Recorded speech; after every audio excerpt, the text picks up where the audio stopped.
I was led to West Java with the opportunity to be able to partner with Australia's closest neighbour.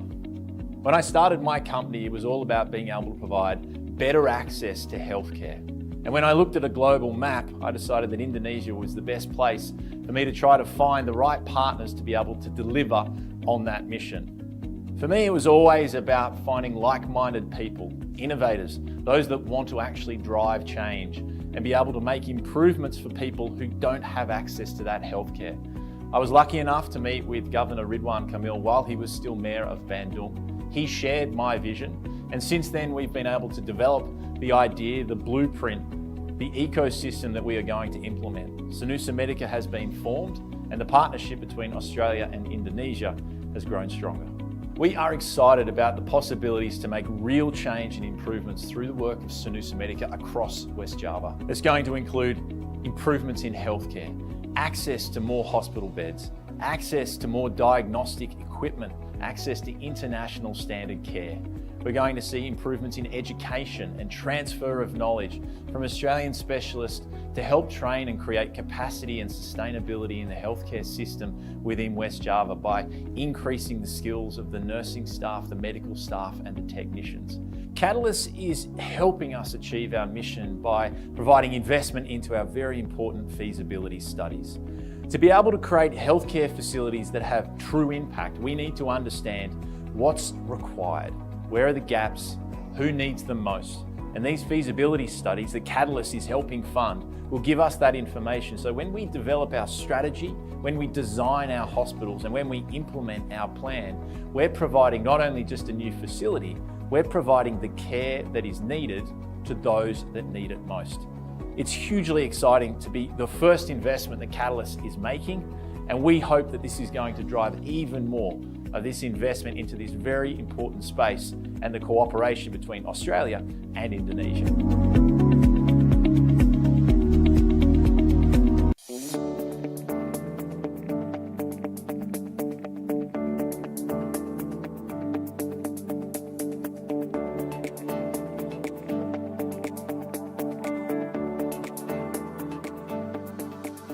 Visi misi saya mendirikan Sterina ini untuk memperkuat Indonesia dalam nilai kompetisi di dunia perdagangan internasional. Karena selama ini tidak ada fasilitas seperti ini di Indonesia sehingga ekspor kita terhambat. Nah, dengan punya Sterina ini, maka orang-orang yang akan ekspor apapun, terutama buah, makanan, alat kesehatan, itu bisa disterilkan di Sterina ini. Sehingga saya ingin mempersembahkan Sterina ini untuk meningkatkan competitiveness Indonesia. Anda sudah tahu bahwa teknologi Sterina ini ada dua macam. Satu e-beam, electronic beam. Yang kedua ini elektron. Nah, dua-duanya sama, bisa menghilangkan residu-residu kimia dalam produk-produk Anda, termasuk hasil pertanian, dan juga bisa menghilangkan kuman, virus, dan seterusnya yang luar negeri itu sangat sensitif. Dengan lewat fasilitas Sterina ini, maka pembeli di luar negeri, importir di luar negeri, itu akan merasa safe bahwa produk kita sudah bebas dari residu kimia, sudah bebas dari kuman, bebas dari virus, dan segala macam. Jadi kami bangga sekali hari ini bahwa pihak Australia membantu kami lewat Katalis, membantu kami untuk meningkatkan standar Sterina ini. Dengan demikian, setelah ini nanti Sterina akan mempunyai standar mutu sama dengan Australia. Tadi dalam rombongan ini ada teman-teman dari Katalis, baik dari Australia maupun yang dari Jakarta. Beliau-beliau itu sudah 3 hari di Sterina ini bertemu dengan tim kami, manajemen kami, dan sudah dialog panjang dan memberikan berbagai banyak masukan dan saran apa yang harus kita lakukan. Harapan saya hubungan Indonesia-Australia ini terus meningkat. Kenapa? Karena Australia itu dekat sekali dengan Indonesia. Tetangga yang terdekat itu juga Australia. Dan banyak produk Indonesia yang tidak bisa diproduksi Australia. Banyak juga produk Australia yang tidak bisa diproduksi oleh Indonesia. Alangkah bagusnya kalau Australia bisa mengirim barang-barang ke Indonesia, tapi Indonesia juga harus bisa mengirim barang-barang ke Australia. Dan hubungan dagang yang sehat beginilah yang saya harapkan, dan Sterina salah satu sarana untuk membuat hubungan perdagangan yang sehat.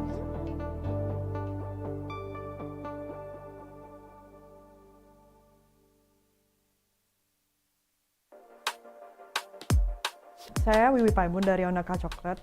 Kami mempunyai tagline yang good for you, the farmers and the planet. Kita juga mengutamakan keaslian produk tersebut, tidak ada bahan tambahan. Customer kami di Bali banyak yang berasal dari Australia. Kita melihat bahwa market di Australia itu sudah ready dengan produk ini dan cocok dan menjadi target market kita. Saya Yuyun dari Yayasan Titian Lestari.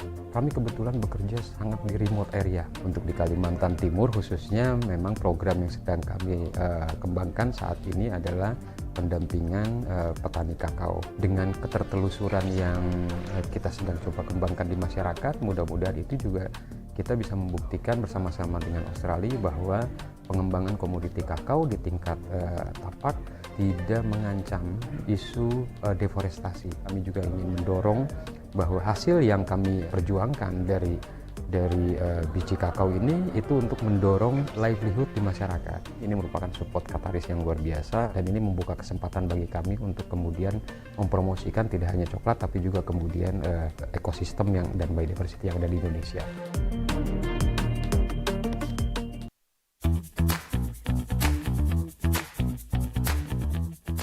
Working in aged care itself is such a blessing for me because it makes me feel good in my heart, knowing that I help a lot of older people and also people who are at the end of their life, having a great quality of life at the end of their age.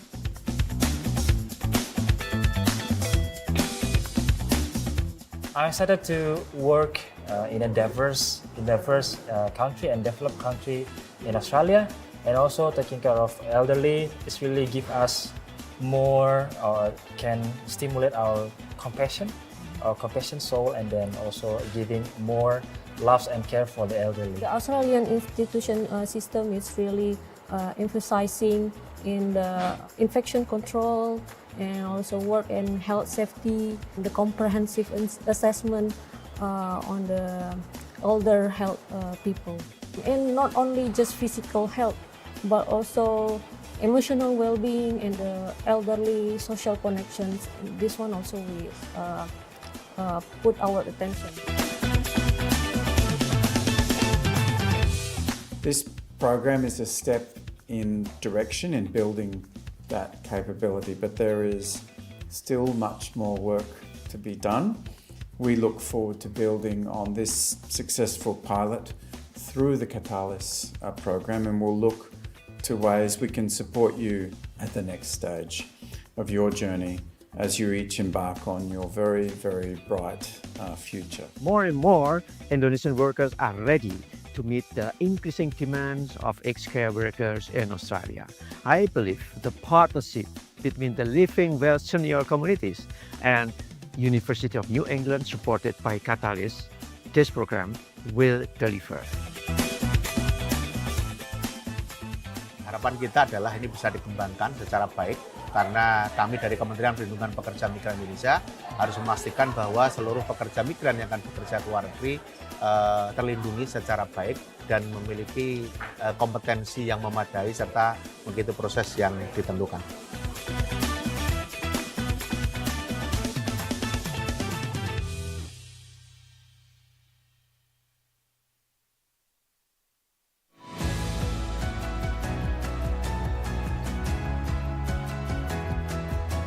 Ya tentu bahagia sekali ya, karena ini perjalanan yang tidak singkat. Bagaimana cita-cita untuk bisa mempererat hubungan ekonomi, hubungan sosial, dan tentunya juga persaudaraan antara Jawa Timur dengan Australia ini bisa mencapai sebuah titik yang sangat penting hari ini, yaitu dengan adanya IA-CEPA, Comprehensive Economic Partnership Agreement antara Indonesia-Australia, kita punya peluang untuk sama-sama bisa meningkatkan perdagangan. Nah, Jawa Timur ini punya cita-cita besar bahwa karena tentunya luas lahan terbatas, kita harus meningkatkan produktivitas pertanian untuk mengentaskan kemiskinan, menyejahterakan masyarakat desa. Salah satunya mendorong buah-buah tropis. Nah, waktu saya masih menjabat dulu, memang saya banyak berdiskusi dengan perwakilan pemerintah Australia termasuk Ibu Konjen dan diperkenalkan dengan program Katalis. Katalis ini adalah inisiatif yang luar biasa dari pemerintah Australia untuk kemudian mendorong agar bagaimana produk Indonesia bisa lebih banyak kemudian mengakses pasar Australia. Salah satunya kemudian yang gayung bersambut adalah terbuka untuk buah-buahan tropis. Seperti yang kita lihat di sini, ada buah naga, ada manggis ya, juga sebenarnya ada mangga. Nah, ini harapannya bagaimana kemudian bisa mengakses Australia yang memang memiliki standar yang tinggi untuk mempersilahkan barang pertanian fresh produce masuk ke wilayah Australia.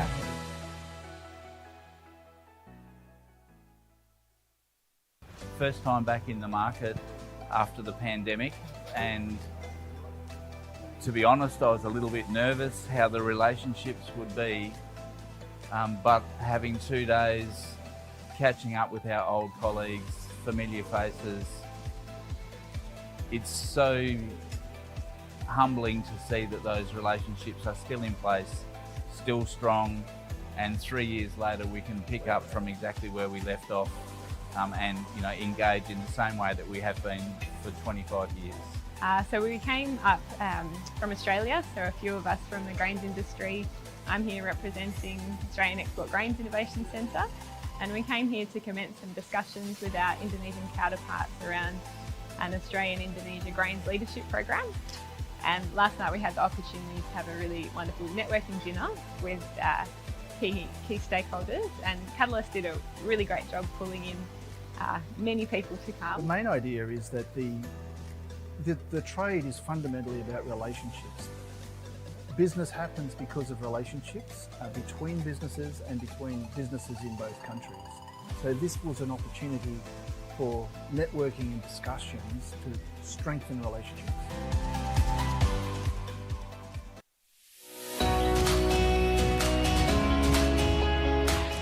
Good afternoon, distinguished guests, ladies and gentlemen. Welcome to the IA-CEPA 5-year anniversary luncheon. This is a special occasion that marks 5 years of a stronger, more prosperous partnership between Indonesia and Australia. Selamat siang, Bapak Ibu, para hadirin yang saya hormati. Salam sejahtera. Bagi Australia tidak ada hubungan yang lebih penting daripada hubungan kami dengan Indonesia. Keterlibatan ekonomi strategis antara Australia dan Indonesia yang didukung oleh pertumbuhan perdagangan dan investasi menciptakan peluang besar untuk kemakmuran dan ketahanan ekonomi bersama. 5 years ago, on July 2020, IA-CEPA entered into force.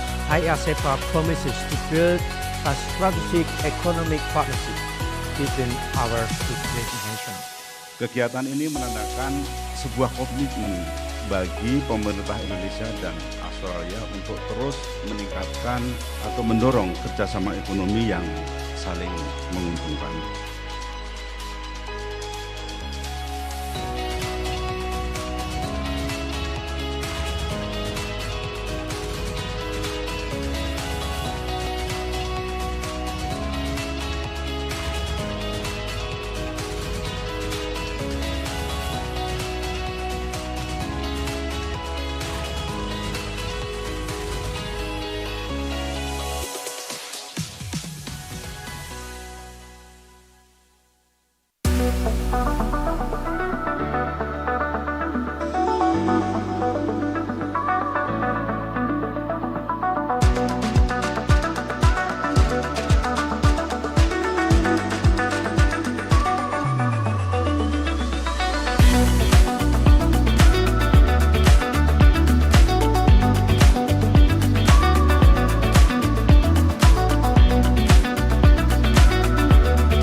Now, both Australia and Indonesia bring unique strengths to the table, and together they are forging trade relationship that not only benefits both countries but also sets an example of cooperation and mutual growth in our increasingly interconnected world.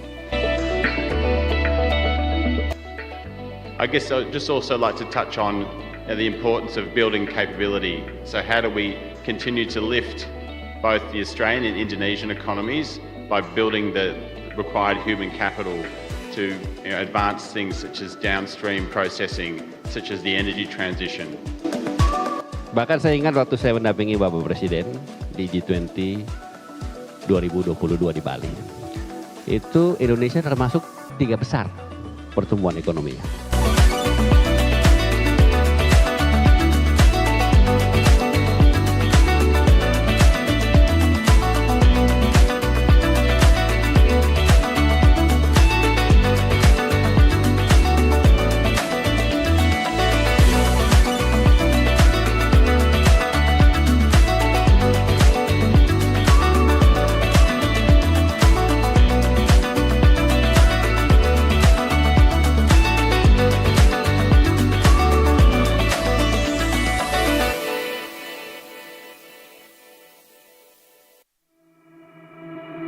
There have been many partnerships between Australian education providers and Indonesian businesses, both for training in Indonesia and Australia.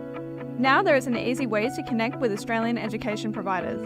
It's the Indonesia-Australia Skills Exchange platform. Hai Mbak Clarice. Hai Mbak. Apa kabar Mbak?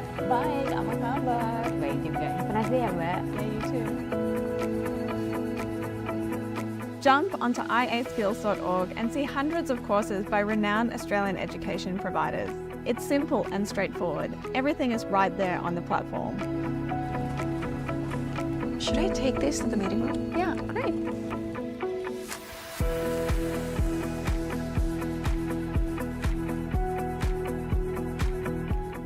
For Indonesian businesses looking for training, there's a wide range of categories according to industry. There are different types of training, including micro-credentials, short courses, or other qualifications. Then, there are options for delivery methods that can suit your business, like virtual, in-person, or a mix of online and in-person training in Indonesia. You can also choose your preferred language, whether in Indonesian or English. And boom, there it is. There's a couple of training providers offering this type of courses.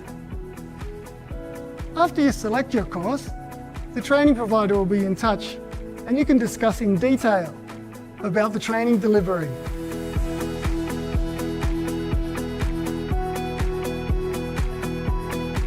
If you haven't found the right course for you, you can request for a course to be designed for your business. The education providers will see it and may respond by sending a proposal or quote. You can then contact them directly. We have over 50 trusted Australian providers featured on the platform. These providers are some of the best vocational training organisations and universities in Australia, all with interest in delivering training in Indonesia. TAFE Queensland are excited to be part of the Indonesia-Australia Skills Exchange platform, or IA-skills.org. It's a great initiative that connects TAFE Queensland and other institutions with Indonesian businesses, making it easier to access high-level training. This platform is a game changer, helping us build strong partnerships and opening doors to incredible training opportunities in Indonesia. We've been working in Indonesia for more than 20 years, and most recently we've been collaborating with Katalis on some online micro-credentials and short courses to assist with skills development. We're really excited about the launch of the IA Skills Exchange and look forward to making new friends across the Indonesian archipelago. We'll see you there. Join us today.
So the first thing I'm saying to Australian companies is to take a long-term view about Indonesia. Some companies pull out at the first hurdle. It may be about discovering incompatibility with a partner. Selamat pagi. Good morning, everyone. If you've just arrived, a very warm welcome. Selamat pagi Bapak Ibu semuanya yang sudah hadir di Ritz-Carlton Mega Kuningan. We'll be starting the program shortly, so invite you to take your seats in the main ballroom. Mohon Bapak Ibu yang sudah mendaftar untuk mulai mencari tempat duduknya di ruangan ballroom agar kita bisa segera mulai acara ini. Terima kasih.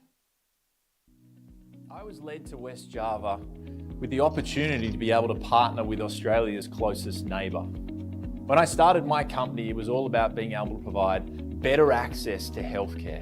And when I looked at a global map, I decided that Indonesia was the best place for me to try to find the right partners to be able to deliver on that mission. For me, it was always about finding like-minded people, innovators, those that want to actually drive change and be able to make improvements for people who don't have access to that healthcare. I was lucky enough to meet with Governor Ridwan Kamil while he was still Mayor of Bandung.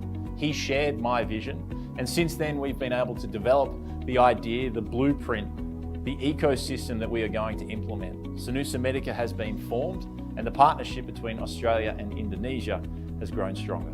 We are excited about the possibilities to make real change and improvements through the work of Sanusa Medica across West Java. It's going to include improvements in healthcare, access to more hospital beds, access to more diagnostic equipment, access to international standard care. We're going to see improvements in education and transfer of knowledge from Australian specialists to help train and create capacity and sustainability in the healthcare system within West Java by increasing the skills of the nursing staff, the medical staff and the technicians. Katalis is helping us achieve our mission by providing investment into our very important feasibility studies. To be able to create healthcare facilities that have true impact, we need to understand what's required. Where are the gaps? Who needs them most? And these feasibility studies that Katalis is helping fund will give us that information. So when we develop our strategy, when we design our hospitals, and when we implement our plan, we're providing not only just a new facility, we're providing the care that is needed to those that need it most. It's hugely exciting to be the first investment that Katalis is making, and we hope that this is going to drive even more of this investment into this very important space and the cooperation between Australia and Indonesia.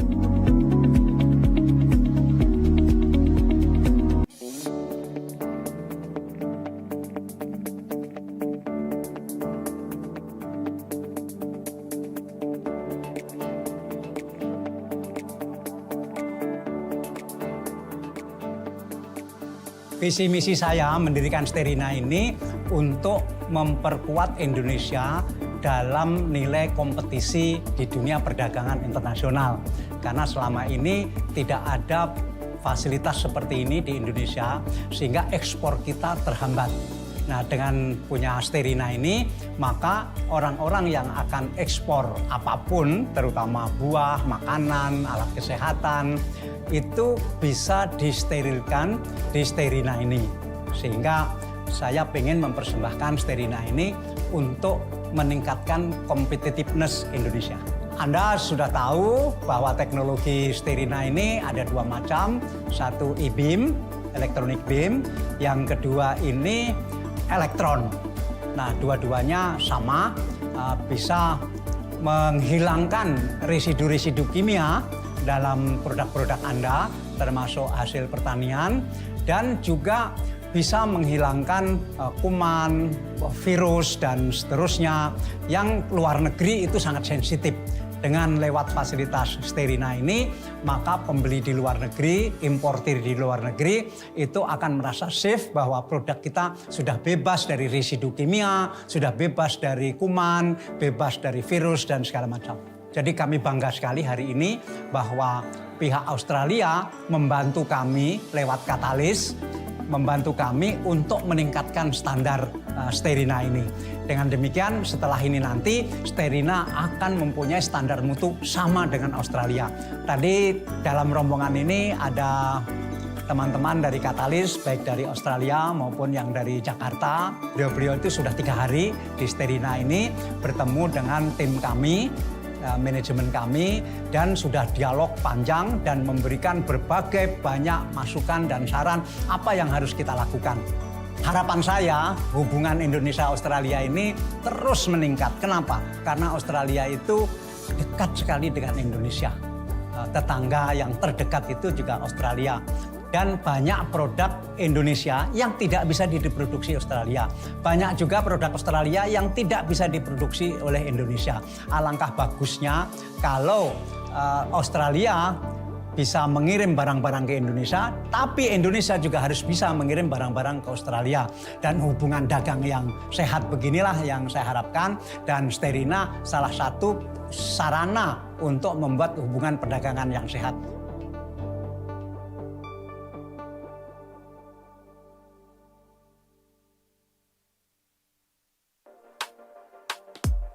Saya Wiwi Paimun dari Onaka Coklat.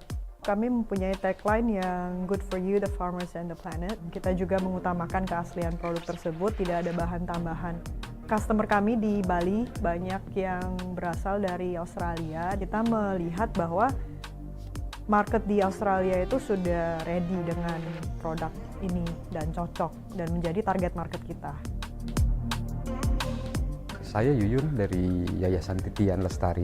Kami kebetulan bekerja sangat di remote area. Untuk di Kalimantan Timur khususnya memang program yang sedang kami kembangkan saat ini adalah pendampingan petani kakao. Dengan ketertelusuran yang kita sedang coba kembangkan di masyarakat, mudah-mudahan itu juga kita bisa membuktikan bersama-sama dengan Australia bahwa pengembangan komoditi kakao di tingkat tapak tidak mengancam isu deforestasi. Kami juga ingin mendorong bahwa hasil yang kami perjuangkan dari biji kakao ini itu untuk mendorong livelihood di masyarakat. Ini merupakan support Katalis yang luar biasa dan ini membuka kesempatan bagi kami untuk kemudian mempromosikan tidak hanya coklat tapi juga kemudian ekosistem dan biodiversity yang ada di Indonesia.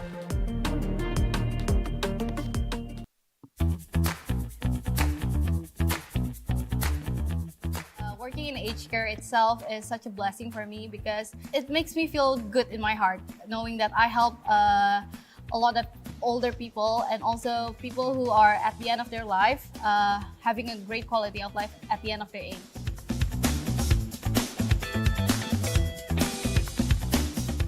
I'm excited to work in a diverse country and developed country in Australia, and also taking care of elderly. It's really give us more, or can stimulate our compassion soul, and then also giving more love and care for the elderly. The Australian institution system is really emphasizing in the infection control and also work and health safety, the comprehensive assessment on the older health people. And not only just physical health, but also emotional well-being and the elderly social connections. This one also we put our attention. This program is a step in direction in building that capability, but there is still much more work to be done. We look forward to building on this successful pilot through the Katalis program, and we'll look to ways we can support you at the next stage of your journey as you each embark on your very, very bright future. More and more Indonesian workers are ready to meet the increasing demands of aged care workers in Australia. I believe the partnership between the Living Well Senior Communities and University of New England, supported by Katalis, this program will deliver. Harapan kita adalah ini bisa dikembangkan secara baik, karena kami dari Kementerian Perlindungan Pekerja Migran Indonesia harus memastikan bahwa seluruh pekerja migran yang akan bekerja ke luar negeri terlindungi secara baik dan memiliki kompetensi yang memadai serta begitu proses yang ditentukan.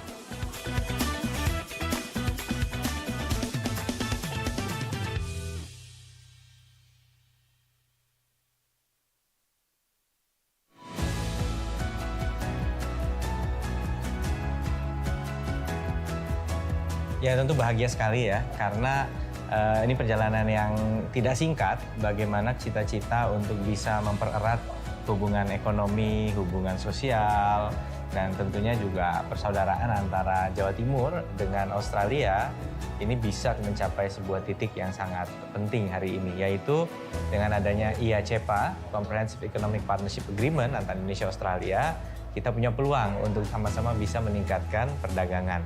Nah, Jawa Timur ini punya cita-cita besar bahwa karena tentunya luas lahan terbatas, kita harus meningkatkan produktivitas pertanian untuk mengentaskan kemiskinan, menyejahterakan masyarakat desa. Salah satunya mendorong buah-buah tropis. Nah, waktu saya masih menjabat dulu, memang saya banyak berdiskusi dengan perwakilan pemerintah Australia termasuk Ibu Konjen dan diperkenalkan dengan program Katalis.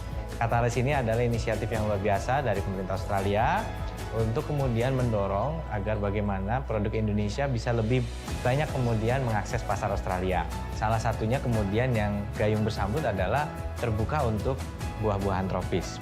Seperti yang kita lihat di sini, ada buah naga, ada manggis ya, juga sebenarnya ada mangga.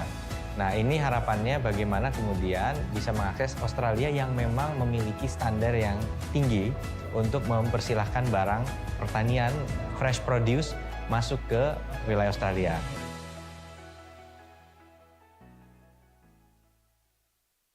First time back in the market after the pandemic, and to be honest, I was a little bit nervous how the relationships would be, but having 2 days catching up with our old colleagues, familiar faces, it's so humbling to see that those relationships are still in place, still strong, and 3 years later we can pick up from exactly where we left off and engage in the same way that we have been for 25 years. So we came up from Australia, so a few of us from the grains industry. I'm here representing Australian Export Grains Innovation Centre, and we came here to commence some discussions with our Indonesian counterparts around an Australian-Indonesia Grains Leadership Program. And last night we had the opportunity to have a really wonderful networking dinner with key stakeholders, and Katalis did a really great job pulling in many people to come. The main idea is that the trade is fundamentally about relationships. Business happens because of relationships between businesses and between businesses in both countries. So this was an opportunity for networking and discussions to strengthen relationships.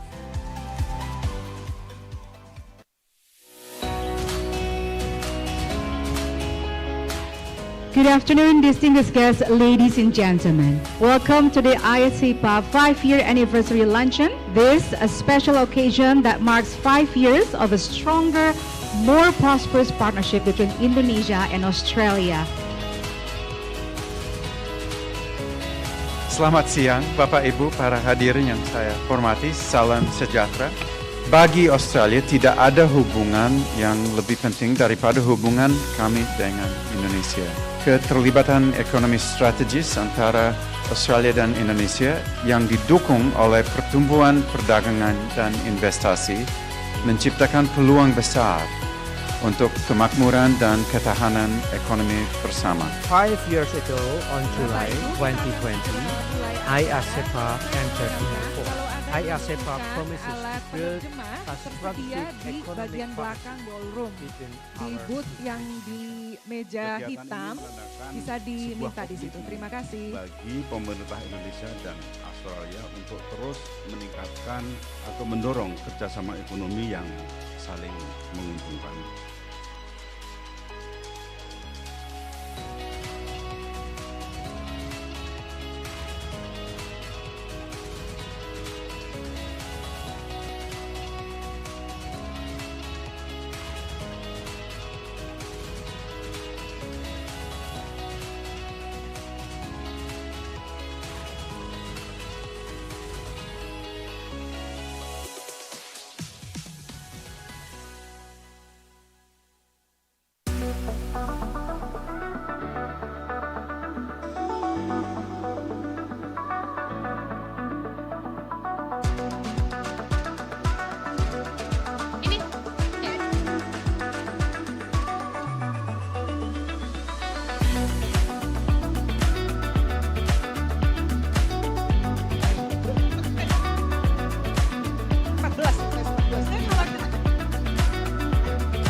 Now, both Australia and Indonesia bring unique strengths to the table, and together they are forging trade relationship that not only benefits both countries, but also sets an example of cooperation and mutual growth in our increasingly interconnected world.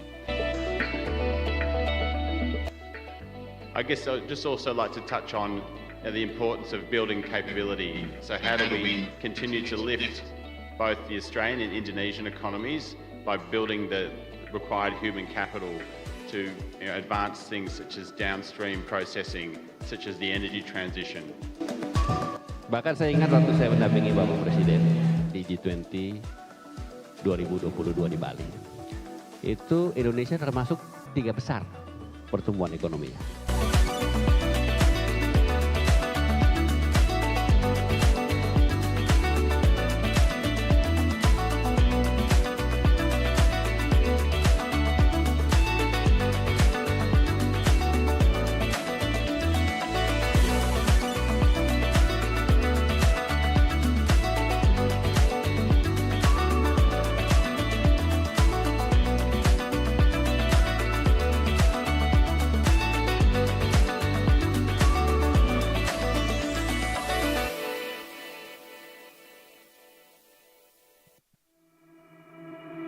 There have been many partnerships between Australian education providers and Indonesian businesses, both for training in Indonesia and Australia.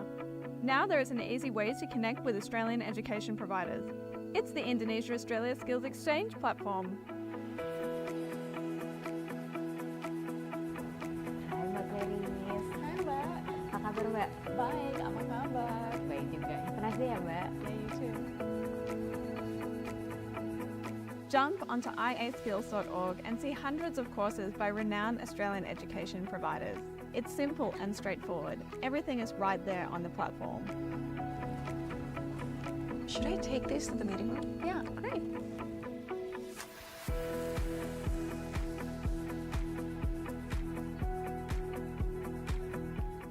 For Indonesian businesses looking for training, there's a wide range of categories according to industry. There are different types of training, including micro-credentials, short courses, or other qualifications. Then, there are options for delivery methods that can suit your business, like virtual, in-person, or a mix of online and in-person training in Indonesia. You can also choose your preferred language, whether in Indonesian or English. And boom, there it is. There's a couple of training providers offering this type of courses. After you select your course, the training provider will be in touch and you can discuss in detail about the training delivery.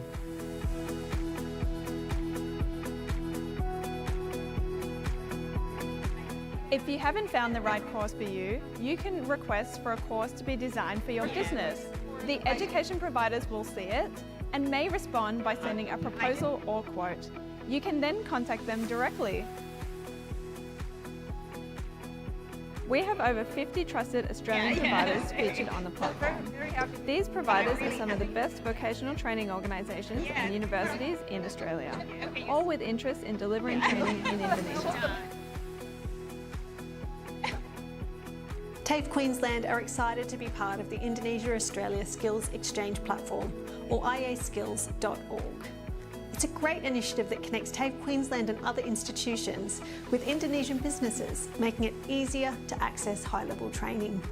This platform is a game changer, helping us build strong partnerships and opening doors to incredible training opportunities in Indonesia. We've been working in Indonesia for more than 20 years, and most recently we've been collaborating with Katalis on some online micro-credentials and short courses to assist with skills development. We're really excited about the launch of the IA Skills Exchange and look forward to making new friends across the Indonesian archipelago. We'll see you there. Join us today.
So the first thing I'm saying to Australian companies is to take a long-term view about Indonesia.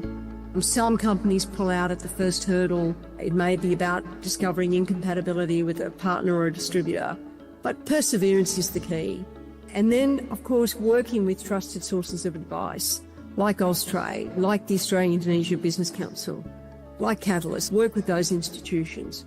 And secondly, we need a mindset shift about Indonesia. As I said, it's evolved dramatically since the 1990s, since the Asian financial crisis. I need to make sure people are aware of how much Indonesia has changed and the incredible efforts that have been taken by the Indonesian government to strengthen its economic and political institutions to attract investors. For example, things like the Indonesian Investment Authority, now Danantara, very, very good reforms that make it easy to do business. You're listening to the Catalyst Podcast. Hi guys, Robbie Gaspar here in Perth. I'm excited to give you a sneak peek into our latest episode where we explore the powerful intersection of sports and culture through football atau sepak bola. Tahun 2026, Australia akan jadi tuan rumah AFC Asian Cup. So we talk about bagaimana sepak bola bisa mendekatkan Indonesia dan Australia. More pressingly, we dive into a massive upcoming match, the FIFA World Cup qualifier antara Australia dan Indonesia di Sydney tanggal 20 Maret. So drop your score prediction in the comments and make sure to catch the latest episode of the Catalyst Podcast Season 4. Sampai jumpa.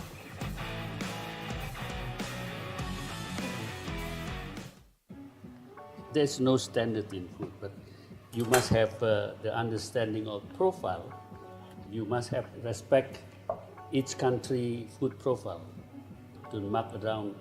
Try to do as close as possible, as authentic as possible, because these days, through the social media, everyone wants to have a local authentic taste.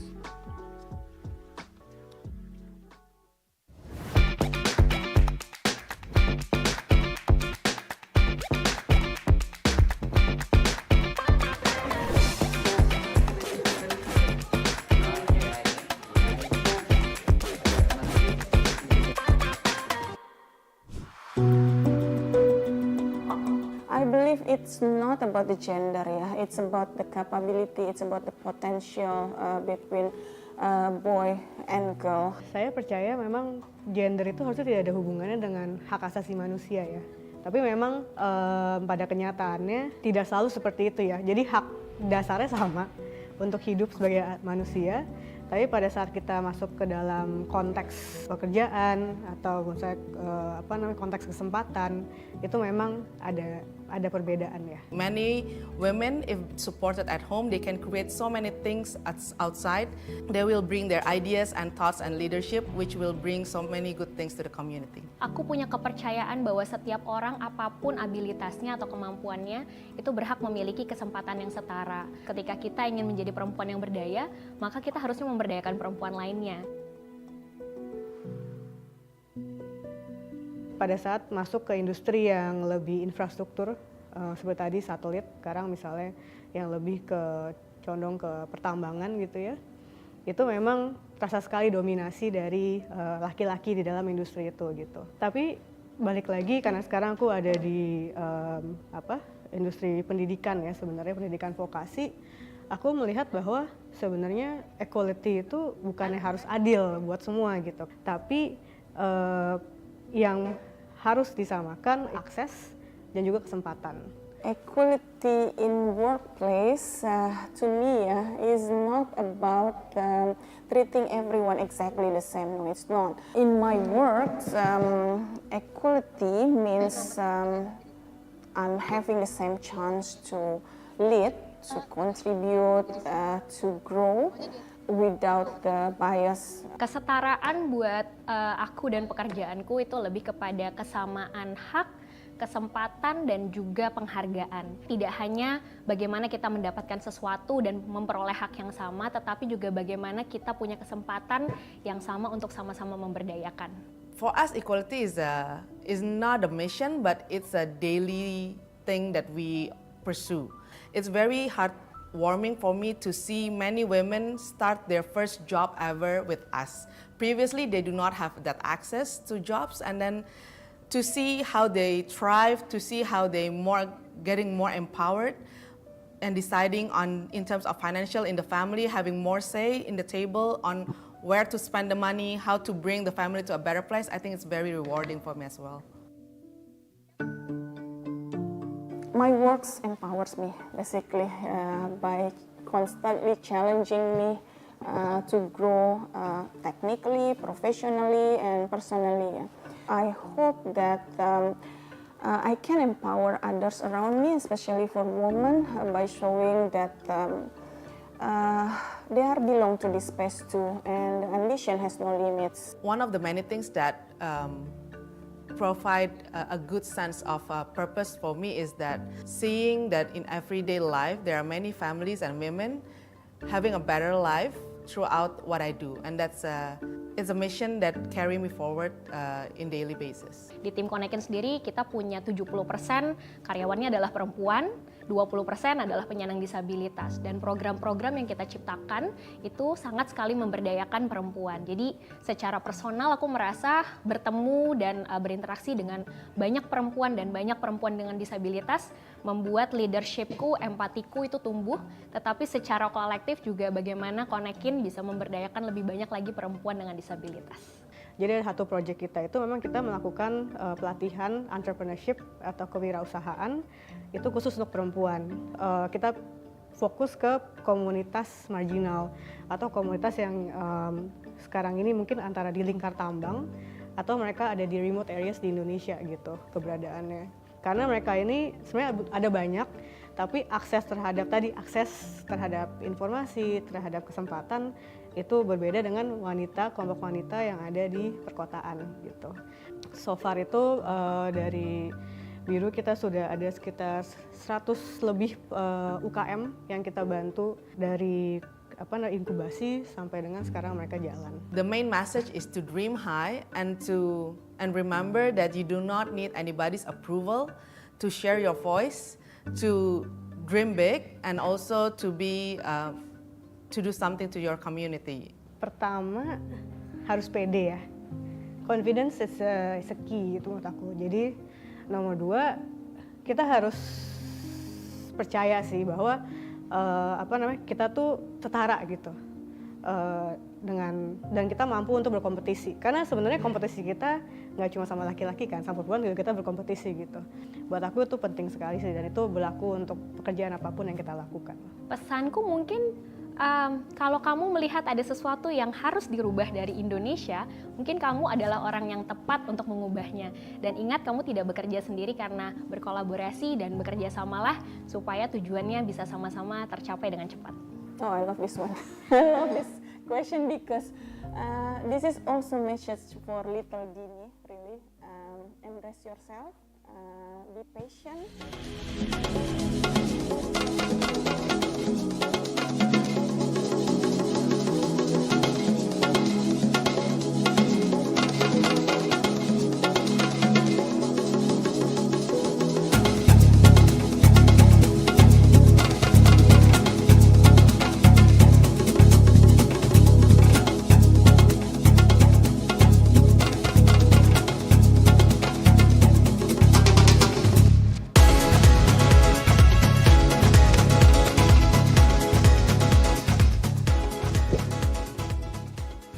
Good morning, ladies and gentlemen, and welcome. Apa kabar semuanya?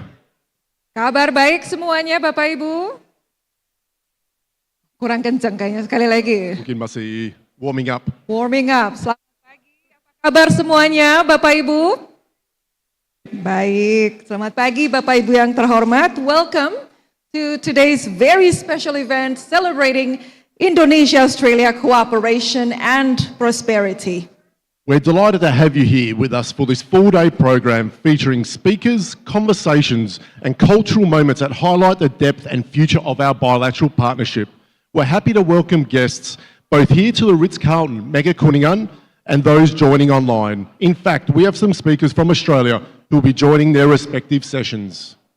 Welcome. Oh, We'd like to begin by introducing ourselves. My name is Sondang Sirait. And I'm Robbie Gaspar. I have to say, good to have you with us in Jakarta, Robbie. Thanks, Sondang. It's great to be back here in Jakarta in Indonesia. And I heard you were in Bandung, yeah? Yes, I was in Bandung for the last 4 or 5 days as well, which was fantastic. And Robbie used to play for Persib in Bandung, Bapak Ibu. How was the game? Give it up Luar for Robbie. biasa, luar biasa. Persib bermain lawan Western Sydney Wanderers, menang 1-0. Tapi what was most important was the spirit of the game, and it was such a great night for our bilateral relationship. Very diplomatic of you.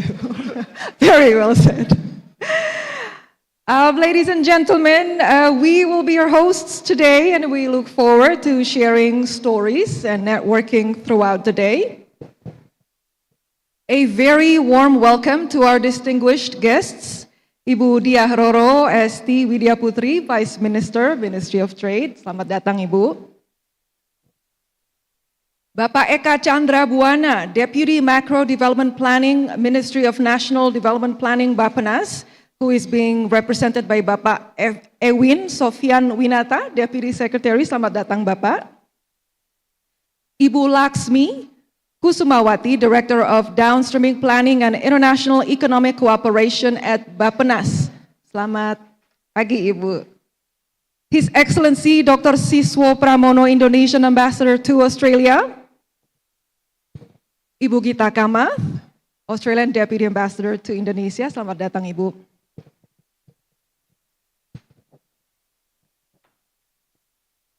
Ladies and gentlemen, in July 2020, the government of Indonesia and the Australian government entered into the Indonesia-Australia Comprehensive Economic Partnership Agreement.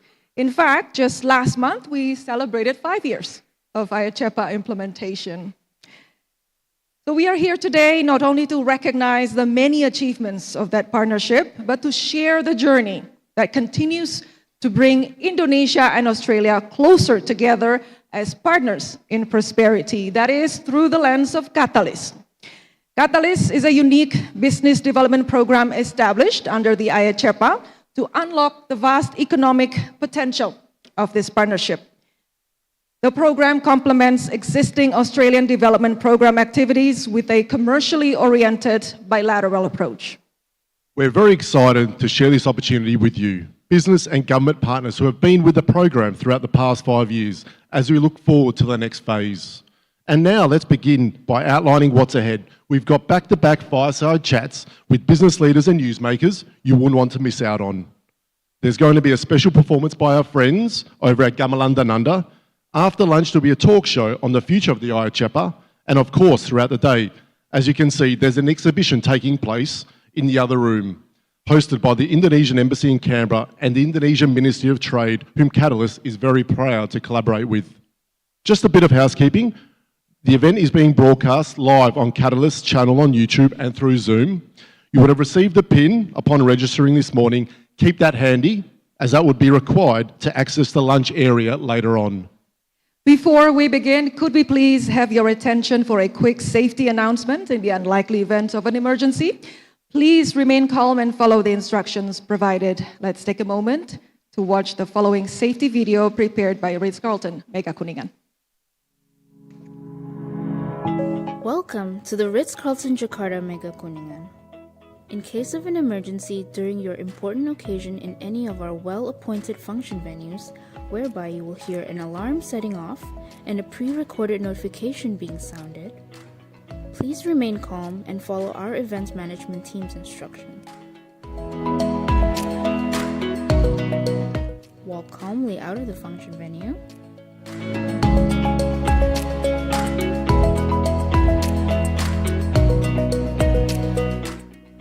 And head straight to the nearest emergency exit.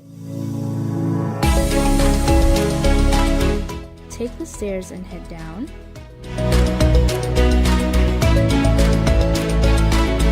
Until you have reached the emergency exit door. Walk straight towards the assembly point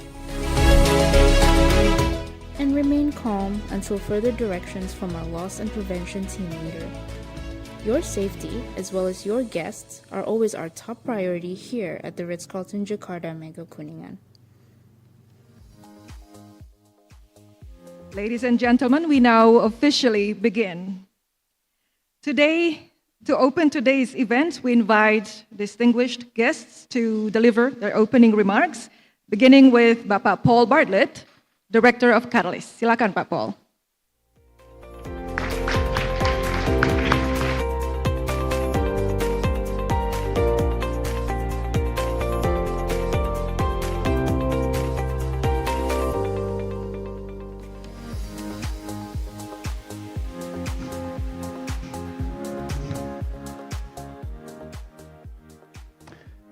Ibu Dia Roro Esti Wijaputi, Vice Minister, Ministry of Trade.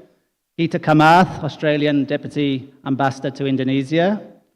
Ibu Siti Asisa Lubis, Deputy Entrepreneurship, Ministry of MSMEs.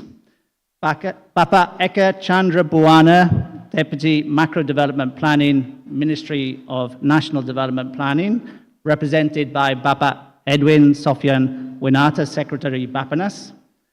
Bapak Ali Matopo Simbolan, Deputy Commerce and Digital Economy, coordinating Ministry of Economic Affairs.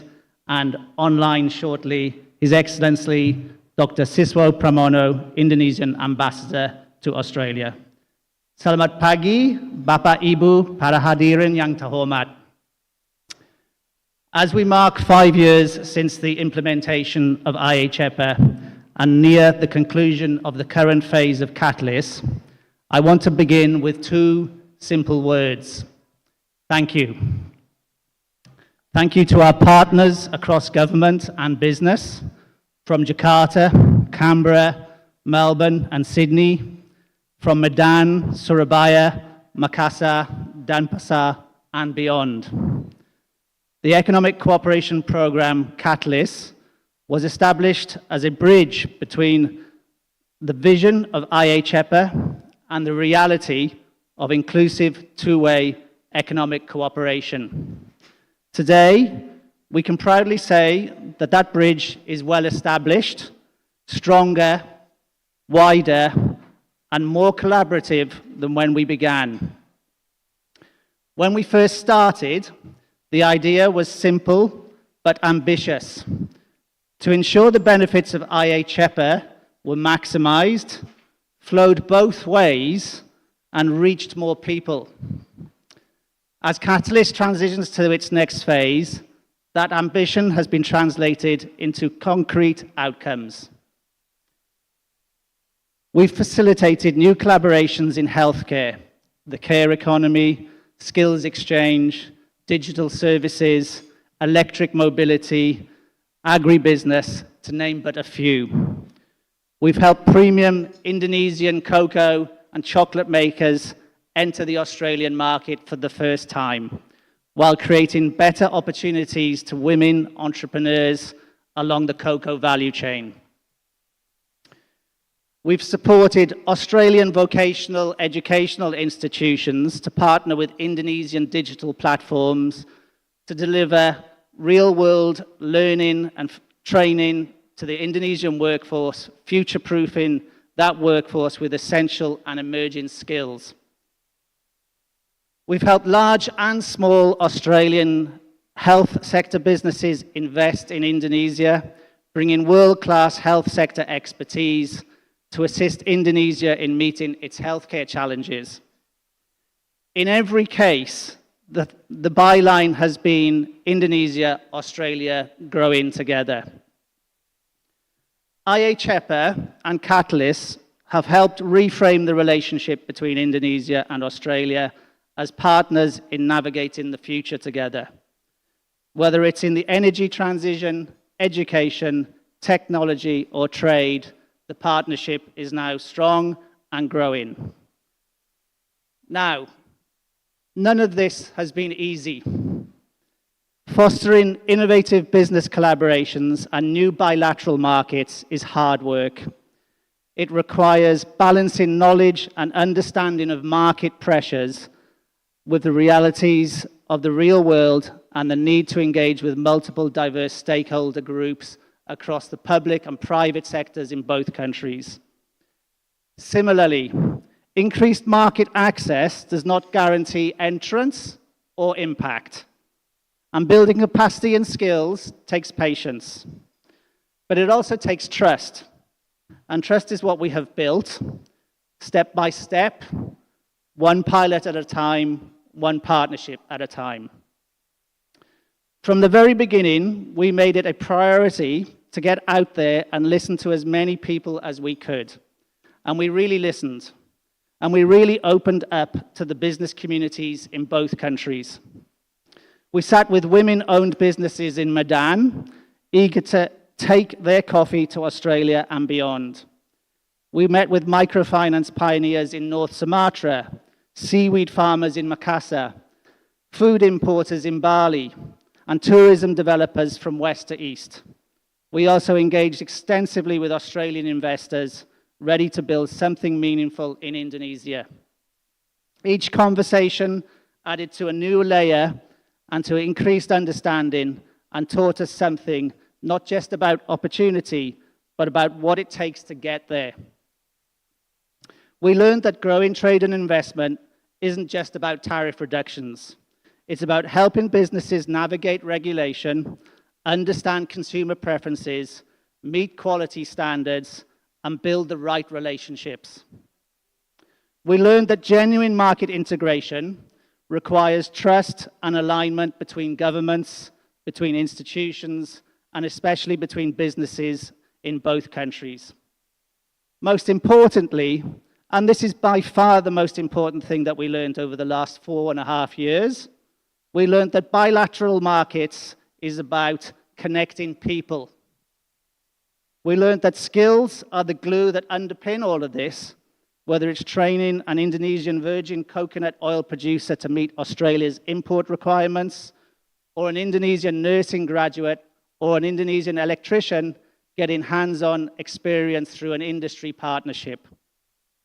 Relevant, accessible, and demand-driven skills are imperative to delivering the promises of IA-CEPA.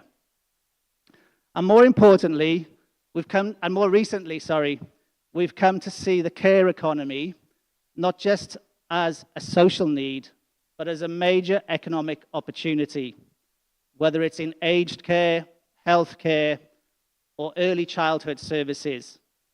The bilateral care economy is increasingly creating jobs, attracting investment, and offering pathways for women to thrive.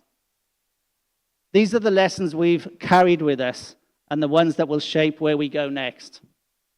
So to all of you, our partners in business, government, other development programs, academia, civil society, thank you for your trust, your ideas, and your support to make this partnership real. Finally, on a very personal note, I want to say thank you to the Katalis team.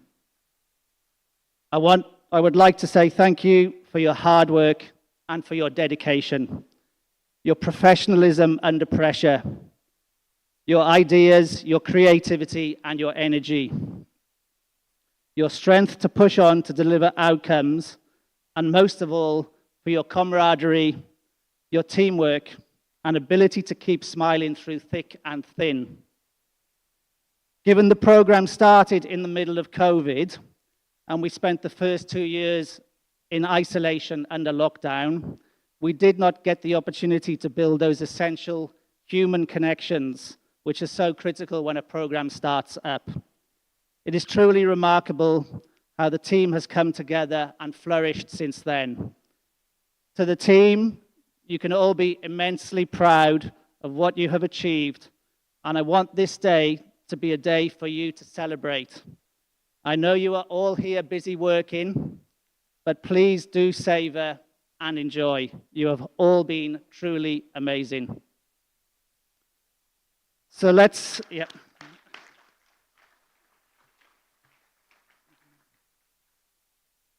carry the momentum forward. It's time for continuation and acceleration, and Katalis is ready for what's next. I will now leave you with a short look at the Katalis story, This features colourful journey and testimonials from our business and government partners, whom we've had the honour to work with over the last 5 years. Thank you very much.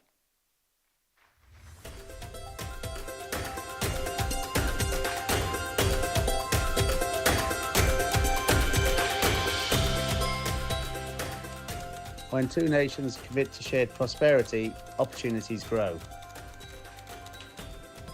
The Economic Cooperation Programme Katalis of the Indonesia-Australia Comprehensive Economic Partnership Agreement was that commitment and that bridge to shared prosperity. Hi guys. Hi Paul. Launched under IA-CEPA in 2020, Katalis has always been a unique program. It's a platform for inclusive growth, innovation, and connection between Australia and Indonesia.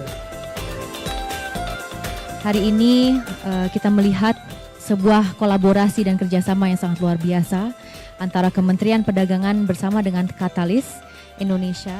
Australia dan Indonesia sudah punya IA-CEPA, jadi electric vehicle saya kira salah satu fokus yang utama. Tapi bagi Indonesia, kerjasama lain misalnya untuk agriculture sector, untuk red meat, dan terutama pendidikan adalah sangat penting. Ya, Katalis saya kira penting sekali perannya untuk bagaimana mengimplementasikan IA-CEPA yang bermanfaat bagi masyarakat Indonesia maupun Australia. Katalis ini adalah inisiatif yang luar biasa dari pemerintah Australia untuk kemudian mendorong agar bagaimana produk Indonesia bisa lebih banyak kemudian mengakses pasar Australia.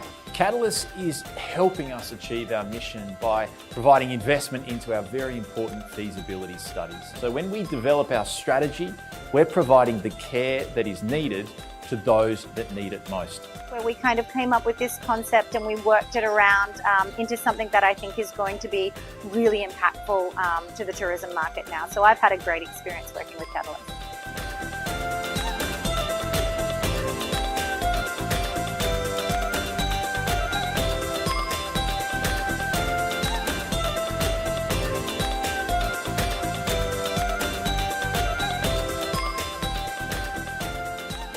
At our core, Katalis champion inclusive trade, Empowering women, people with disabilities, and businesses on both sides.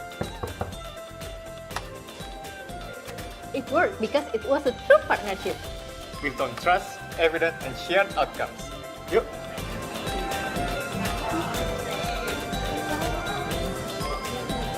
Halo!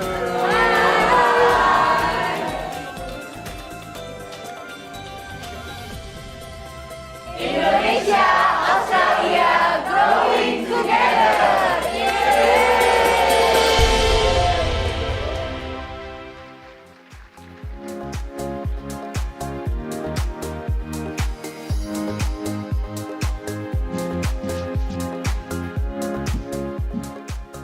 Thank you, Pak Paul, for your remarks and for that look back at Katalis' journey in the past 5 years, and most importantly, for your leadership, Pak Paul.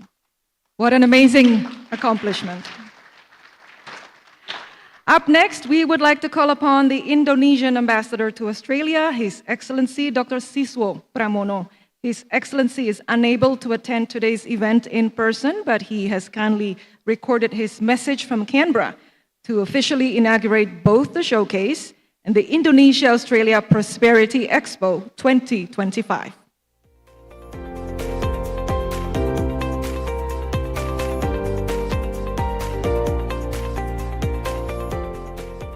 His Excellency Dr. Budi Santoso, His Excellency Rodrigue Brazil, ladies and gentlemen, I'm very excited. Today we gathered for the opening of Prosperity Expo 2025.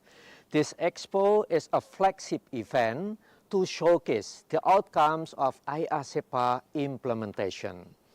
This event is also to acknowledge the role of Katalis in the implementation of IA-CEPA.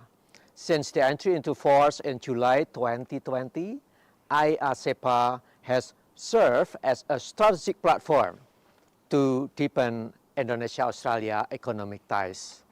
I would like to congratulate Katalis, which has translated this platform into real cooperation. Katalis has been working in optimizing the implementation of IA-CEPA through initiatives including to promote the trade education, sustainable supply chains, vocational training, and bilateral business engagement. Among the tangible outcome is in the trade. From 2020 to 2024, last year, total trade between Indonesia and Australia rose from more than $7 billion to more than $14 billion. This is an impressive increase of about 115%. IA-CEPA works not only for large corporations, but also for small and medium enterprises. This is very important for small and medium enterprises. Some of the beneficiaries, some of the small and medium enterprises are participating in this expo today. Their presence, this is the presence of the small and medium enterprises in our expo, is a testament to the inclusivity nature of IA-CEPA and its ability to reach grassroots business actors across both nations in Indonesia or Australia. Now, grassroots economy is very important for Indonesia and Australia. We appreciate the excellent work of KUPU, the Indonesian event organizer behind this expo. We are excited to note that KUPU will collaborate with an Australian partner for Prosperity Expo 2026. So next year, the Prosperity Expo will be organized in Australia. I'm very happy on that. We truly appreciate the tangible result of the Katalis Phase 1. Thank you for Paul's leadership. We are pleased to hear that Katalis will now move into Phase 2. We hope that, just like in the Phase 1, the next phase will continue to focus on concrete, high-impact, and implementation-driven programs. Lastly, but not least, let us not forget the meaning behind the word prosperity. Prosperity is not just about wealth, but about shared success, balanced growth, and inclusive opportunity for all. Both Indonesia and Australia, as a powerful powerhouse, will thrive together. This is our hope. Thank you very much.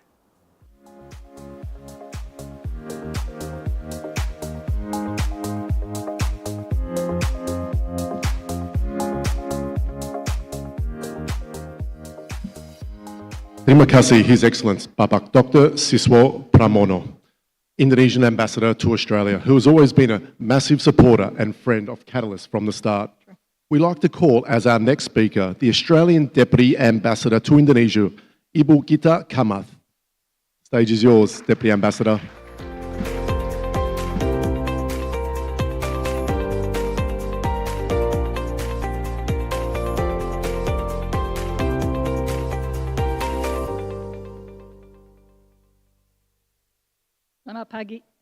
Selamat pagi. I'd like to begin by acknowledging our distinguished speakers today, Yang Mulia Wakil Menteri Perdagangan Republik Indonesia, Ibu Dia Roro Esti Widya Putri, Yang Mulia Duta Besar Republik Indonesia untuk Australia, Dr. Siswo Pramono, Yang Terhormat Sekretaris Deputi Bidang Perencanaan Makro Pembangunan Kementerian PPN Bapanas, Pak Edwin Sofian Winato, yang mewakili Bapak Eka Chandra Buana hari ini. Selamat pagi Bapak Ibu, para hadirin yang terhormat. Izinkan saya berbahasa Inggris sekarang.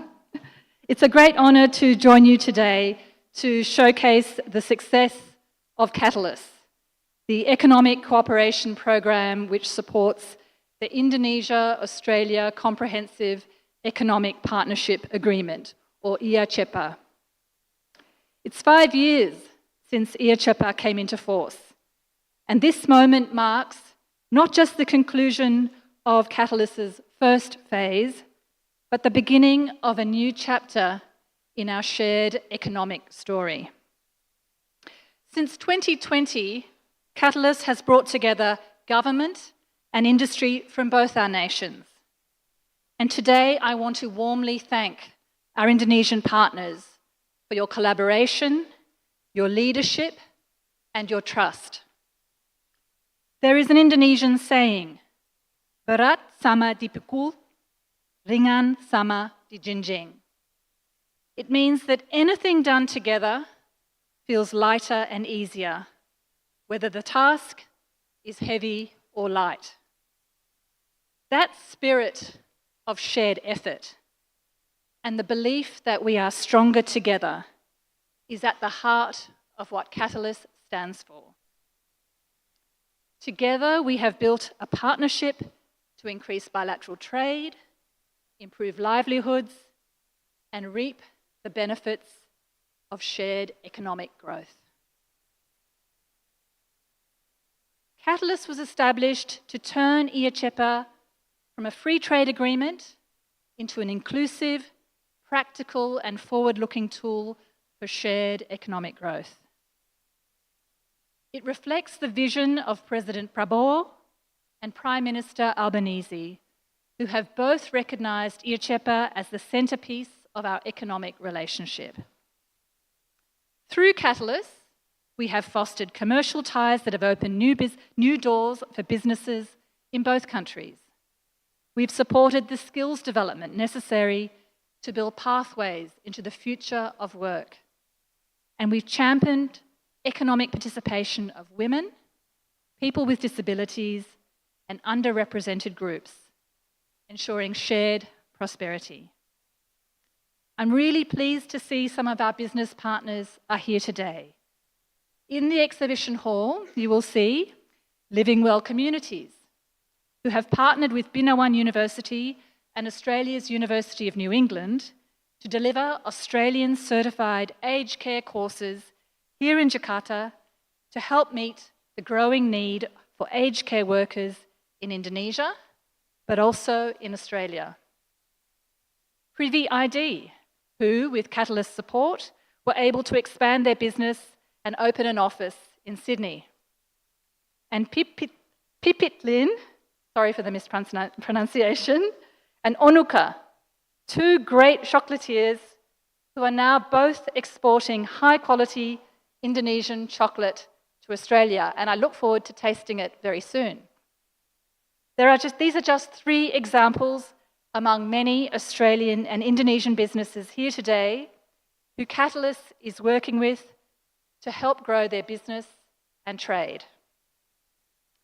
Katalis has always aimed to lay the foundation long-term, sustainable growth, bit by bit, project by project, connection by connection. To the Katalis team, to Paul and the wonderful team, thank you so much. You haven't just implemented a program, you are building a legacy.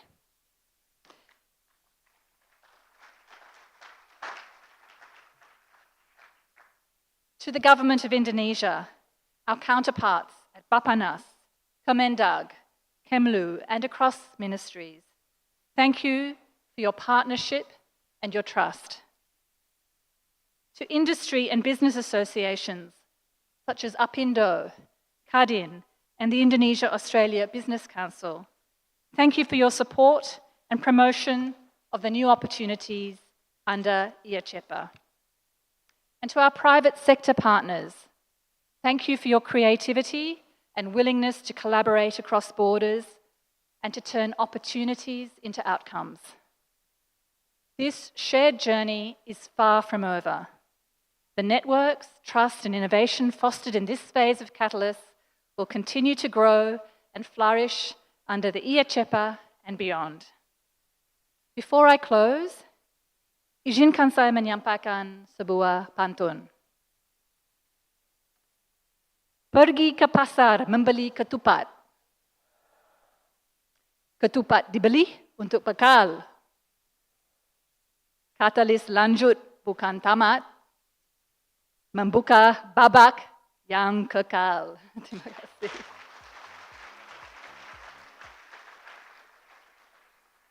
In closing, I just wanted to underline that Australia is a long-standing and committed partner to Indonesia. Our futures are deeply connected, economically, socially, and strategically. We look forward to walking the next stretch of this journey with you as partners in prosperity. Terima kasih dan sukses selalu untuk kita semua.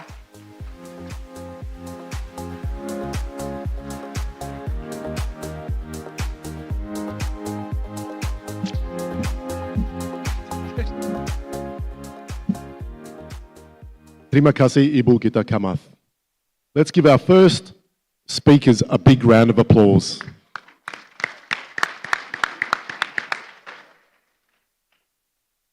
Continuing with today's opening session, we are pleased to invite Bapak Eka Chandra Buwana, Deputy for Macro Development Planning, to share his remarks.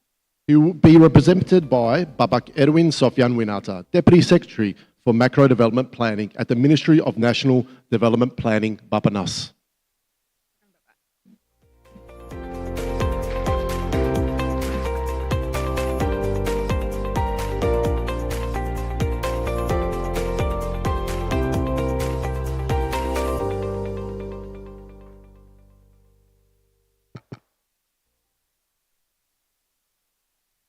Ladies and gentlemen, please allow me to convey our sincere apologies as Mr. Deputy Bapak Eka Chandra Buwana is unable to deliver his remarks in person.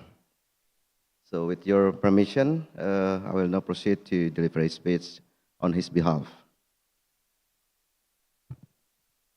Ibu Diah Roro Esti Widya Putri, Indonesian Vice Minister of Trade,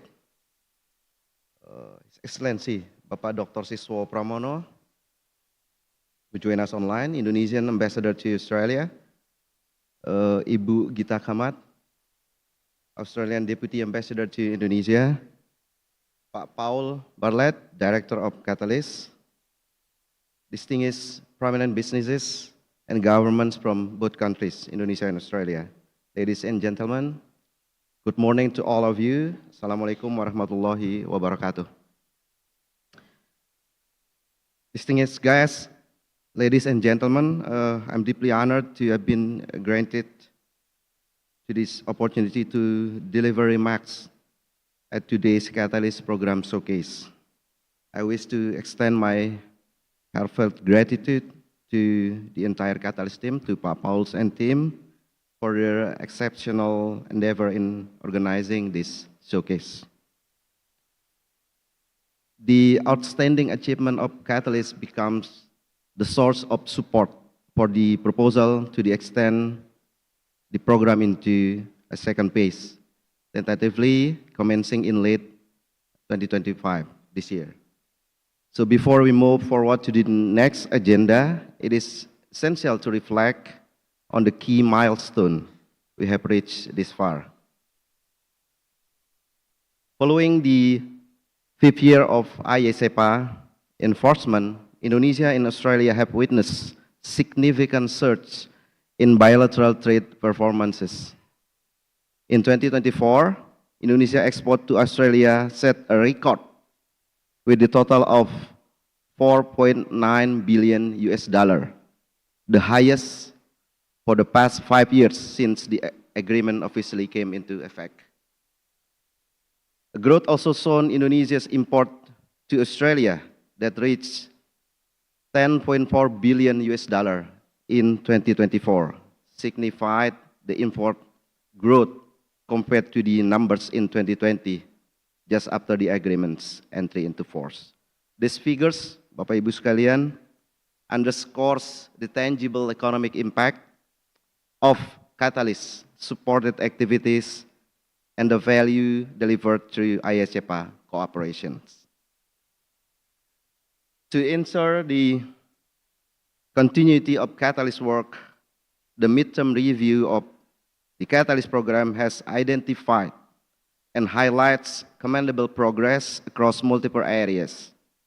To exemplify, despite of the COVID-19 pandemic that initially delayed key activities and relationship building efforts, Katalis has since showcased an adaptive manner through a significant program evaluation. Notably, Katalis has successfully facilitated 14 business engagement projects in the advanced manufacturing sector. Additionally, the program has prioritized knowledge generation through studies and assessment, laying the groundwork for future capacity building. And in terms of gender equality and social inclusion, JESI, Katalis has integrated this principle into its strategic framework with ongoing efforts to enhance measurement and reporting. Overall, Katalis continue to demonstrate adaptability, commitment to inclusive development, and a focus on sustainable impact.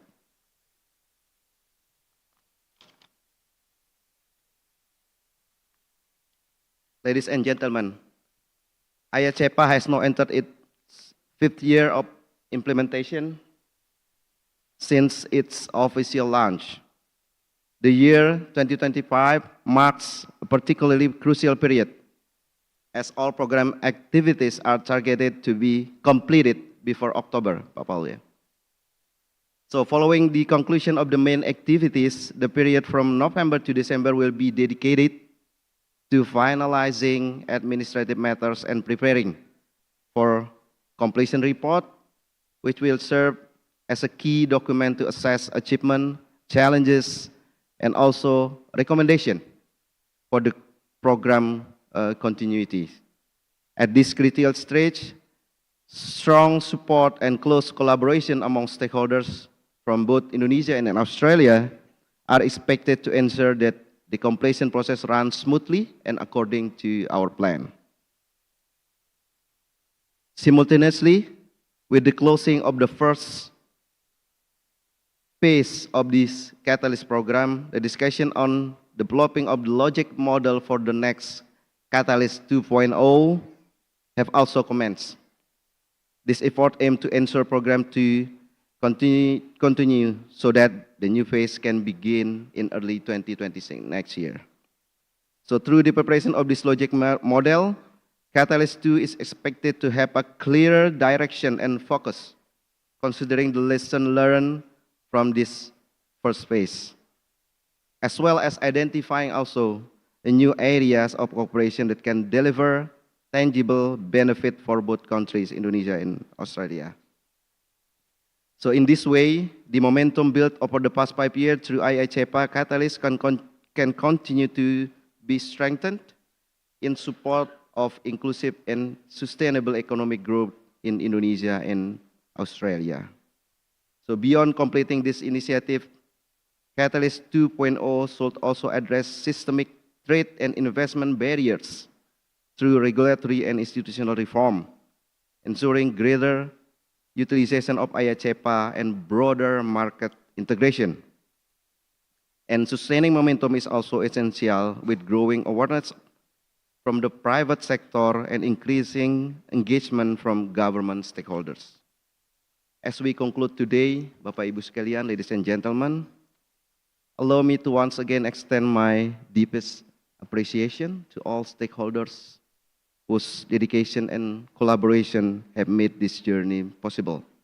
The achievements we have reflected upon today are not only a testament to the strength of the IA-CEPA partnership, but also a reminder of the immense potential that still lies ahead between Indonesia and Australia. So with the momentum we have built through this collaboration, I'm confident that Katalis will continue to serve as a catalyst for deeper economic integration, stronger institutional cooperation, and greater prosperity for both Indonesia and Australia. Let us carry the spirit forward as we work together toward Katalis 2.0 and the next chapter of our partnership. Terima kasih, selamat pagi.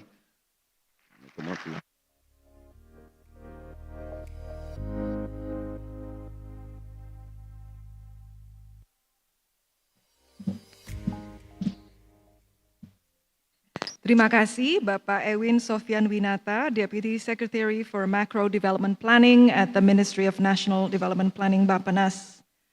Ladies and gentlemen, we are very honored to invite our keynote speaker, Ibu Diah Roro Esti, Vice Minister at the Indonesian Ministry of Trade. Please join us in welcoming Ibu Roro to the stage.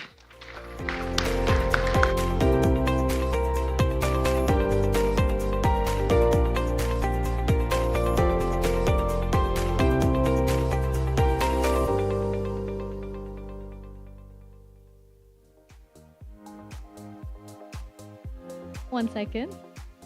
Okay. Bismillahirrahmanirrahim. Assalamualaikum warahmatullahi wabarakatuh. May peace and blessings be upon you all. A very good morning to you all. Firstly, I'd like to extend my regards and my hello, firstly to, as we saw on the screen, His Excellency Ambassador of Indonesia to Australia, Mr. Siswo, and also Her Excellency Deputy Head of Mission of Australian Embassy, Deputy Ambassador Miss Gita Kamat. Always nice to see you. And the last time we had the session, it was me and you as well, so great to reunite in this forum as well. And the Deputy of Macro Development Planning from Bapenas, who was also here, Pa Erwin, as well. And of course, our Katalis Director, Mr. Paul. Let's have a round of applause for Mr. Paul as well.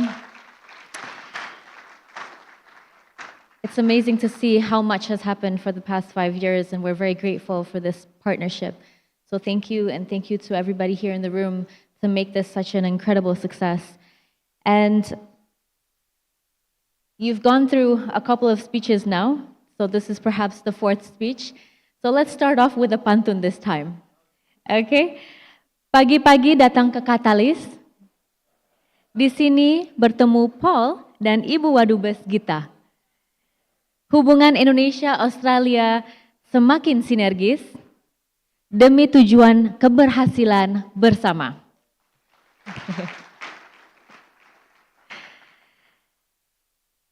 Firstly, on behalf of the Ministry of Trade, I'd like to apologize, firstly, because Bapak Budi Santoso is not able to come. The Minister has a couple of other agendas, and so we're dividing our tasks today. But with that being said, thank you for this invitation to attend the Katalis program showcase held as part of the Indonesia-Australia Prosperity Expo of 2025. And thank you also to the organizers for this opportunity for all of us to convene in such a manner. This year marks a significant milestone for Katalis as it concludes its 5-year phase from 2020 to 2025 under the Indonesia-Australia Comprehensive Economic Partnership Agreement.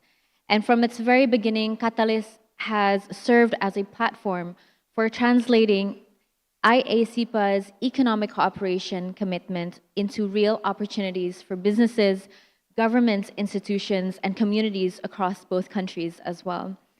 Ladies and gentlemen, over the past 5 years, Katalis has supported a range of initiatives aligned with the Ministry of Trade's strategic agenda, particularly in promoting inclusive trade and enhancing the contribution of micro, small, and medium enterprises, and advancing professional skills development to strengthen the flow of goods, services, and as well as investments between both countries, that of Indonesia as well as Australia.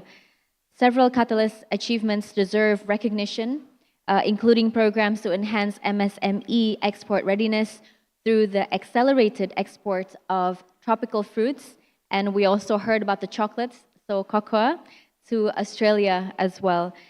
The empowerment of women entrepreneurs has also been strengthened through the Go Big, Go Global Forum, which expands business networking opportunities and access to financing as well. Women play a very significant role in SMEs, and I always tend to remind everybody this because around 62% of SMEs in Indonesia are run by women. And yes, and SMEs also contribute more than 60% towards our national GDP. And this is a very significant number and something that needs to be recognized by all and for all. And above all also is how we are continuing to support one another in order to succeed.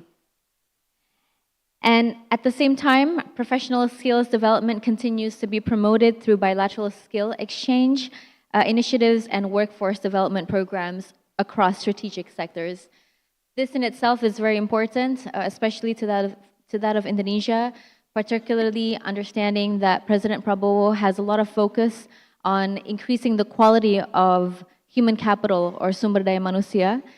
And because this is the very core of our development, recognizing that Indonesia has the potential of becoming one of the largest economies, and we know this era known as the Indonesia Golden Age or Indonesia Emas 2045, 2045. And so anything that contributes towards increasing the quality of human capital itself, it's something that is worth appreciating. And as we know, President Prabowo is very concerned in a sense where a majority of the programs that the government is currently doing is catered towards improving this very quality in itself, ranging from the education, ranging from health as well, and as well as other capacity building programs. And so we do appreciate the kind of collaboration that we have so far with Australia, and it's something that we hope to see even more happen in the future.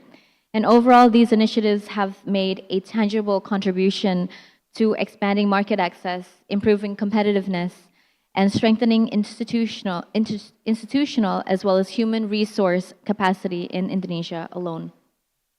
Furthermore, Katalis has facilitated meaningful collaboration with Australian counterparts, fostering mutual understanding and trust in emerging and future-oriented sectors. Areas such as education and training, digital trade, and services have become increasingly central to our bilateral trade relationship, and this cooperation has helped lay the groundwork for deeper engagement in these fields as well. The success of Katalis illustrates the value of a well-designed and well-implemented economic cooperation program under trade agreements. Katalis has provided a practical reference point for how cooperation under FTA or CEPA can be translating into meaningful outcomes as well. And I do hope Vice Ambassador has also, Deputy Ambassador has mentioned as well, the very importance of the people-to-people relations. And I believe that through this program, through the engagements that's happened so far, I hope that the people-to-people relations, which so far has served as a foundation to trade itself, continues to prosper and goes beyond this program. Ladies and gentlemen, as we look ahead to the next phase of Katalis 2.0, we just saw a presentation by Bapanas as well on this, spanning from 2026 to 2030. There is a need to refine its focus, increase its responsiveness to policy priorities, and leverage lessons learned as well. The evolving economic landscape marked by digital innovation as well as sustainable challenges require responsive and collaborative action. Our two leaders, as mentioned earlier, have also reaffirmed their strong commitment to deepen cooperation in areas including sustainable growth, energy transition, digital economy, and skills development. In this context, I strongly hope that Katalis 2.0 will further strengthen the G2G engagement while continuing to support private sector-led initiatives. It is also important that the program's future focus remains aligned with Indonesia's development priorities under the RPJPN 2025 to 2045, so the big 10-year program. The Ministry of Trade remains committed to working closely with our Australian counterparts to ensure that the spirits of IA-CEPA on mutual benefit, inclusivity, and shared prosperity are upheld throughout the implementation of Katalis going forward.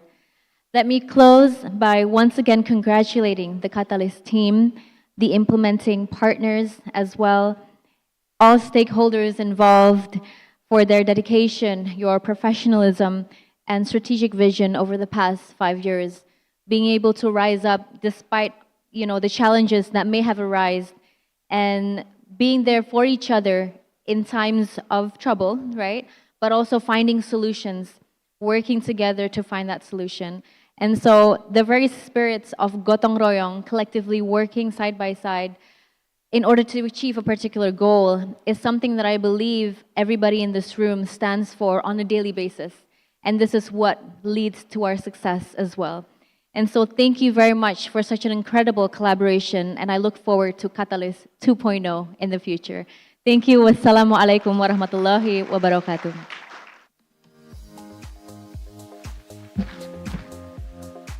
Ibu Roro, would you be able to please hold up on stage? Terima kasih atas for your speech. Ibu Roro ST, Vice Minister, Minister of Trade, for providing the keynote speech.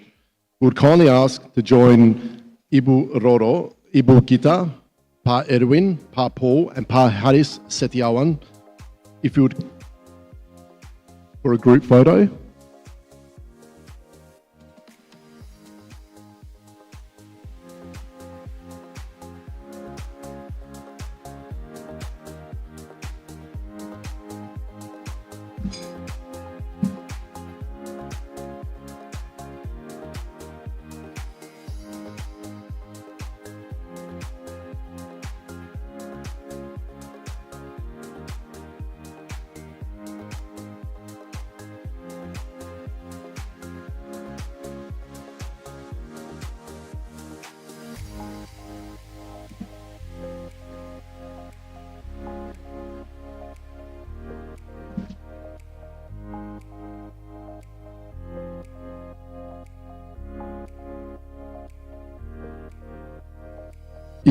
If you could kindly hold up the angklung and play it as a symbolic gesture to commence the event. We'll then take a group photo of this. For a little bit longer, for 20 seconds at least. Do you want to count to get All right, started? let's go. Yeah. Satu, dua. That's all right. When you're ready, satu, Dua. tiga, empat, lima, enam, tujuh, lapan, sembilan, sepuluh.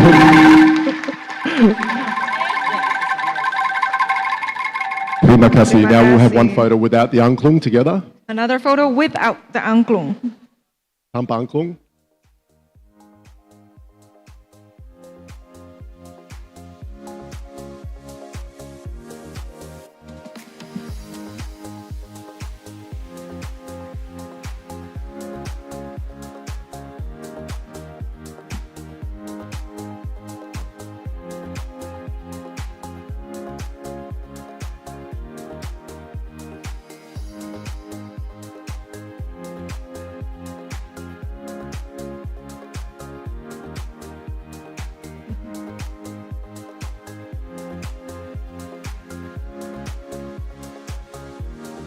All right, and the last photo Yep, will be last taken photo. Yep, down on the down there. with all the other guests facing the A Katalis. selfie with everybody in the audience. So we'd like you to carefully walk down, and we're going to be facing the Katalis program with all the guests. Guests, could we please all stand up as well, please, so we can take a group photo together?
Terima kasih, Bapak Ibu semuanya. We now transition into a series of fireside chats, deep dives into some of the most dynamic sectors shaping our shared future. These discussions will explore the key industries that are part of Katalis' investment portfolio over the past 5 years.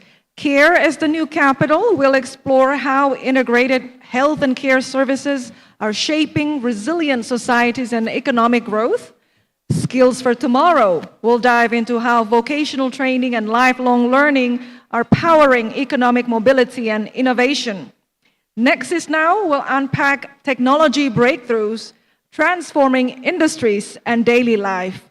From farm to fine market, we'll put a spotlight on the intersection of agriculture and tech and highlight pathways to position high-quality agricultural goods in global markets. Each conversation features voices from both nations, public and private sector leaders sharing their vision for stronger collaboration.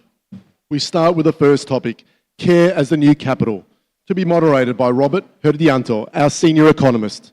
The stage is yours, Mus Robert.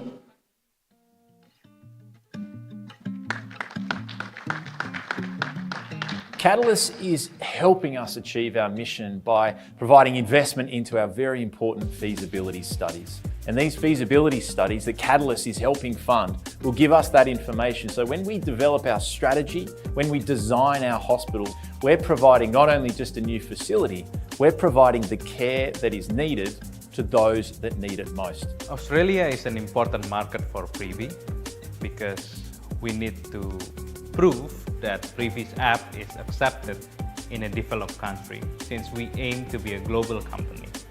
And Australia is Indonesia's closest neighbor, closest friend, which is a developed market.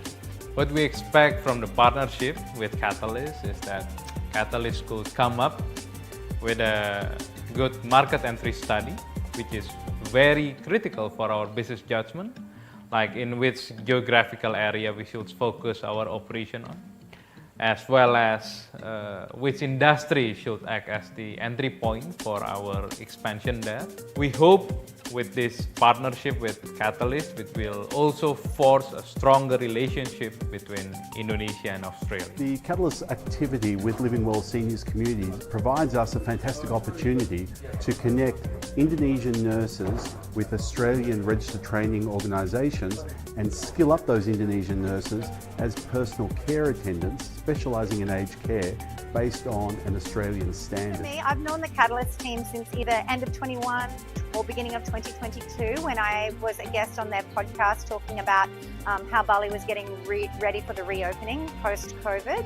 So I've had a really great experience where we kind of came up with this concept and we worked it around into something that I think is going to be really impactful to the tourism market now. So I've had a great experience working with Katalis. So during the time we've been working with Katalis, we've grown from a media company that just covers Bali, which is Bali Buddies, to now we have a media platform that covers tourism across all of Indonesia called Indo Buddies. And the beauty of this project is, even though we've started it here on the island of Bali as a pilot project, it's going to be a tool that can be used right across Indonesia through all of different properties. And then eventually, if other countries want to use this, I can only see that as a bonus.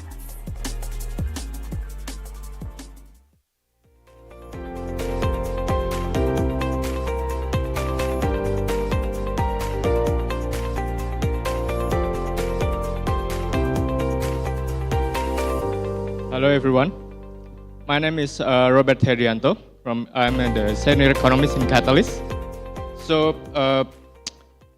here is the big picture.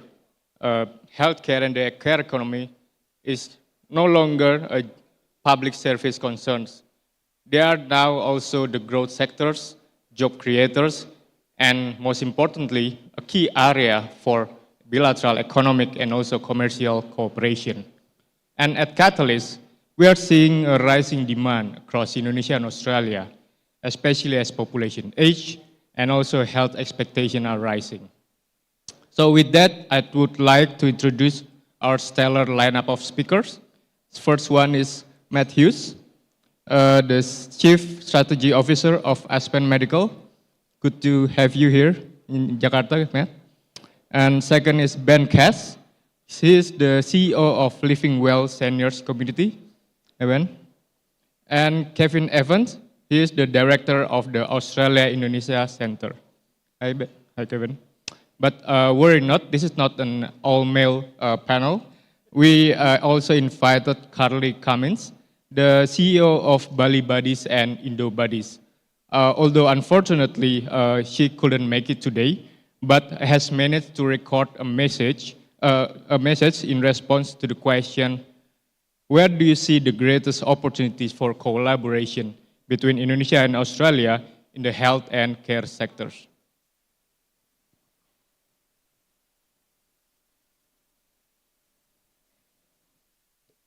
Committee, can you play Carly's video? Sorry I couldn't be there in person, but thanks for giving me the opportunity to address this question via video. For those of you who don't know me, I am Carly, the founder of Bali Buddies and Indo Buddies. So to answer the question, one of the biggest opportunities I see in inclusive tourism, especially when it's backed by strong healthcare and support. I think that this is an area that's definitely underutilised between Australia and Indonesia. In Australia, the statistics state that there's more than 1 in 5 people that live with a disability. And when you add ageing travellers, temporary disabilities and families into that number, it grows a whole lot more. So we're talking about a big segment of the market who all like to travel. These travellers add up to spending billions of dollars each year, but they only go where they feel confident, supported and safe. Right now, Indonesia isn't fully tapping into this market, and that's a missed opportunity, especially given how popular Indonesia and Bali is already with the Australian market, with affordable flights, good value and the close proximity to each other. So when we talk about accessibility, it's not just wheelchairs. It could be somebody with a knee injury, an older person with balance issues, a parent who's got a child with a stroller. These travellers are all wondering and asking the same questions. We get these questions over and over on our social channels. Can I get around easily? Will this place work for me? Do I need to worry about stairs, or is the bathroom accessible?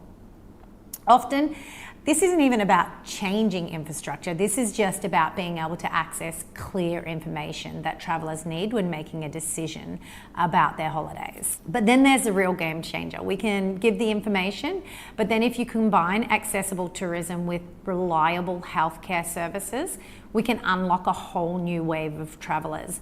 And it's not just the services themselves, it's communicating that those services are available to travellers should they need them when they're visiting. Travellers want to know, if something goes wrong, where will I be looked after? Where should I go? Is there medical care nearby to where I'm staying or the area that I'm visiting?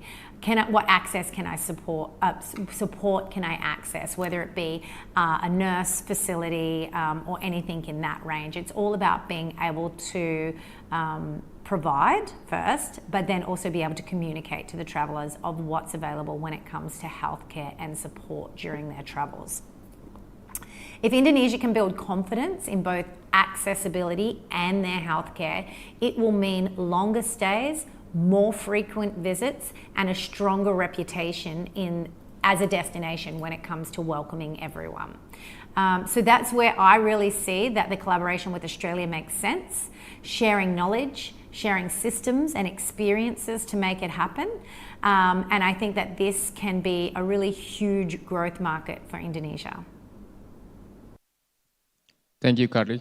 So inclusive tourism is an interesting key opportunity that Carly has highlighted that we need to capture as a growing segment of travelers require more care and also health facilities in the tourism destination. Now, gentlemen, I would like to ask you the same question that I gave to Carly. Where do you see the greatest opportunity for collaboration between Indonesia and Australia in the health and care sector? Matt, do you want to go first? Selamat pagi. For me, I think the single greatest opportunity for our two countries to work together is in health resilience and health security. And we can do that by sharing knowledge, sharing data, and using the data to help us to define a policy, education and training, exchange of workforce. There's many different things that we can do together as two countries. And I think that one of the most significant things that we saw from the COVID pandemic was how intrinsically linked strong and prosperous economies are linked with, good, strong health systems and resilient healthcare systems. So I think that exchange of information, know-how, data, workforce, etc., for me, that's where we can be doing a lot of really positive things together into the future. Thank you, Matt. Ben, what do you think the greatest opportunity in the bilateral cooperation? If I can highlight two opportunities. I've just returned from Australia a few weeks ago and to attend aged care conferences back in Sydney and Melbourne. And we are, and I don't use this word flippantly, we are at crisis point in Australia, our aged care sector. To give you an idea of some sort of occupancy numbers in aged care facilities in Australia, it's sitting on now about 97%. So 97% of aged care facilities in Australia are now full. And in fact, paradoxically, aged care facilities in fact are shutting down in Australia, not because of a lack of demand, but because of a lack of staff. So imagine that as a business scenario, when you have a queue of customers, but you don't have the staff to supply those customers. And that is exactly the state of the Australian aged care system at the moment. So the opportunities, I think, are twofold. Number one, there's the work which we've been doing in conjunction with Katalis, with the University of New England, with our local partner here, Binawan University, to skill up Indonesian nurses as personal care workers for the Australian market. But the flip side is also true, that there is going to be an inevitable spillover of need from Australia's aged care sector, which will need to be fulfilled by somebody, somewhere. And that seems painfully obvious that that country would be Indonesia. And when we talk about Indonesia in the Australian context, I probably really mean Bali. And we already have seen the first signs of that. Last year, there was a dementia facility set up by an Australian company, which is operating in East Bali. And I think that will pave the way for many more facilities over the coming years. So again, it's twofold. It's both Indonesia providing skilled labour to supplement Australia's workforce needs, and it's Australian retirees choosing to retire in Bali to be able to access better services at a more economical cost instead of Australia. Thank you, Ben. People-to-people connectivity, I think that is a strong keyword that has also been repeated by Paul, Ibu Gita, and also Ibu Roro earlier today. So, Kevin, what do you think the greatest opportunity for bilateral cooperation in health and care sector? I think one of the important developments is some growing similarities between the societies. The first point I would note is Australia's population is growing faster than Indonesia's, and that's not going to change any time in the future. It may be 500 years before we have more people in Indonesia, but that is a dynamic. The leading growth component of Indonesian society today is already the aging population. Now, Australia has a few decades experience in managing an aging population, facilities, how you structure, architecture, equipment design, health facilities, and so many things. Ben referred to that before. Indonesia is now looking at having to develop those capacities. So I think that there's a natural partnership there in addition to people-people movement. So education and training will be quite critical. Maybe more education and training for managing geriatrics as opposed to the pediatric part of the age cohorts. So these things, I think, represent major areas of future partnerships together. And I would also say, even outside of that, could I also say, this is really something for Indonesia to think about, but Australia has an extraordinary strength there, and that would be on managing finances for the aging population. So really, Indonesia has to, before it gets too late, before the demographic bonus comes to an end, really begin to build a serious, we would in Australia call it the superannuation sector. Indonesia should really start to seriously develop that, because the next generation of older Indonesians live longer, have less kids, live healthier, they want an active lifestyle, they will need more resources. and to be able to provide that themselves would be an enormous saving for the economy. I think Australia has a lot that it could share and mutually invest in there. So I think these are areas where there is enormous opportunity to be working together and not look at it in a negative way, but look at this as really another major area for economic collaboration between us. Thank you, Kevin. I think you have basically taught us how to see the comparative advantage between the two countries in this particular sector. And let's go deeper into the infrastructure side of things to understand the delivery of the services sector. So Matt, Aspen is planning a long-term investment in Indonesia.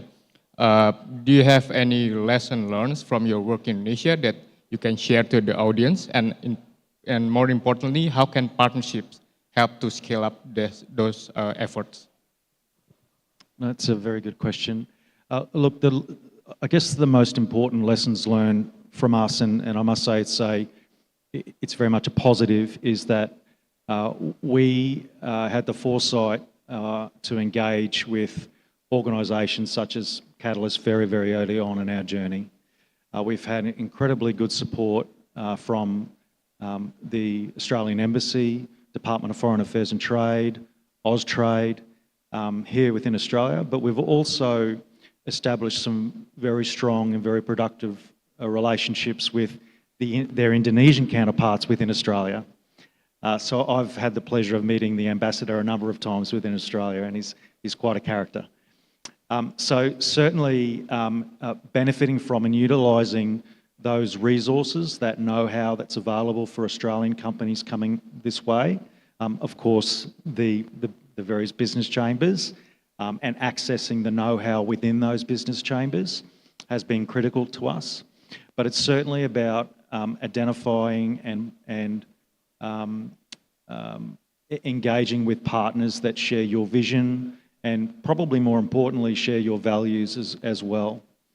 So we realise that whilst we have a level of expertise and know-how within our chosen field and healthcare delivery, hospital construction, design and so on, it's critically important to us that whatever we are building and whatever systems that we implement, they actually have to align with what it is that's required here within the market, and they have to be culturally appropriate as well.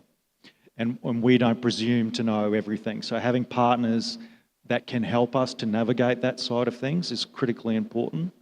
We at Aspen Medical are blessed with having some very, very capable and highly talented team members. Two of them are here today. So creating those partnerships, understanding what you don't know, not being afraid to ask for assistance, and realising that that assistance is actually there, and it's very robust, and we can see it here today with what Katalis has done and what continues to do. Thank you, Matt. Trusted partner is really key in the local market. Yeah. So we've heard about the infrastructure and system, but now let's bring in the lived experience of the aging population. So Ben, what does living well mean in the context of senior care in Indonesia and Australia, and how are you bridging the gap for qualified carers, especially in Australia? Because as you mentioned earlier, there has been a scarce of workers for this aged care sector. If I can pick up both the points of Kevin and Matt. So I guess firstly, I started my journey here some 13 years ago, and this was just an entirely taboo subject. Families took care of their elders. I'm taking a fairly liberal definition of taking care of, but Indonesian families were satisfied that as long as parents were living under the same roof as them, they were fulfilling their duties. What has obviously changed in Indonesia over the last 10, 20 years, as Kevin mentioned, is a really dramatic shift. And I always say to people, these aren't about cultural issues, these are about socio-demographic issues. Australia 40, 50 years ago enjoyed family sizes similar to what a lot of Indonesian families did perhaps 10 or 20 years ago. But there were some big changes. There was families became much smaller in size in Australia, and women participation in the workforce. And then the third part, as Kevin said, people simply living longer. Well, these are the three exact drivers now happening here in Indonesia, particularly in big cities. And in fact, more women are college educated in Indonesia than men. So if you accept you've got this elder generation now living much longer, 10 or 15 years longer than it was, say, 20 years ago, if you accept that women are in the workforce, and if you accept that there are simply birth rates which are much smaller with sibling sizes, families shrunken down, and dwellings also shrunk down. We're not talking about big landed homes anymore of 400, 500 square meter bangunan. We're talking about people living in apartments of 70 square meters. So that idea, that idyllic picture of a three-generation family all living together is not really realistic. And that's the opportunity now for seniors living to really make a big impact in Indonesia and transform the lives of seniors here. Thank you, Ben. So we have heard from the delivery and also demand side, and Kevin, you are from the more of the research and policy side. What do you think like research and policy partnership between Indonesia and Australia really help shift the not only the policy but also the perception of healthcare work? So I think the first element, and this is the mindset that we bring to our approach, and I'm delighted that we've been able to work with Katalis in prosecuting using this approach, is not to look at research for the sake of research or to get, Scopus ratings for researchers, but it's to identify what's a real problem, and not just to mobilize researchers to look at that, but also to bring people with a vested interest. So you call them stakeholders, but people who have a genuine interest in what comes out of that, both from business community, but also policymakers, so that they also track the journey. They also provide a reality check along the pathway. And once the research has been undertaken, you actually therefore have people who have an interest in what you've done, understanding, and we hope, a positive view on it. And so they also go out and they become lobbyists. So they begin, in some respect, as reality checkers on what the researchers are trying to do, but they end up being advocates. So if you're trying to change policy, change approaches, and Ben mentioned, we have to change, in the old days, you would look at the idea, Indonesians, many still do, look at the idea of old age facilities. They're still seen as God's waiting room, and still seen as a failure for the family to put grandma in there. But actually to see it in the kind of new way of managing that is a critical step in that transformation of thinking. And equally, of course, it looks at issues like training.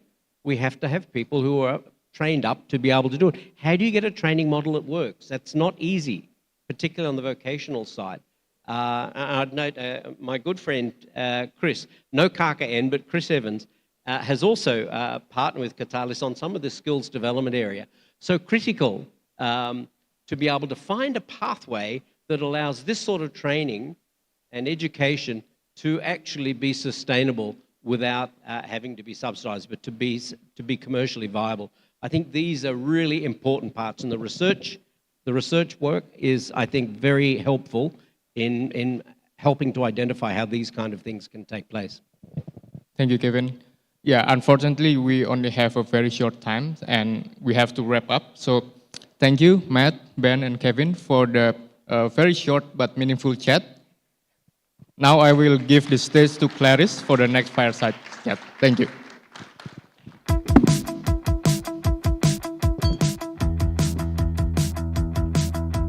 Initially, our conversation started with the Victorian government, and from there, that led us to meet Homesglen, TAFE in Victoria. So we thought this was a very good collaboration between the three companies, between ODG, where we are a renowned contracting business, with Homesglen, which is a very good reputation in trades training in Australia and apprenticeships, and Katalis, wanting to increase business between Indonesia and Australia in accordance with the IA-CEPA program. Kalau dari Dikin, trainingnya menarik sekali ya, walaupun disampaikan dalam bahasa Inggris. Kemudian kita juga sangat dengan bahasa yang mudah dimengerti. Terus juga materinya tuh sangat komprehensif ya. Semoga lebih banyak lagi training-training yang bermanfaat dari Indonesia dan Australia, atau karena lokasi kita dekat dan juga di situ kemungkinan untuk gender equality juga sudah lebih maju daripada Indonesia. Jadi kita bisa mengambil banyak manfaat pembelajaran dari hubungan Indonesia dan Australia.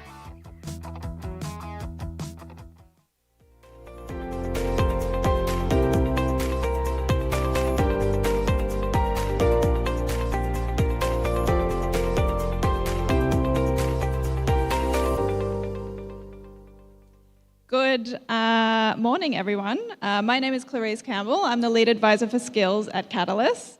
We're now moving on to conversations about skills and vocational training, touching on future thinking and collaboration. So let's welcome our amazing speakers. Firstly, we have Imelda Harsono, the chairperson of the board of Pintar. Next, we have Mariam Kartika Tresni, the national president of the Indonesia-Australia Business Council. Thirdly, we have Chris Evans, who's the President Director of PT ODG and also on the IABC board. And joining us via Zoom, we have Tim Gilbert, the Vice President of International Development at Melbourne Polytechnic. So just briefly, Indonesia has a demographic advantage at the moment, as we heard from the presentation on healthcare. And Australia has long-standing expertise in education and training. But the real challenge and opportunity is turning that potential into real-world skills, jobs, and innovation. Today's panel brings together voices from education, business, and training institutions. So I'm really excited to dive into this. And within Katalis, at the skills portfolio, we've been working to connect Australian vocational education providers with Indonesian businesses to help address workforce skills needs in Indonesia, allowing for businesses to firstly access high-quality skills in country without the need to send staff overseas to train offshore, as well as provide opportunities for training providers to access and enter the Indonesian market, noting that there is such a huge opportunity here in Indonesia, which diversifies their business opportunities for offshore training. So I'd firstly like to ask a question to Imelda. So at Pintar, you focus on building more effective and inclusive education ecosystems. What's one insight or shift you've seen that could really change the game of how young Indonesians prepare for the future of work? Okay, so at Pintar, we believe that the game changer is actually flexible education.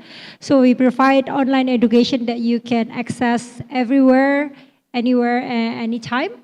So because we want to challenge the traditional way of learning, and we believe in lifelong learning. So if you have trouble going to school or getting an education and you're already working and you want to upskill yourself, then you can go to our platform and really learn something new, and you can adapt it to your workforce as well.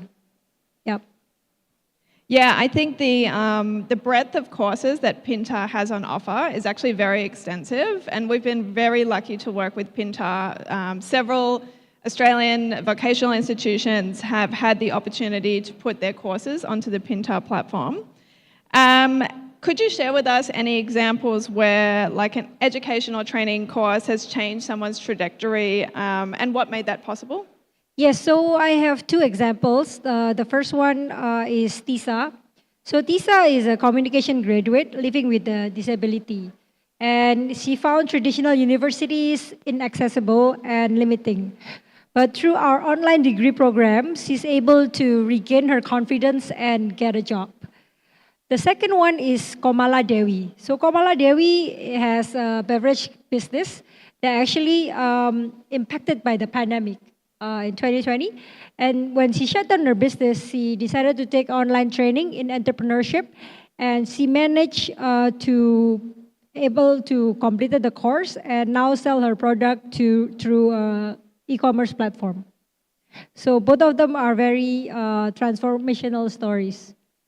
Yeah, I think it's really important to sort of showcase the journey of students, especially for people who may not have access to traditional education where, you know, they travel to a campus and they do sort of in-person training programs. So this is a really good example from Pintar. So I'd like now to jump to the employer perspective with PT-ODG. PT-ODG works across the mining services sector in electrical, fire and mechanical contracting. And so you depend on very highly skilled workers to do those jobs. So Chris, you're working at the intersection of industry and workforce. What kind of skills are you struggling to find in today's new recruits? And how can training providers work more closely and effectively with businesses like yours to close the gap? When we're seeing people coming in from field workers and where they're coming into our course, which is trying to replicate the Australian apprenticeship system for electricians, sometimes we're seeing that they need some remedial maths to help them out. Sometimes they've been out of the workforce for a while, or they've been out of school for a while, and they need some maths trainings. As part of the course, we also try to empower them to be seeking solutions themselves. So the Holmes Glen teachers are using technology, and they're trying to encourage them to improve their presentation skills and their research skills. So they'll be given some information. They've got to then use that to try and build a case and do their own research, looking on YouTube for installation techniques and so on. With regards to teaching providers, sort of getting closer to the needs of industry, we've had some good examples where we've got interns from a local high school, and what happens there is the teachers actually come in and they sit down with us, and some of them actually go to the work and they help us install air conditioners, they learn about safety, and then they bring those lessons then back to the classroom. We've found that to be quite effective, so that they're bringing some real world examples back to the classroom and they can help their students. Yeah, I think what you're trying to do at PT-ODG is really admirable. You're one of the first examples, I would say, of a company that's really invested a lot in terms of realizing that there's a skills gap or a need for upskilling, and really invested in making sure that that training of your staff is up to scratch so that you provide very high quality services to your clients. I mean, you're going along the lines of basically doing an apprenticeship model. How would you like to kind of scale this up in the future? The concept of apprenticeship goes back a long way in history, and it relies upon the support of an employer. It's not just the student. So, we're a B2B business in this part. So we're approaching different employers to get their employees and put them through the training, which is a 3-year course. So it's a partnership, it's a collaboration with that employer, where they have to make sure that the knowledge that we're giving in the classrooms, what we're teaching in the workshops, is then applied in the real world. So to scale up,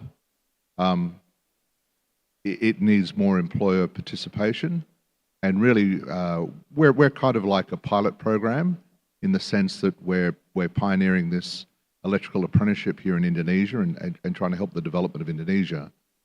But I think if this gains traction and more employers get on board, I think there'll be more of a critical mass to support a larger apprenticeship sort of program. Yeah, I think that's really amazing. So I'd actually like to hand the floor over to our Zoom attendee, Tim. Tim is working at Melbourne Polytechnic, and Melbourne Poly is right in the middle of where training meets workforce demands, especially for trades and applied learning. So Tim, if you're able to hear us and say something so we can hear you. All good, can you hear me? Okay, great. I'd like to ask you, Australia's vocational education system is known for being practical, flexible, and closely aligned with industry needs. What do you see is the biggest opportunity to localise that model in Indonesia, and what are some of the lessons you've learned so far at Melbourne Polytechnic? To you, Clarice. So I guess what is very interesting about this question is that although the Australian system is designed to be all those things that you've just mentioned, it is only designed to be those things in the Australian context. So there are some serious limitations when trying to deliver Australian vocational qualifications in Indonesia and other countries. There are costs and complications associated with compliance, which can make our products here unnecessarily expensive, even when the products themselves at first sight will appear to meet the needs. So what we're finding instead is that we can work hand in hand with our Indonesian partners, and we can customize our products and curriculum to the local market, and we can award qualifications that will fit the local industry needs rather than being entirely Australia focused. And these can be in the form of like short courses, skill sets, and bespoke training solutions, including micro-credentials. So we've got a partner like that in Bali, where we're running a hospitality program, which is designed with significant industry input. And so the applicants are now coming from all across Indonesia, and they're getting some really great industry outcomes. And also have that pathway back to Australia should their parents wish to make that further investment for them. Yeah, I think that's a really good insight from you, Tim. I mean, you've had lots of examples of various projects you've worked on across the world, but particularly in Indonesia. So what do you think is a strong and sustainable Australia-Indonesia vocational training partnership in your mind? And what does that look like in practice, and what makes it work? Yeah, look, great question. With these partnerships, they need to be founded on a really strong relationship. And I think you need to really listen to the partners and hear about, work out what they are really trying to achieve. So that example that I just gave in Bali, it wasn't always good times. At the very beginning of the partnership, we had the impacts of COVID.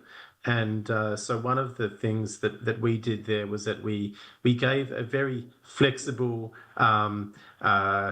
adjustment to the partnership, and we didn't require the minimum student numbers and so forth. And we gave them a lot of support during COVID. And I guess if you're with your partners during the good times and the bad times, you will, have these amazing outcomes down the track. So if we hadn't have supported them during the tough times, then they wouldn't have had the booming years that we're having now. So look, I think, you build these strong relationships, and then the value of the partnership becomes greater than just that immediate return for either party. And if you can support them during the difficult times, you can absolutely find some great outcomes down the track. Yeah, thanks so much for that. I think the key takeaway from that is, you're working together in good times and bad, and, the two countries have to stick together as much as we can to make things work. So it's really great to hear that. So far we've heard about, education, training and employer needs, but we know that none of this sort of works in isolation, and it really depends on policy, trade and investment alignment across all of the sectors. So Mariam, I'll just quickly turn to you. So in your capacity as the National President of the IABC, how important is workforce readiness in attracting long-term investment in Indonesia? And how can the education sector better respond to the signals? I think it's on. Yeah. Oh. Hello? Yes. Yeah. Thank you, Clarice. I think the role of education and training is going to be critical, I think, in supporting the overall cooperation between Indonesia and Australia in terms of investment. It cannot, I think all of these investments require the human resources to support them.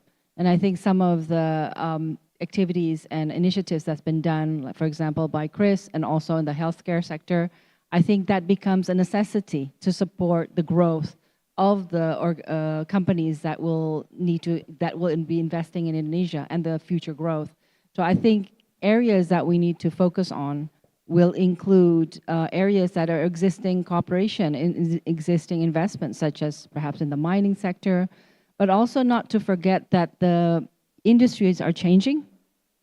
So we have to be very focused on the skills needed for I think the mention of future-proofing, the education and training for the future, that supports lifelong learning, the higher order thinking skills. And so the basic education in those areas is going to be very important as a focus.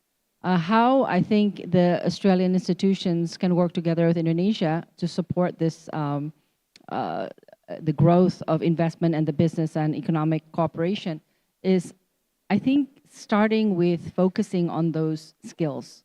I've been working in education for decades, with Australian institutions, and I think there has been many attempts to try to bring in some of the skills, but sometimes Australia has always been a popular destination for Indonesians because they are known for providing practical skills, international, accreditation, networking, and international networking. So in that sense, it's already been going on. But I think what's critical now to support the cooperation and the investment is focusing on areas of industry and working with the companies that really need it, so that whatever initiatives that's done and the results of these training and the education can be then absorbed directly by the organizations that need them. And I think there needs to be more focus on that. And that's what I think educational institutions both in Indonesia and Australia can do. I believe there needs to be more cooperations, extension of what the examples we've seen here in healthcare as well as in the mining sector. But I think there is a lot more. And I think by doing so, we could encourage more investment, because labor is always a big consideration when investing as well. The shortages, the productivity, so that's an area that we need to look into. So I do, but there's also one area that people seem to sometimes don't discuss, is language and communication. So I think that's something that we also need to ensure that it becomes part of the training and the education system. I think.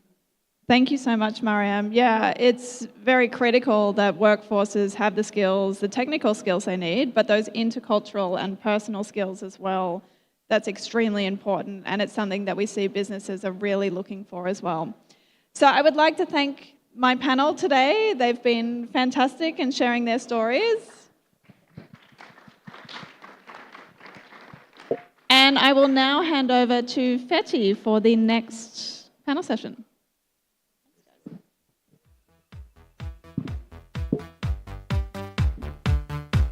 Katalis ini adalah inisiatif yang luar biasa dari pemerintah Australia untuk kemudian mendorong agar bagaimana produk Indonesia bisa lebih banyak kemudian mengakses pasar Australia. Dan salah satunya kemudian yang gayung bersambut adalah terbuka untuk buah-buahan tropis. Seperti yang kita lihat di sini, ada buah naga, ada manggis ya, juga sebenarnya ada mangga. Nah, ini harapannya bagaimana kemudian bisa mengakses Australia yang memang memiliki standar yang tinggi untuk mempersilahkan barang pertanian masuk atau fresh produce masuk ke wilayah Australia. Tadi saya menerima rombongan dari Kedutaan Australia, dari Konsulat Australia, juga dari Bapak kita yang bertugas di Canberra, di Kementerian Luar Negeri, di Kedutaan di Canberra, dan kami membicarakan mengenai bagaimana agar Sterina ini mempunyai standar mutu sama dengan Australia. Jadi kami bangga sekali hari ini bahwa pihak Australia membantu kami lewat Katalis, membantu kami untuk meningkatkan standar Sterina ini. Padahal Anda tahu semua bahwa Australia dalam hal menjaga sterilisasi produk-produk itu luar biasa kerasnya. Katalis merupakan mitra strategis bagi Flores Prosperindo dalam mencapai akreditasi dari Global Sustainable Tourism Council. Dan tentu untuk menarik investor Australia serta penyediaan pelatihan nantinya untuk mendukung pengembangan Tanah Mori. Dengan dukungannya Katalis akan ada peningkatan kapasitas bagi semua staf dan pihak yang terlibat dalam pengembangan dan operasi tujuan wisata. Dan terakhir juga dengan adanya dukungan dari Katalis, Tanah Mori akan memiliki kerangka kerja tata kelola yang melibatkan pemangku kepentingan setempat sesuai prinsip pengembangan pariwisata berkelanjutan.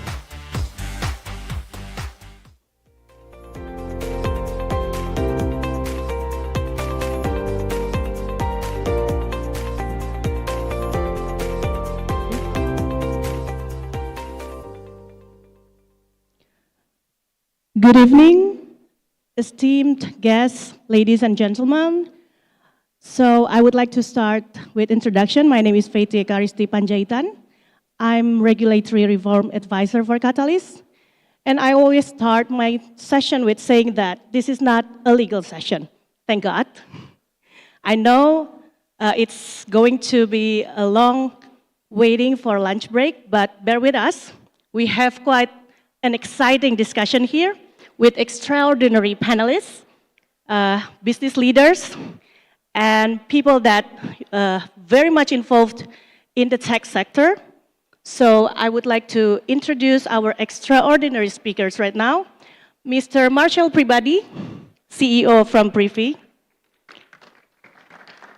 Mr. CY Zhang, the CEO of Charge Indonesia. And Mr. Ivan Wicaksono, Supply Chain Management and Digital Director of Gunung Raja Paksi. So without further ado, let's start with the big word, innovation and sustainability. So we have questions for all panelists. Feel free to be more interactive because I think everyone is waiting for quite exciting conversation right now. So how are you seeing innovation and sustainability come together in real ways in your business and sectors? So should we start from Pak Marshall maybe? Because you already look like. Yeah. Actually, I think there could be more efforts that goes into quantifying the green effect when we digitalize the economy. I think that is what is lacking. That actually green and digital could go together. Yeah, for example, with the rise of digital banking, mobile banking, people do not need to travel to the bank's branches anymore. And how much carbon is saved from just the travel back and forth to the bank's branches just to open up new accounts or do transactions, right? And then secondly, for example, in the world of insurance claims, like clinics, hospitals, right? When they are still using paper to complete all of the necessary documents for the insurance claim, be it for the BPJS Kesehatan or private insurance, every week, like they are renting a truck, a small truck just full of documents, because it is required that all of the medical records, all of the prescriptions, all of the doctors' signatures must be there as supporting documents. So imagine like how many tons of paper every week that is saved, but yeah, no one is really doing the effort to quantify that digital goes together with green. I think that's what we would like to see more in the future. Okay, yes, indeed, less paper, less travel, it really contributes to the environment, definitely. So, Mr. CY Zhang, I think we would like to hear your opinions on this. Thank you, Fethi. And thank you, Katalis, for having us, for what a wonderful organization and initiative. So, Indonesia sits at the crossroads of energy transition. So we at Charge Indonesia, we're focused on electric vehicles, electric motorcycles.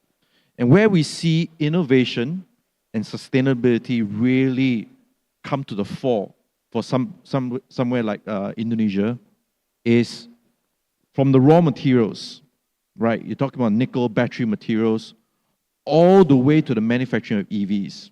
Indonesia is the biggest country in Southeast Asia, right? Indonesia has the biggest market for vehicles as well in Southeast Asia. And Indonesia will lead the energy transition for mobility in this region, right? And Indonesia has everything. 200 million vehicles ready to be transitioned, right?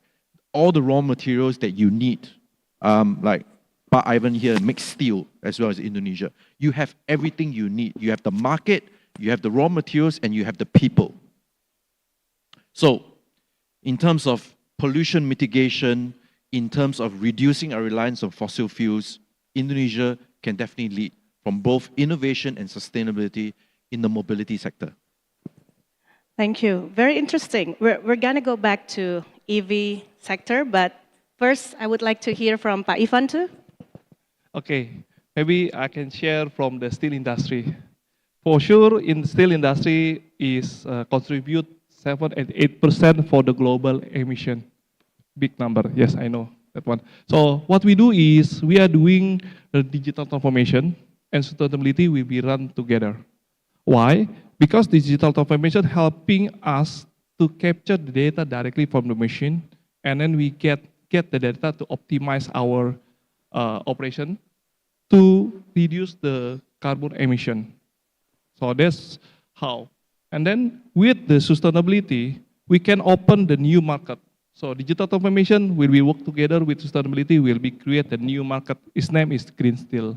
So many Australian, New Zealand, and Europe is asking the green steel at this moment. So when you asking about digital transformation and sustainability, now in the steel industry is become the crucial roles. Thank you. Thank you. So going back to Privy, as digital infrastructure like identity and trust systems become more essential, like you said, now we are more inclined to a paperless transactions. So what role in the future that you think Privy will play in enabling a more secure, a more inclusive and low carbon digital services? Yes, since we are in the topic of being green, right? So, since what Privy providing right now is digital trust based on digital certificate, so we provide trusted digital ID, trusted digital signature, and electronic registered delivery services, which is a substitute of registered postal mail in the digital world, right?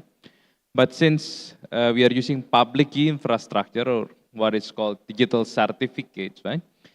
So a digital certificate could be a digital identity not just for a person, not just for an entity like a company, but it could also be embedded to IoTs, to anything, right? To identify servers, to identify sensors, to identify all of the electronic goods, right? Meaning, in the process of getting traceabilities in terms of the carbon footprints, in terms of the eligibility of a company to get carbon credits and so on, right? So, Privy technology based on public infrastructure then could safeguard the ID of its sensors installed in its production facilities, for example, to really trace and provide an authentic proof of the carbon emissions. It's happening automatically, paperless, and more than that, it invokes trust in the carbon trading environment. Right? So I think it will serve as a foundational need in the future of carbon trading. Thank you. Very interesting. So I just got a sort of information that I mean, Katalis have worked with Privy for the past couple of years, and you have been expanding to Australia. Can you share how, like, what opportunities that you are seeing in Australian market, and what are the challenges that you feel like needs to, maybe just sharing of experience? Yeah, so Katalis was really instrumental for Privy in terms of global expansion. So at that time, we haven't thought of expanding beyond Indonesia yet. But then Katalis really helped us by providing us with a very good market entry study, a very high quality, in which with that we were able to convince our board of investors to invest on our first international expansion to Australia. So thank you so much, Paul. Right? So we learned that in Australia, first, the way enterprise software, the way any kind of automation, right, is being priced, is being perceived, is, you know, it's way higher than in Indonesia. Meaning, if our product could then save only like 1 working hour per day for an Australian, that will be treasured so much compared to in Indonesia. That's why the productivity tools, the willingness to pay for productivity tools in Australia is way higher than what we are charging here in Indonesia. Right? Yeah, well, it's also a blessing that we got plenty of human resources, but going forward, humans should be directed to use their time into a more intellectual, more creative space instead of mundane tasks, right? So with entering Australian market, then now we realize that our software, what we've been providing here, is priced more than 5 times there. Even like one of our paying customers there, in less than 3 months, they already spent more than $100,000 for Privy services, which is quite rare in Indonesia for a company that size to spend that much on software, because they really treasure productivity and saving people's time and energy. Very interesting. So the cultural mindset in terms of the services that you brought to Australia actually play quite fundamental to how you enter the Australian market. So we're going to move a little bit to the EV sector. I think this is the one that government keeps on, Indonesian government is one of the darling, right? The topic that keeps on the news. Now, EVs are gaining momentum, but like you said, scale is still a challenge. So what do you think needs to happen in Indonesia and Southeast Asia in terms of technology, commercially, or policy, you know, to accelerate this adoption of EV? I know there's a lot of regulations out there about hilirisasi, but we would like to hear more thoughts from the commercial side. Sure, thanks. Anyway, congrats to Privy for your successful launch in Australia. We look forward to launching successfully in Australia in Q4 this year as well, Paul. Well done. Yes, so talking about EVs and Indonesia, I'm sure all of you now, even visitors here that you come, you see a lot more EVs on the road now in Indonesia. And I think the Indonesian government has been doing a lot of good things. The first thing is with this blue license plate, restricting the odd-even plates in the city for combustion vehicles and no restrictions for all EVs, right, in the city centers. So that's fantastic. If you look at what's happening throughout the region, in Vietnam, they are following Indonesia's lead. So Indonesia is really a leader in this, right? I think Indonesia is a leader. Like I said, you have everything here. The biggest power you have besides your industry and supply chain in Indonesia for EVs is your population, right? no automotive can succeed without a strong domestic market. And maybe that's why, sadly for Australia, they lost their automotive sector. Not because of industry or supply chain, but just that because on the Australian market is just small, 20 over million people. But in Indonesia, you have almost 300 million people. So that's why Indonesia, you can succeed. And I think the government is doing a lot through state-owned companies as well to support, to increase the development of the industry for manufacturers like us, as well as for car manufacturers. What I would like to see more is the next final key of this EV puzzle is range anxiety, solving range anxiety. And that means a charging infrastructure, a charging network. And as we all know, whether it's Katalis, Australian government, Indonesian government, we all know that infrastructure definitely needs more public policy intervention, needs more support from the government. So that's, I think, the last piece of the puzzle we would like to see. Indonesia already in GIAS just launched, for some of you that went last month, 200 juta, very good EVs in Indonesia, right? So it's ready to scale. I think the customers are there, the industry is there. If we have a very good fast charging public network, I think there's nothing to stop the energy transition. Thank you, Pak Siwai. I just got a cue that our time is up, but can I just give the last general question just to Pak Ivan? Just a quick one, Pak. So you talk about the green steel. Yes. Are there any opportunities for Indonesia, Australia that you see commercially to develop in the future, either joint R&D or supply chain? Can you just briefly, because this is very interesting. Okay. So let me give a good example what we done in GRP. GRP has a work with Katalis, and then I forgot the vendor is Fortescue, and then we found that we can convert the natural gas conventional to low carbon hydrogen. When we convert that one, we directly reduce 30 or 20% of carbon emission for one product. Because in GRP is very considering the carbon emission. Why? Because GRP has EPD, Environmental Product Declaration, that we're telling that our product is low carbon, and then we can be traceback and traceability from the carbon and raw material. That's the very important one. That's why you're asking me, what is the partnership? Yes, it's very important, that one. Yeah. Thank you. So what a very, very good insight we have, but I would like to apologize because we need to move on to the next session. So from the tech, we will have, just give applause for our panelists. And probably after the session, anybody that wants to ask more, you can see the faces here. So just, are you going to networking session, right?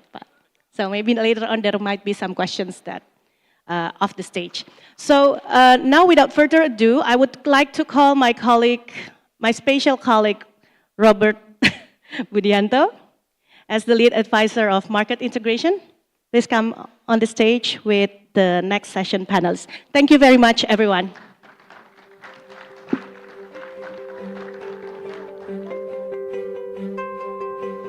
Kalau kita berbicara dengan Australia, pasti kita akan mengingat dengan ASW, Australian Standard Wheat. Ini merupakan gandum yang paling bagus ya untuk produksi seperti kayak misalnya noodle. Dengan adanya program ini, maka kita juga bisa membangun networking yang akan memberikan kontribusi besar bagi diri kita sendiri maupun teman-teman yang lain yang mengikuti program Green Value Chain Leadership Program. Australia negara yang maju, edukasinya juga terkenal sangat bagus, grains dan produk peternakannya sangat baik, sehingga saya sangat antusias untuk bisa melihat dan belajar di Australia. Salah satu supplier utama kami buat gandum itu dari Australia. Nah, makanya saya ingin pelajari supply chain. Gimana cara gandumnya itu supplier kita sampai masuk ke pabrik kita untuk diolah. Nah, makanya cocok banget untuk saya bisa pelajarin dari stakeholder langsung.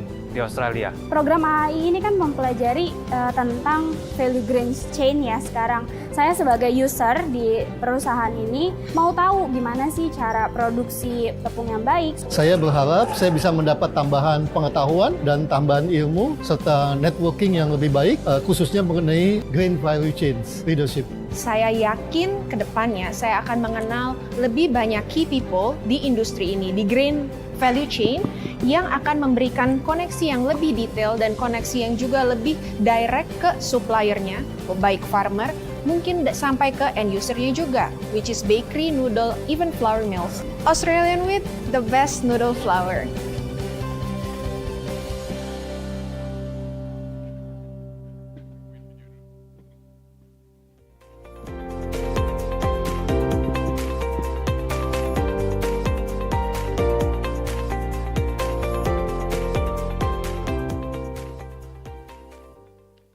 Hi everyone, my name is Robert Budianto.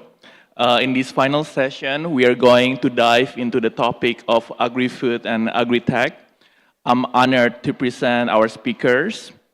Tisa Aunila, the CEO of Pipiltin Cocoa.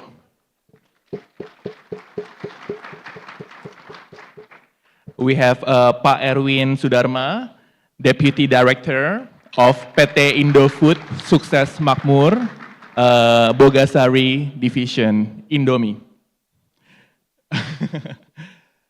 Do we have also Richard? Okay, sir. And we have joining online live from Western Australia, I guess, right? Richard Simonaitis, CEO of Grains Australia.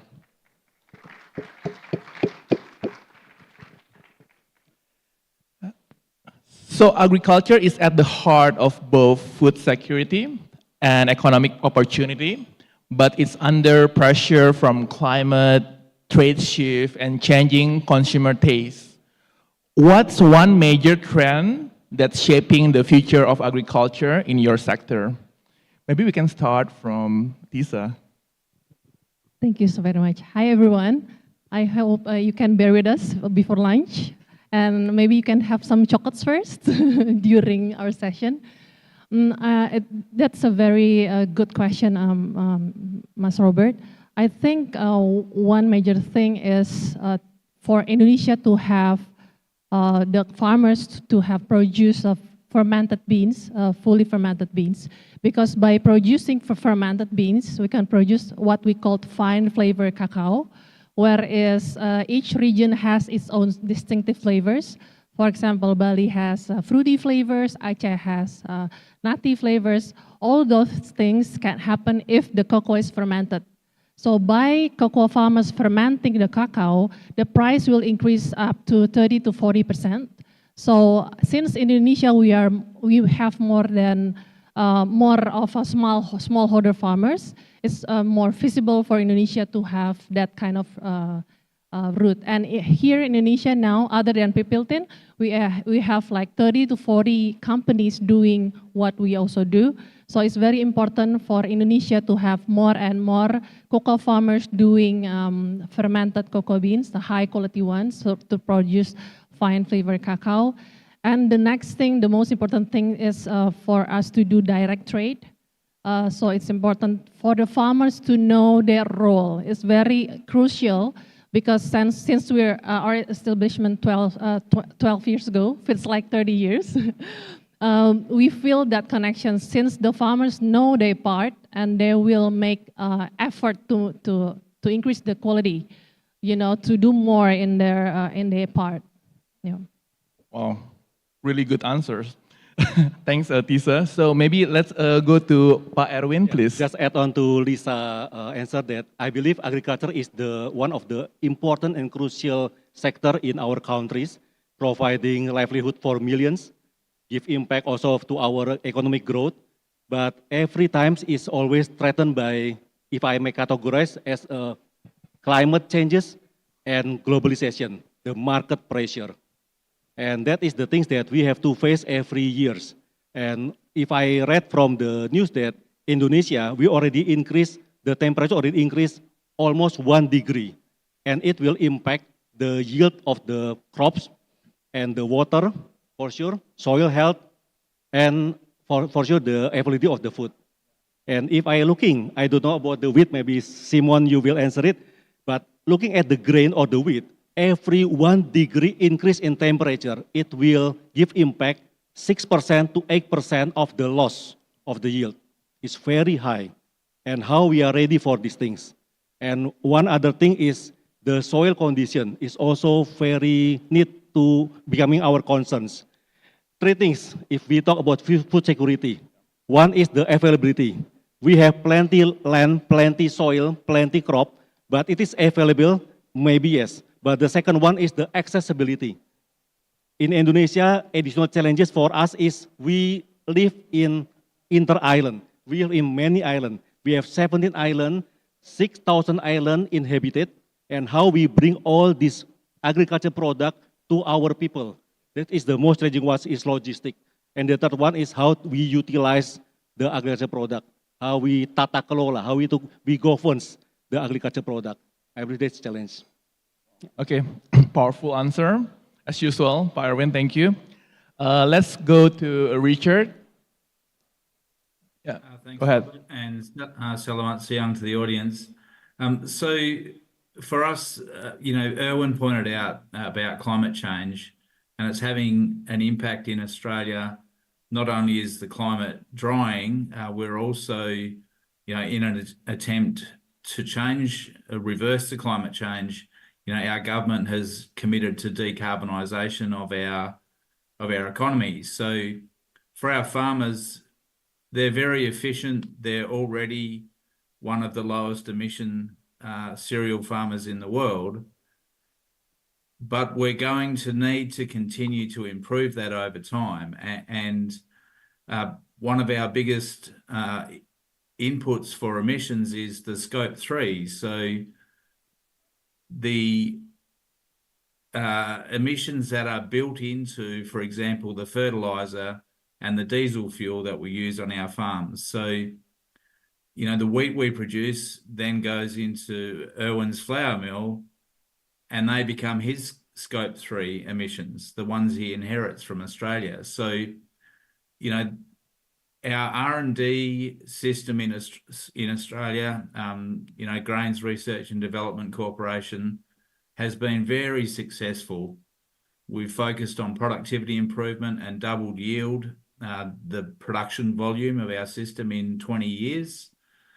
We've got the most efficient users of water in our farmers. So Australian farmers produce more grain per drop of water than farmers anywhere else in the world. So it's now a case of switching that, the power of that R&D system onto tackling some of these climate-related issues and continue to improve our carbon use efficiency.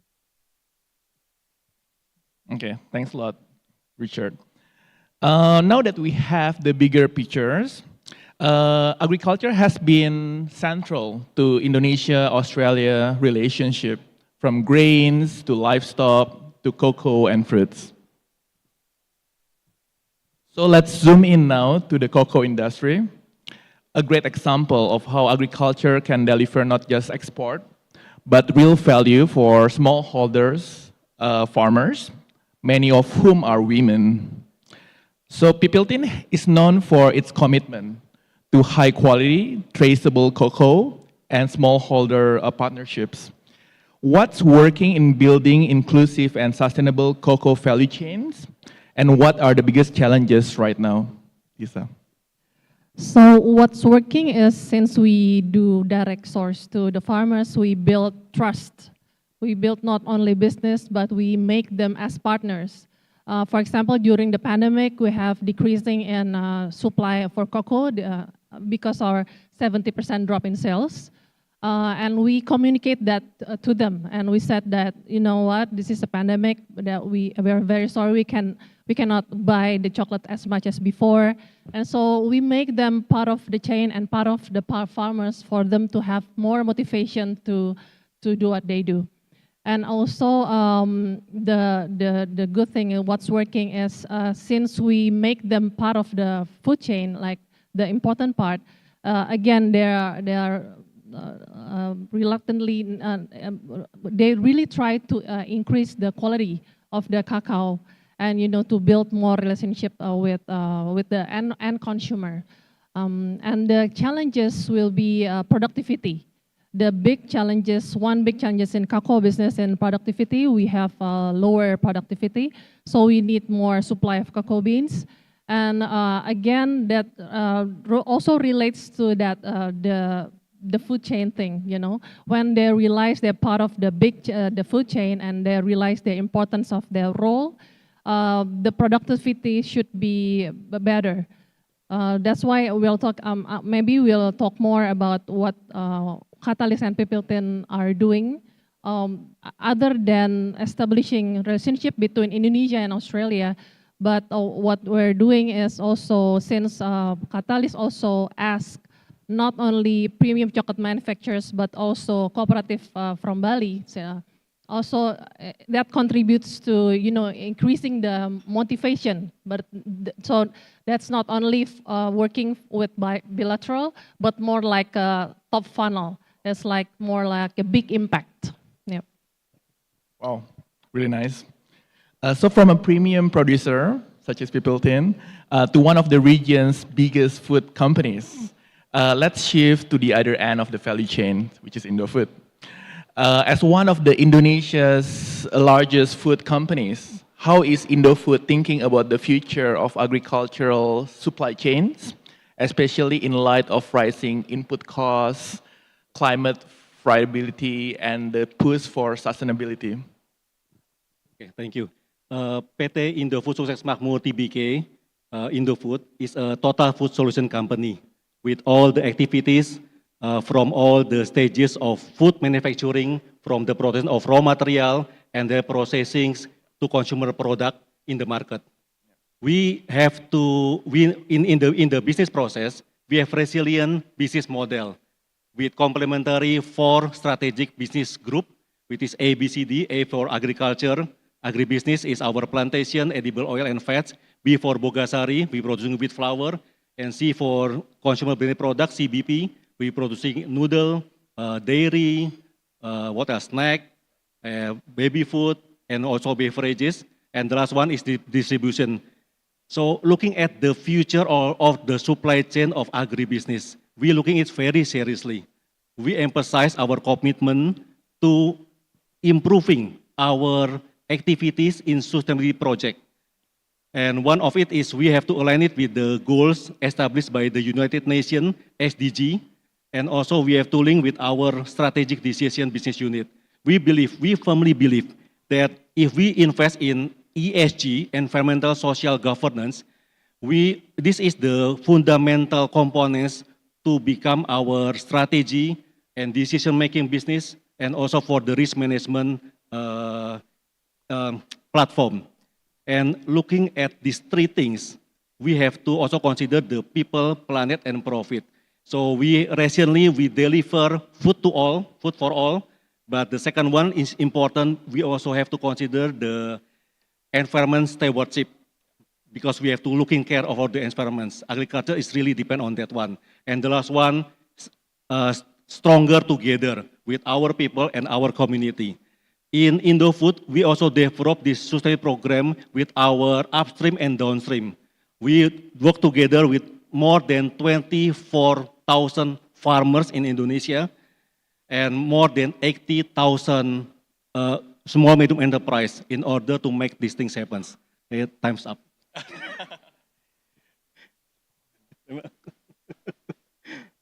Okay. Unfortunately, time's up. I think it's lunchtime. Thank you so much, Richard, that is coming from Perth live, and Tisa, as well as Pak Erwin. Thank you for joining our short but very meaningful panel discussion. So I'm gonna give it back to Bu Sondang. Go ahead. Yes.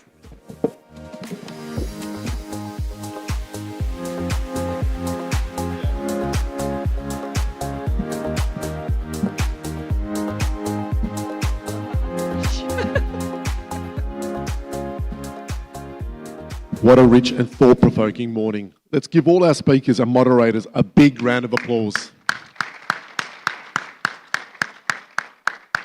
It's time for lunch, and indeed, just a moment, we'd love for you to join us in a networking area where lunch will be served. But first, let's call on a special guest. We're delighted to have John Chong Holdaway with us today, joining us all the way from Melbourne.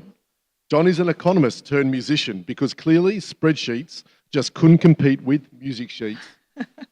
A few months ago, he joined us on the Katalis podcast to talk about how we went from graphs to gongs, and we've been big fans ever since. I remember that episode well. One of my favorites. What an episode. So make sure you all listen to that episode as well, because it's one of my favorites as well. So as we began planning this event, we thought, why not bring in someone who literally marches to the beat of a different drum? Ladies and gentlemen, as mentioned this morning, access to lunch, to the lunch area will require the pin you received at registration, something that looks like what Robbie is wearing right now. So please enjoy your lunch. We'll see you back here at 1:45 p.m. For now, let's welcome, joining from Melbourne, John Chong Holdaway, creative producer of Gamelan Dananda. Selamat siang, Bapak Ibu sekalian. Om Swastiastu dan salam sejahtera bagi kita semua. Thanks, Kang Robbie and Ibu Sondang. Always a pleasure to see you again. And I will just note that I do still love a good spreadsheet, and I still spend quite a bit of time with them, even in my current life as a musician. So, yes, indeed, I spent a long time working as an economist, largely in infrastructure and energy, and largely in Indonesia. So I spent a lot of time in rooms like this. And as someone with decades of experience in talking about multi-billion-dollar deals and complex policy reform agendas, I would like to ask you all to take a moment to think about the arts. And I don't want you to think about the arts as a palate cleanser or as a way to refresh before you get down to the serious business of deals. I want you to think about the arts as a strategic lever that can actually help us all to address the binding constraints to increased economic and trade integration between Australia and Indonesia. And that is trust and respect. We've actually seen some real progress since IA-CEPA was signed in 2019, with trade and two-way arrivals strongly up. Let's pick tourism as a case study. We all know that a huge proportion of those Australian short-term arrivals are going on holidays to Bali. I do wonder how many of those tourists have an experience there that is materially different from the one that they would have in, say, Phuket or Fiji or even Noosa. No doubt some don't, but a lot do. Bali has been actually quite successful at dragging people away from that path between the hotel and the beach, and they've done so through art and culture. And not just any art and culture, but like their traditional, authentic art and culture. How many in the room have been to a Ketchup performance at Uluwatu, or the Gamelan and dance performance at the Ubud Palace, or a performance at their hotel or similar? Now, actually, put your hand up, look around the room, and a few of you have, right? So a few years ago, I found myself in a somewhat similar position. I'd returned to Melbourne from Indonesia, where I'd been working as a DFAT-funded policy advisor to the Indonesian government in 2017, and I joined a Balinese gamelan orchestra that just happened to have a studio around the corner from my house. And I suppose I'd, for a long time, been interested in the question of why it is that Australians know so little about Indonesia. I mean, let's think about how much Americans know about their one of their neighboring countries, Mexico. Your average American, might have a weekly Taco Tuesday and probably like just passively knows 100 words in Spanish through cultural osmosis. Hasta la vista baby and so on. We don't have anything like that sort of relationship with Indonesia. So my hypothesis was that people are actually interested in engaging, but they literally don't have a way to do so. I mean, there are more Mexican restaurants in the Melbourne CBD than there are Indonesian. So just think about that as a barrier to people engaging. So let's fast forward a few years, and I have been playing gamelan fairly solidly, and I discovered that these skills of infrastructure economics transfer quite well to raising funds for another form of non-diminishable public good, that is music. And I start to call myself a creative producer, and I get busy enough raising different kinds of funding that I quit my day job in Australian energy policy to work in music full time.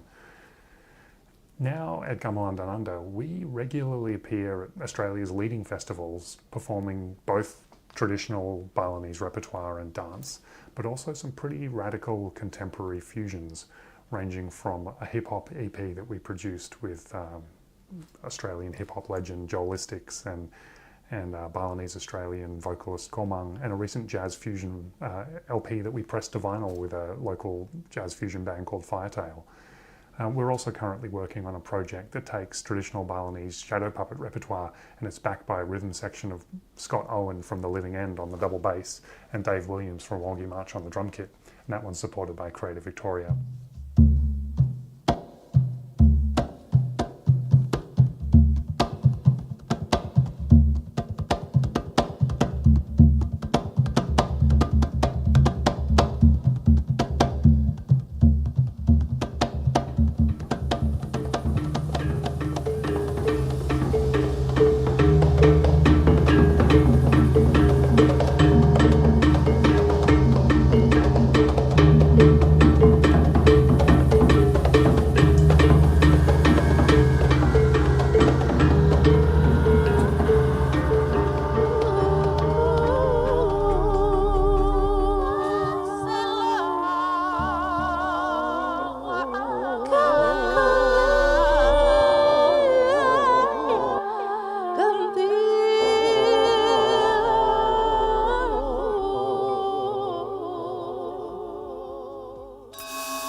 We've also recently commissioned master Balinese composer Yande Kings and dancer Putu Ayu Lestari to create a new gamelan dance work that we'll perform with them in September, supported by Creative Australia. And I guess much like my counterparts in Bali, I've actually found that art and culture is a really effective way to draw people in to learning about Indonesian culture and having a really direct engagement with it. I mean, I could have a crack at writing another Australian Financial Review / Jakarta Post op-ed about how the trade relationship is underdone, but you know, is that really going to move the needle? My apologies in advance to whoever in the room is currently writing that piece and will be pitching it to their editors on Monday. So a bilateral trade relationship is built on trust, respect, and shared interests between actual individuals. I mean, each of you is probably here representing a business, but at the end of the day, you need to have a person you can talk to and engage with that you trust. And each of our audience members, when they come to a Gamelan Dananda show, has a direct and personal experience of something amazing from Indonesia. And also in seeing Australian and Indonesian people working together to create something new. So you, group of Australian and Indonesian people, I want to challenge you today, not to quit your day jobs and become artists, though I can say it is an option, even for those of you in office jobs, but to work together to create something new.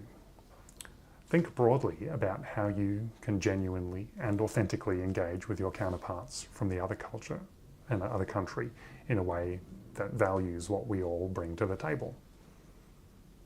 And while you're at it, go and seek out some art from the other country. Read a book, watch a movie, listen to some music, and definitely go and see any touring show from the other country. Touring is really expensive, especially with gamelan instruments. So, to me, this is how we build the sort of broad, deep, and long-term strategic partnership that we all want. You know, by valuing what each other bring to the table and by truly engaging and respecting that. And so, in the spirit of sharing, I'm going to share with you a bunch of Australian Indonesian musical works that I've produced with my community over the last couple of years. I hope you enjoy them, and please go and seek out some more. See you around.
berada di daerah exhibition mungkin bisa mulai masuk ke ruangan ballroom, dan Bapak Ibu yang duduk di bagian belakang mungkin bisa agak majuan Bapak Ibu, mejanya ada yang kosong, masih ada yang kosong, kami akan segera mulai acaranya. Mungkin Bapak Ibu bisa beranjak ke depan jadi lebih dekat ke panggung. Acara akan kita mulai beberapa menit lagi. Terima kasih.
Selamat siang, bapak-bapak, ibu-ibu, bisa masuk?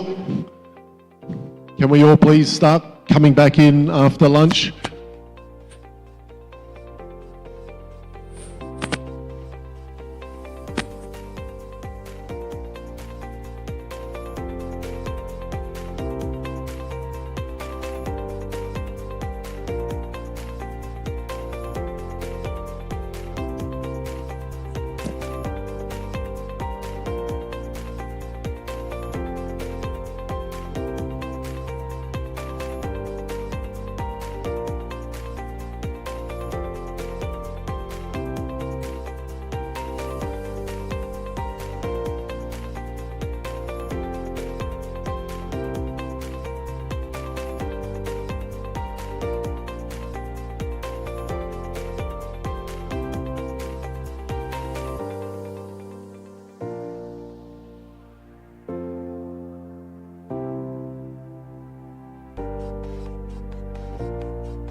Selamat siang semuanya. After that amazing lunch, it's time for a short presentation from the Indonesian Trade Attaché in Canberra, Babak Haris Setiawan. Selamat siang Bapak Ibu, kami mohon perhatiannya agar bisa duduk supaya acara bisa kita lanjutkan. So Pak Haris Setiawan will present the highlights of the event currently happening today just in the room next door, the Indonesia-Australia Prosperity Expo 2025, which is really an exciting platform for showcasing trade, innovation, and cultural ties. How busy is it out there and how good are those booths as well? So, Pak Haris, the stage is all yours.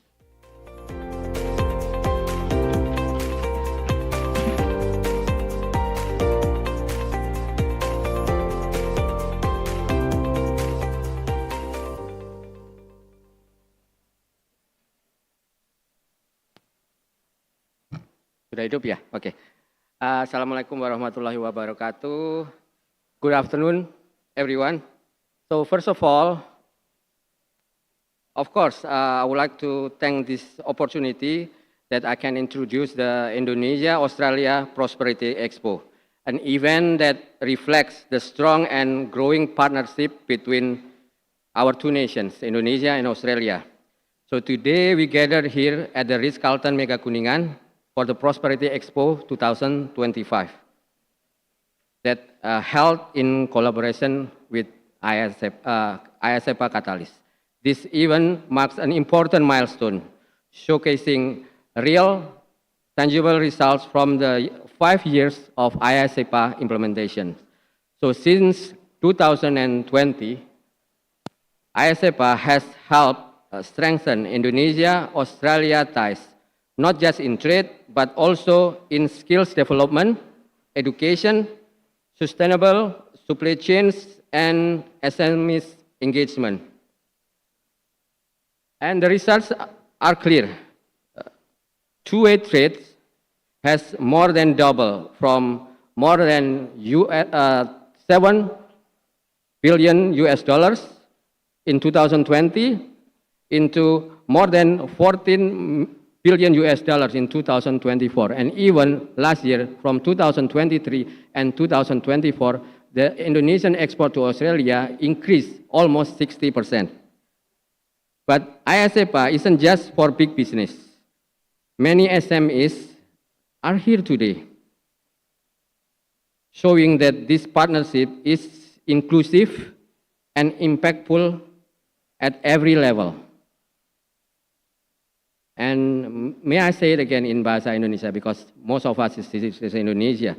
So, Prosperity Expo, event ini akan menjadi kolaborasi bersama kedua negara, Indonesia dan Australia. Dan tidak hanya, sekali lagi, tidak hanya untuk industri besar, tetapi juga untuk para UMKM. Dan pada kesempatan kali ini, ke depan, as the ambassador said, seperti Pak Dubes tadi sampaikan pada pembukaan tadi pagi, bahwa Indonesia-Australia Prosperity Expo 2026 akan kita adakan di Melbourne, Australia di Agustus 2026. Acara ini tetap akan diselenggarakan bersama oleh KUPU dan mitra dari Australia sebagai langkah lanjutan untuk memperkuat kolaborasi kedua negara dan bentuk implementasi nyata dan kerjasama dari IA-CEPA.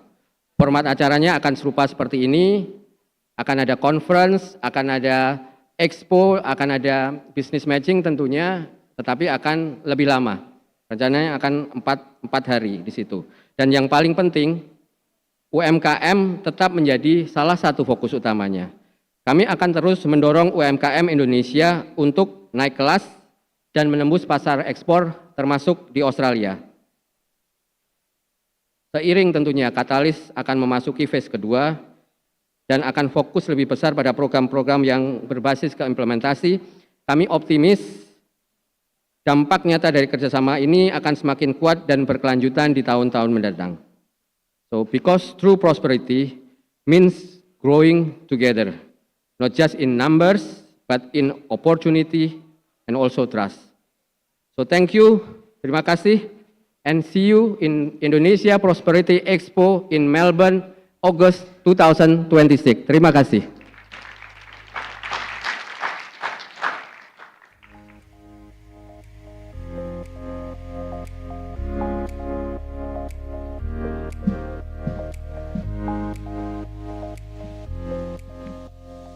Terima kasih, Pak Haris. What a great initiative.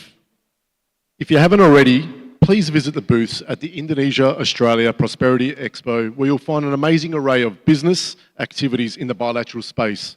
But also make sure you stop by the booth of the Katalis booth as well. And check out the motorbike over there, which is Pretty cool, really isn't cool, it? Pretty cool. Up next, a dynamic talk show exploring the evolving Indonesia-Australia trade relationship under the IA-CEPA. The theme, understanding the tides of change and exploring opportunities for the future. Australia's strategic economic engagement and growing trade and investment with Indonesia through the IA-CEPA is unlocking opportunities for shared prosperity and resilience. Since coming into force in 2020, the IA-CEPA has underpinned a 200% increase in trade between Indonesia and Australia. Goods and services trade grew from $17.7 billion in 2019 to $35.4 billion in 2024. And Indonesia now exports more goods and services to Australia, recording a trade surplus of $3 billion in 2024. Can we get a round of applause? Now, at the same time, Australian investment into Indonesia is growing. An average of $722 million in Indonesia each year since the IA-CEPA came into force. So please stay tuned for this engaging and forward-looking discussion featuring prominent voices from both sides of the partnership to be moderated by Paul Bartlett, Director of Katalis. Stage is yours.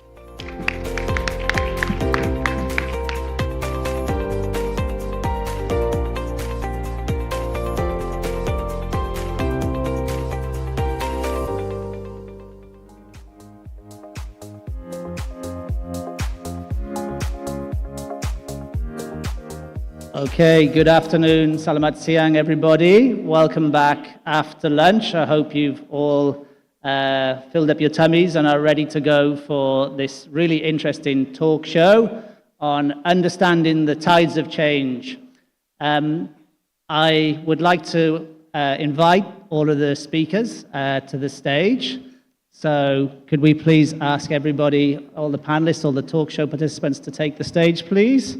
We have Pak Simon Anderson, Chancellor Economic Trade and Investment from the Australian Embassy. Please give a round of applause. Ibu Shinta Kamdani, the Chair of APINDO, the Employers Association. Please round of applause for Ibu Shinta. Ibu Yogi Rahmayanti, Director Regional and Bilateral Cooperation at the Indonesian Ministry of Finance. Ibu Yogi, please.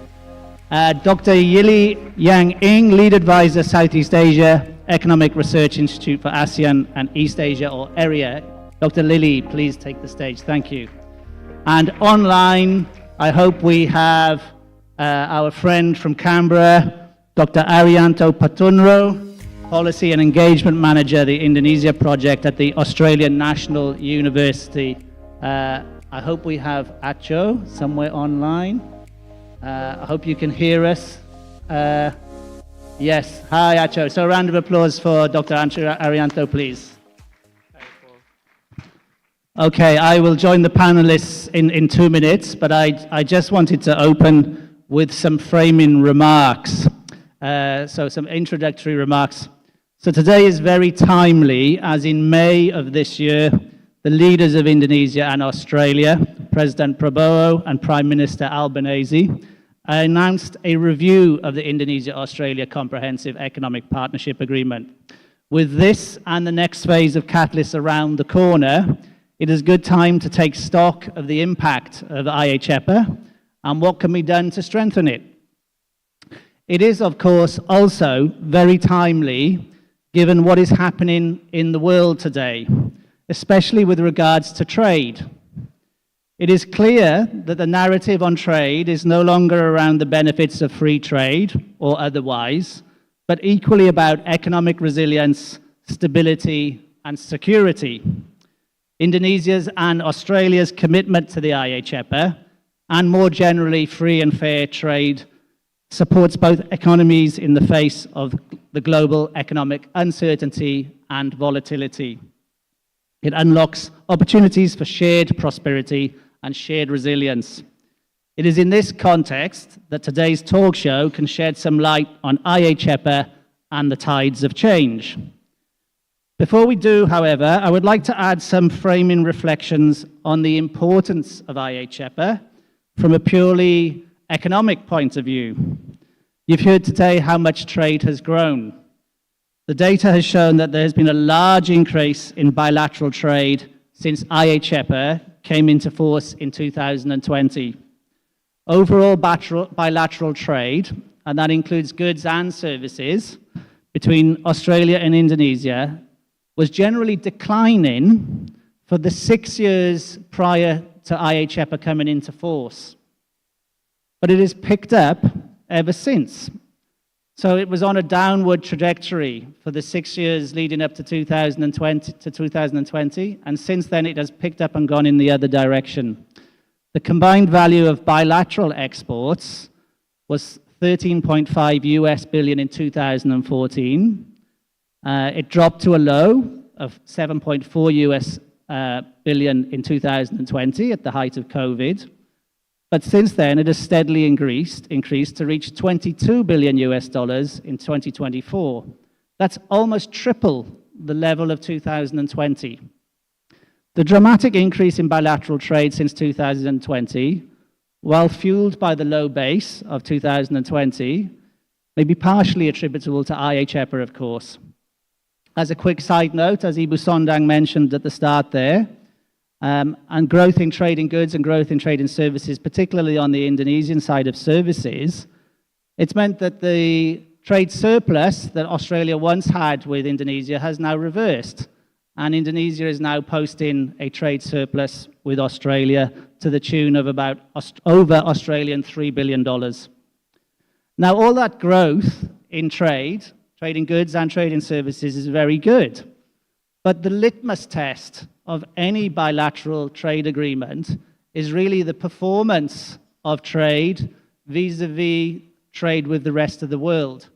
It's all very fine and good if the trade numbers are going up between Indonesia and Australia, but what if trade with the rest of the world is going up faster? So that actually wouldn't be very good, would it? Now, the good... Have I been speaking too long, or is that a fire alarm? I don't know. Yeah. Okay. I think the venue is telling me to wrap things up. So I was about to say, it's also fantastic news that trade bilaterally is actually becoming more important to Indonesia and Australia respectively than their trade with the rest of the world. It has actually become more important since 2020. The numbers are still low, but they have increased significantly from a very low base. So that's also great news from a bilateral perspective. It should also be noted, just very quickly, that I've been talking about trade. I've been talking about goods and services trade. But we all know that these agreements are as much about investment as they are about trade. I mentioned earlier that trade in 2024 was 22 billion US dollars between the two countries. Now, investment is much lower than that. It's actually in the order of millions rather than billions. And I think it's safe to say that the bilateral relationship is really a trade-in relationship driven by trade rather than investment. So to unpack all of this, we have our excellent panel here today. And so I'll take my seat. Thank you.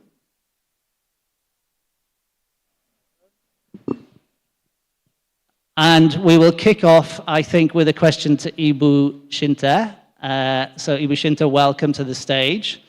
Given all of the above, given the global volatility and uncertainty, and the strength of the bilateral relationship in recent years, from an employer's perspective, from a business perspective, what can Indonesia do to strengthen the partnership with Australia and further maximize the outcomes of the agreement?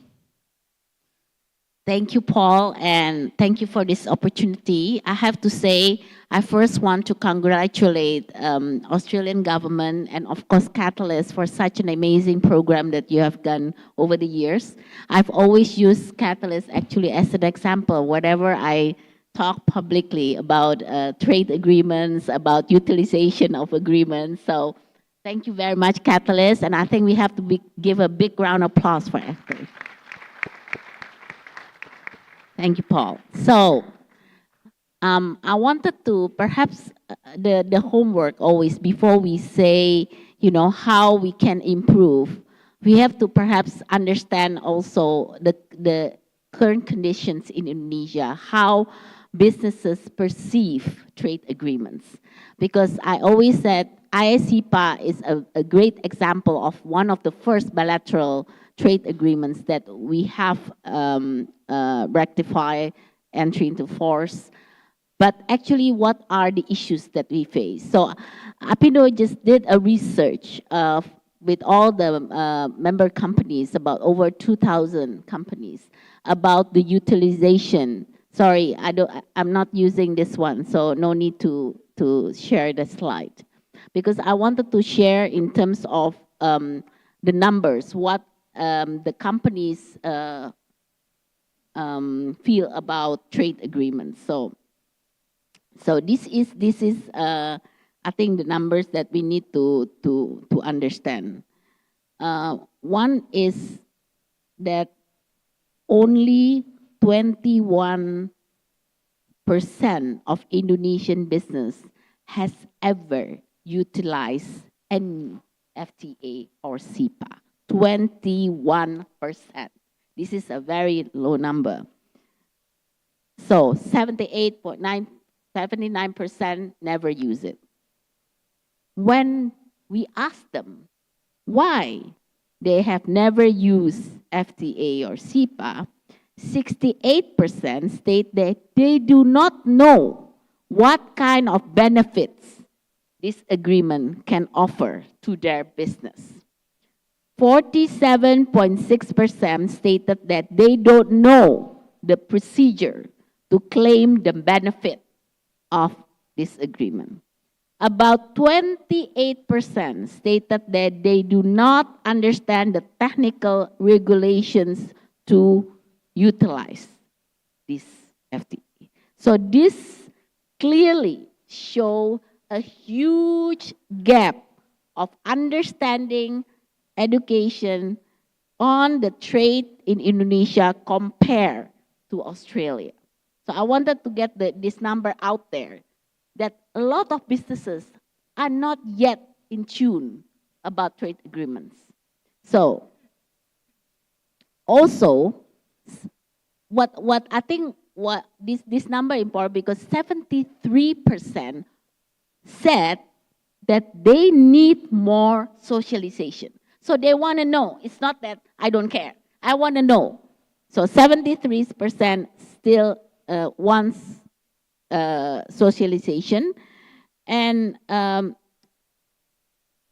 49% said they need consultation desk channel. Actually, the ministry already have an FTA center. I guess they're not very familiar yet with FTA center. So these are the survey that that we did, and I think just giving understanding on where we stand on agreements. And obviously, with Australia, actually, there are so much opportunities. And I think we have, if you ask, have we done your socialization? I think we have. Even through Apindo, Katalis, we have done many socialization. But apparently, this is not sufficient. So because many are still not aware. So if you ask the question, what can we do? I think that is the first thing that we need to do, is to socialize more about the agreement, right? What can the agreement really give benefit to the companies? I think we need to look at the comprehensive economic partnership agreement as something that is beyond beyond a liberalization of tariff, because definitely CEPA does give 98% of free tariff for goods and so forth, but it is beyond that. I always say it's not just about trade. Of course, the number staggering, multiply, it's very good, but it's not just about trade. It's also about investment. And this is why we always cover the investment part, saying that what we want to get from this agreement, also to get more FDI coming from Australia. And we have seen more and more FDI coming, but very targeted specific sectors. The other component that actually not many people are aware, there is a facilitation and capacity building element. And this is what we need to utilize more. And this is why, programs such as the Indonesia-Australia Skill Exchange, those things, those are important. Many of these capacity building aspects are not fully utilized and understood by the business. So these are some areas that I think we need to do more. Great. What a fantastic answer to the first question, Boo. Thank you very much. I might just pick up on a couple of things before we move to the next question. So the utilization, obviously, is homework for all of us. I would just add that earlier, in the earlier part of Katalis, we also did a study of utilization, and it was low but growing. So whilst there's still homework, the signs of increased utilization, it's getting a little bit better with time, but we all need to do more on that. And maybe just to come back to just quickly on the investment, you mentioned that there was investment. In your view, which are the key sectors that would benefit from more action on the investment side in Indonesia? Yeah, I think clearly after the entry in force, we have seen education sector as something that's huge coming from Australia. We've seen a number of university already setting up here, big Australian university, Monash, and so forth. And I think this is really opening up, because Indonesian education is always been more protectionist in a way that not opening up to many foreign institutions to open up. So I think this agreement really allows, and we have now also special economic zone on education and so forth, suddenly opening up door for more education. So I feel education is a priority that has been also been focused by Australia and has to continue on. I think many more. And we also, when we look at that, we also share that this can even spread even more, because when we talk about education, it's not just education as institution, but there are also many educational services that can come in more on the digital aspect and many areas like that. The second thing is, of course, healthcare.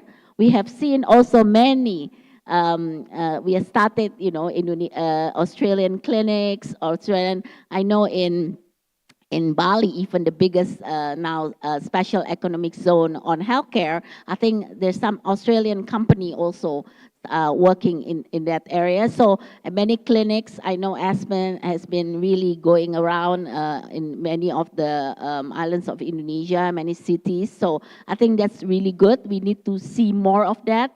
And when we, again, it's not just the healthcare as part at the hospital or clinics, but also healthcare services. We also look at healthcare equipments and medical devices and many other areas of healthcare that can be expanded even further.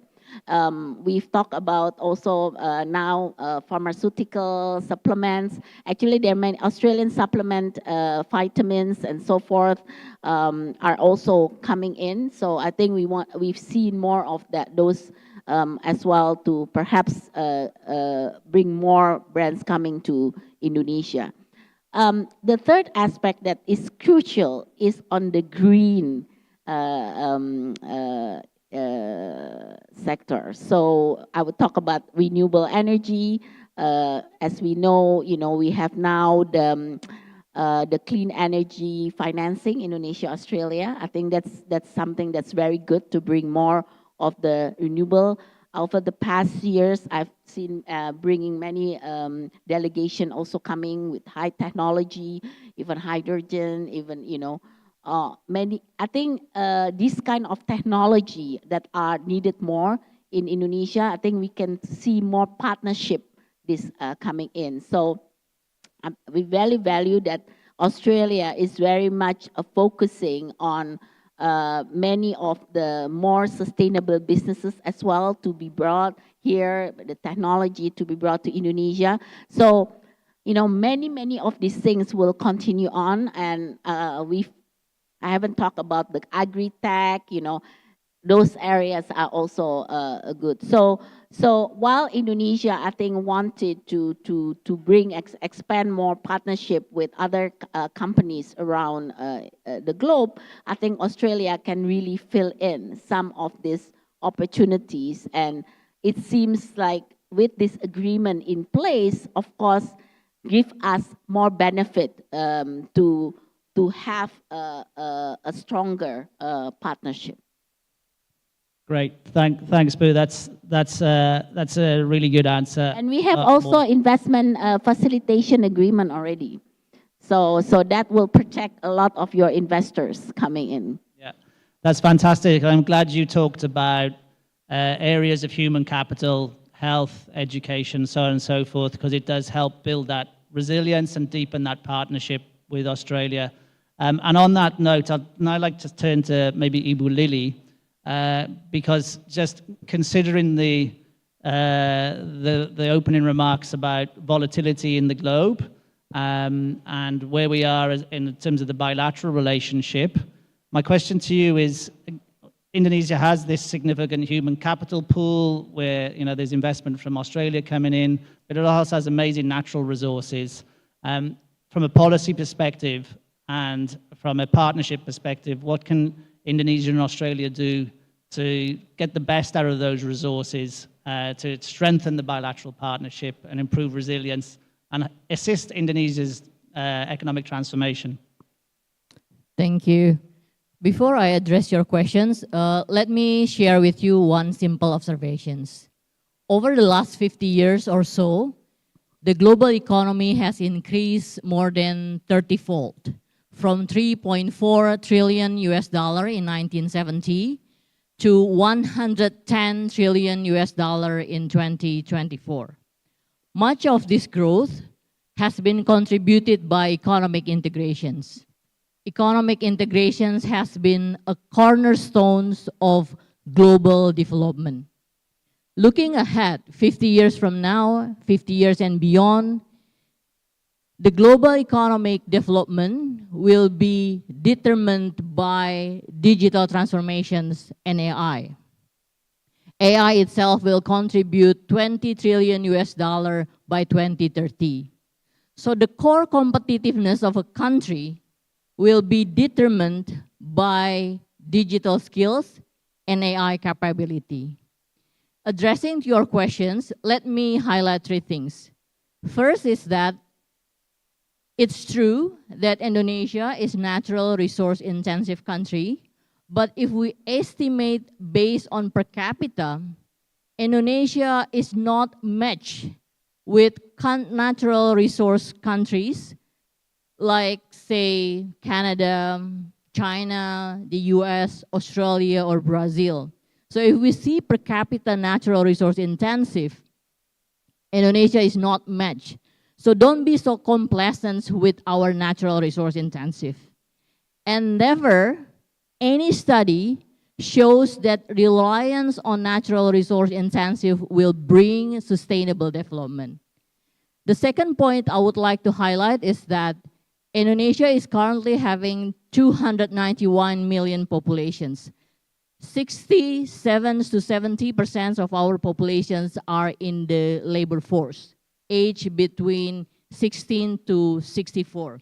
That means about 60% of Indonesia's populations are economically active.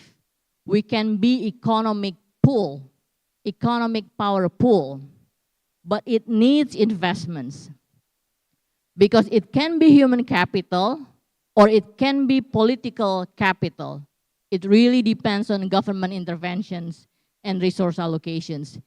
Now, the third point I would like to highlight is that it's very important for Indonesia to optimize the gains from natural resource intensive, reinvested it into physical infrastructure, digital infrastructure, as well as human capital. And that's actually where IA-CEPA can play a significant role. And I would like to echo what Ibu Sinta mentions. Indonesia-Australia CEPA is not only about trade in goods, it's not only about trade in services, it's not only about investments. I think the core advantage that IA-CEPA offer, other than the existing FTAs, other than the existing CEPA, is on the economic cooperations and improvement in human capital. And I think that's a very important key point that Indonesia and Australia should optimize on how to improve human capital, not only for the benefit of Indonesia, but also for the benefit of Australia. Thank you. Great, thanks. Thanks, Lily. Lots of food for thought there, so thank you. We might come back to you on some of those policy implications later. So I'm conscious that we have Dr. Arianto sitting patiently there in Canberra. Acho, welcome back. I understand you might have a presentation for us. Is that right? Yes. I prepared some presentations, Paul. Okay, can we share the presentation, please? Okay, but Acho, the floor is yours. Well, thank you, Paul. First of all, thanks for having me in this great event. It's always a pleasure to engage with Katalis.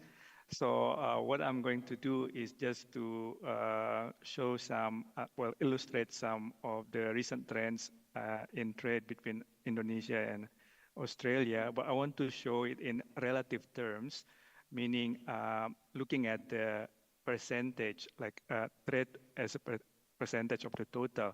So if we go to the next slide there, yes, so this shows the import and export, Indonesia and Australia. So the red one there is the imports of Indonesia from Australia as percentage of the total imports. So you can see that after the signing of the IA-CEPA 2020, there's been an increasing trend in imports from Australia. So export from Australia to Indonesia, or Indonesia's import from Australia. So in the last year, it's around 4.5% of the total imports of Indonesia. But in terms of exports, we can see that it's quite relatively low in terms of percentage of Indonesia's export, but lately it is also in increasing trend. My point here is that, as I agree with Ibu Sinta's observation, there has been some increase in both imports and exports, but there are still a lot of potentials. And if we put this in a comparative perspective, so it's the next slide, we can see that actually it's still quite low in terms of bilateral ties between Indonesia and Australia in exporting goods, right? So if we compare, for example, with China, there on the left hand side, it's really increasing and big in terms of percentage. And another is with the US is also high, or even though it's not as fast in increase as that with China. So another point from this comparison is that if we think of Indonesia's big trade partners, say from import side, I'm not showing it in this graph, but actually the big six of import sources for Indonesia are China, Singapore, Japan, US, Malaysia, and Australia. What can we see from this list? 5 of them actually are members of RCEP. So my point in this next slide is that Indonesia should continue use IA-CEPA, but also take advantage of other agreements like RCEP, because the data also shows that there are elements of cooperation in Indonesia's trade with other countries that can be even increasing with using the other trade agreements, not just IA-CEPA. And the next slide, this one is actually looking, before it's the investment. Ibu Sinta also mentioned that it's not just trade, but also investment. Again, we can see that increasing trend, but in the last year, this is Australia's FDI in Indonesia is actually decreasing. So I think we can still optimize or take advantage of the IA-CEPA agreement if we want to increase this trend.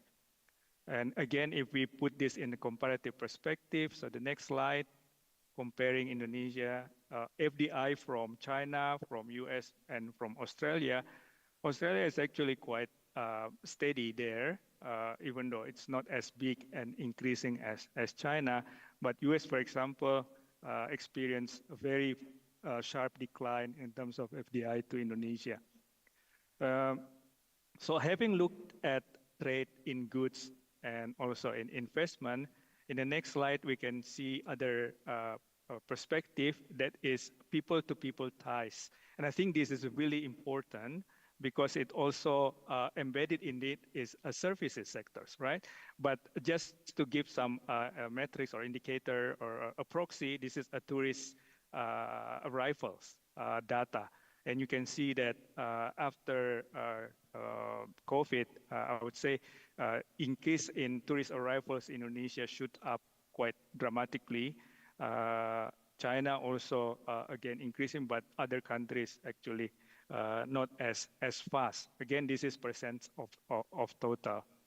But if we zoom into bilateral people-to-people ties between Australia and Indonesia, and that is the next slide, you can see actually that there are more Australians coming to Indonesia than Indonesians going to Australia. So I think there are potentials here, and I again completely agree with Ibu Sinta's observations that there are potentials here that we can maximize. For example, in services sectors like education, healthcare, and other services based on people movement. And while from Indonesian side to Australia, it's education to study in Australia and also to work, for example. So in practical terms, probably if Australia can loosen up working visa, for example, that will be good because Australia needs workers from Indonesia. Indonesia needs teachers from Australia, for example, for the universities that are now establishing in Indonesia. So the next slide is about, maybe this is related to Ibu Lili's remarks on global dynamics. Of course, the elephant in the rooms now is Trump tariff, right? So this is just to show that both Indonesia and Australia might experience some turbulence with this Trump tariff. These are numbers of Indonesia's and Australia's exposure to Trump tariffs using the share of GDP that are imported in the US economy. So for example, that 3.1 there is the total number, indicating that around 3.1% of Indonesia's GDP could be affected by US trade barriers, 2.3 from direct channel and 0.8 from global supply chains, because Indonesia's good can go to US market from other countries, what Trump calls transshipment. And the same thing for Australia, there are some potential of exposure with US Trump tariffs. The next slide is exposure to China. That is also an issue with in regards with trade with US, because President Trump has this concern with transshipment. So Indonesia's, if you look at the foreign value added in Indonesia's exports, from all partners it's around 13%, Australia also 11.5%, but from China alone, in Indonesia it's 3.1%, in Australia 2.1%. So if this tension, global tension and trade tension escalates, and then really Trump want to reduce Chinese foreign content in Indonesia's export or Australia exports, I think both countries can work together with other countries in the region to maximize what they have, and probably that one of the ways is through RCEP.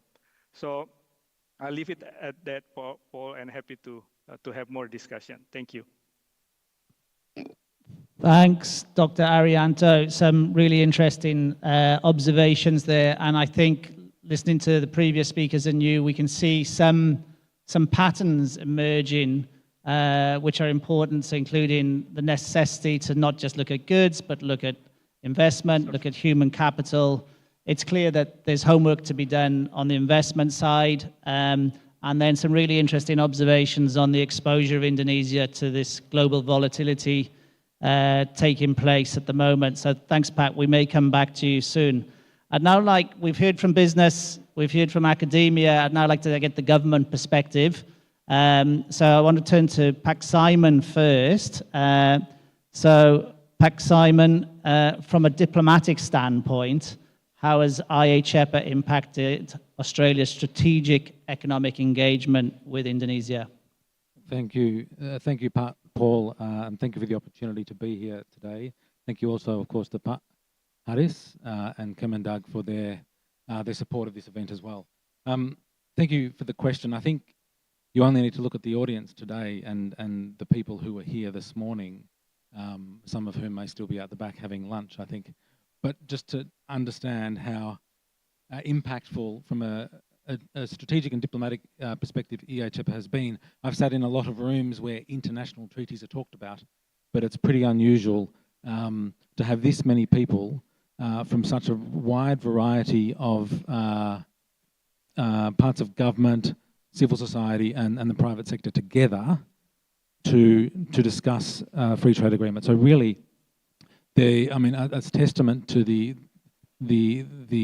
opportunities that the people have identified, IA-CEPA has presented, and the people-to-people collaboration that is brought to bear to pursue those opportunities and to work together to deepen our economic engagement. So it's hugely important from a diplomatic perspective. And of course, I'm sure you all saw our Prime Minister Albanese came up to Jakarta earlier this year for his first visit of his second term, his first overseas visit. And one of the things he said there alongside President Prabowo was that IA-CEPA is the centre point of our economic engagement. It is the core of our economic relationship, supporting the ongoing growth that we're both pursuing for our economies. the reason we want to deepen economic engagement is because it makes us matter more to each other. We're in the region, we want to be part of the region and work within the region, and the increased trade and investment between our countries both ways means we've got more skin in the game, and our people and our businesses care more about what's going on in each economy. So it's really important from a strategic and diplomatic perspective to deepen that economic engagement as well, to strengthen those relationships. Now, we've heard a couple of times today what IA-CEPA has achieved in terms of the economic relationship, a doubling of trade in the 5 years it's been in force. That's an extraordinary achievement, really, and I think we're all to be congratulated about that. And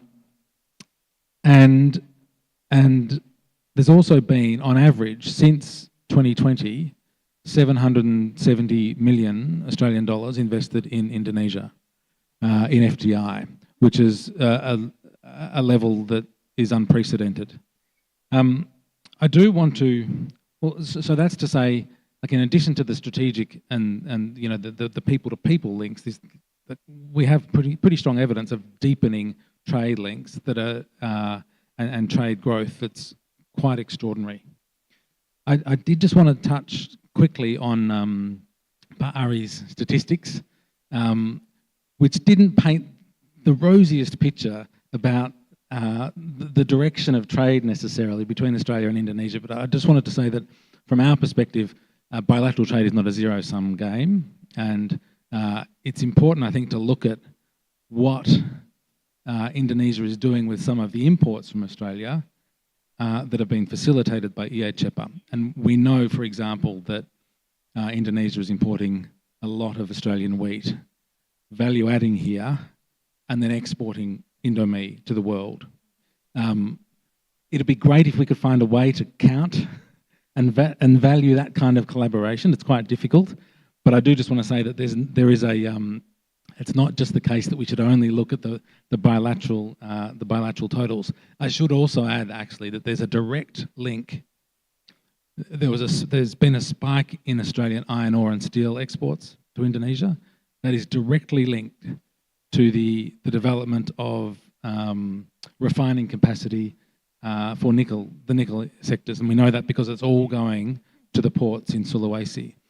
And that is not captured in it's captured as an import from Australia, an increased import. It's not captured that that's actually supporting a dramatic increase in FDI into Indonesia from other countries. So in addition to the trade and investment side of it, it's IA-CEPA is also, it's a sign of trust and a long-term commitment and a sign of partnership. We don't have trade agreements with everybody, as Indonesia doesn't. We have them with our friends and people that we want to deepen that relationship with. So it shows that we are much more than just neighbours. We are partners. We want to deepen our economic integration. And I think in that regard, it's important to note that while our Prime Minister and President Prabowo were together earlier this year, they did announce that they wanted to review IA-CEPA, and that's because, you know, the world has moved on over the last 5 years. There are lots of different pressures that we're all facing, and IA-CEPA is one of those institutions that we can use to help try and address some of those pressures. And so I'm looking forward to the opportunity of our governments working together with the private sector to identify what more we can do, what more we can do in the investment space, what more we can do to socialise the opportunities, what other kinds of regulatory reform can we each go through to support greater economic integration. And I think if anyone's got any ideas, you're welcome to send me a message, because we're going to be in the process of collecting these ideas as we go through this review. Thanks, Paul. Great. Thanks, Simon. Just picking up on some of those powerhouse opportunities you talked about. So obviously Australian wheat, we had a speaker, Pak Erwin from Bogasari earlier, is turning that wheat into Indomie and exporting to the rest of the world, and also iron ore and other examples. One other I wanted to explore with the government of Indonesia today is on financial sector integration. And today we're fortunate to have Ibu Yogi from Kemenku, from the Ministry of Finance. Welcome, Ibu. Thank you for your patience whilst we've been going around the table. My question to you, Ibu, is how can IA-CEPA be better utilized to facilitate financial sector cooperation, including in fintech, sustainable finance, and capital markets? And then relatedly, what recent policy innovations in Indonesia's financial sector could benefit from an Australian partnership? I'm thinking kangaroo bonds and other things here. So over to you, Boo. Okay, thank you, Pak Paul. So before going into the financial sector, if I may, I want to also comment a little bit about Indonesia-Australia's CEPA in general. So as I mentioned to you, I just came back from Australia, actually, with our Vice Minister. We have this economic policy dialogue, and at the side of that dialogue, we had a long discussion. It was like maybe 2.5 hours with DFAT, and it felt it wasn't enough. So I sense like a very strong enthusiasm about the review, the incoming review, Indonesia-Australia CEPA review, and also that I think both of the parties, both sides, recognize how much more important it is now, having this the global situation that we are facing. So, and then also that the global situation also present in itself like opportunities to unlock. So I think, and then we recognize like as close neighbor, as Simon said, we have a lot to, I think, opportunities, as Bu Sinta mentioned. Just like you mentioned, I think it's now becoming not so simple, yeah, when we think about global supply chain. Like, for example, Indonesia is importing cattle from Australia, and then actually Australia needs leather products, but somehow Australia is importing leather products not from Indonesia but from Germany, which is very much farther away. So I think both of us needs to figure out things to work together to integrate more and deeper cooperation. So then I'll go now to financial sector. Let me begin by explaining that actually we are now in the middle of a major reform in the financial sector. I am now under the DG Financial Stability and Development, which is a newly established DG. So I'm representing my DG, which unfortunately is not able to be here today. But the very existence of this new DG, it reflects our priority to reform the financial sector. And from the name, it implies, so maybe we can point out two elements in that: stability and development. So it is coming from actually from the omnibus financial sector law, which replaced like 17 laws.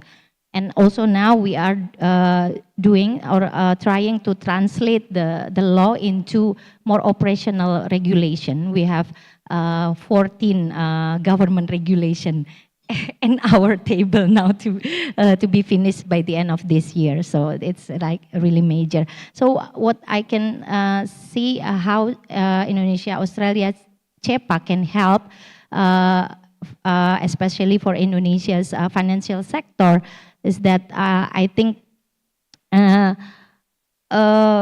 there are a lot of room to work together, especially in the framework of CEPA, because it is CEPA, not just FTA. So it's cover broader range of goals, including the financial sector. So to some extent, maybe through more liberalized markets. We can foster healthy competition for Indonesian industry.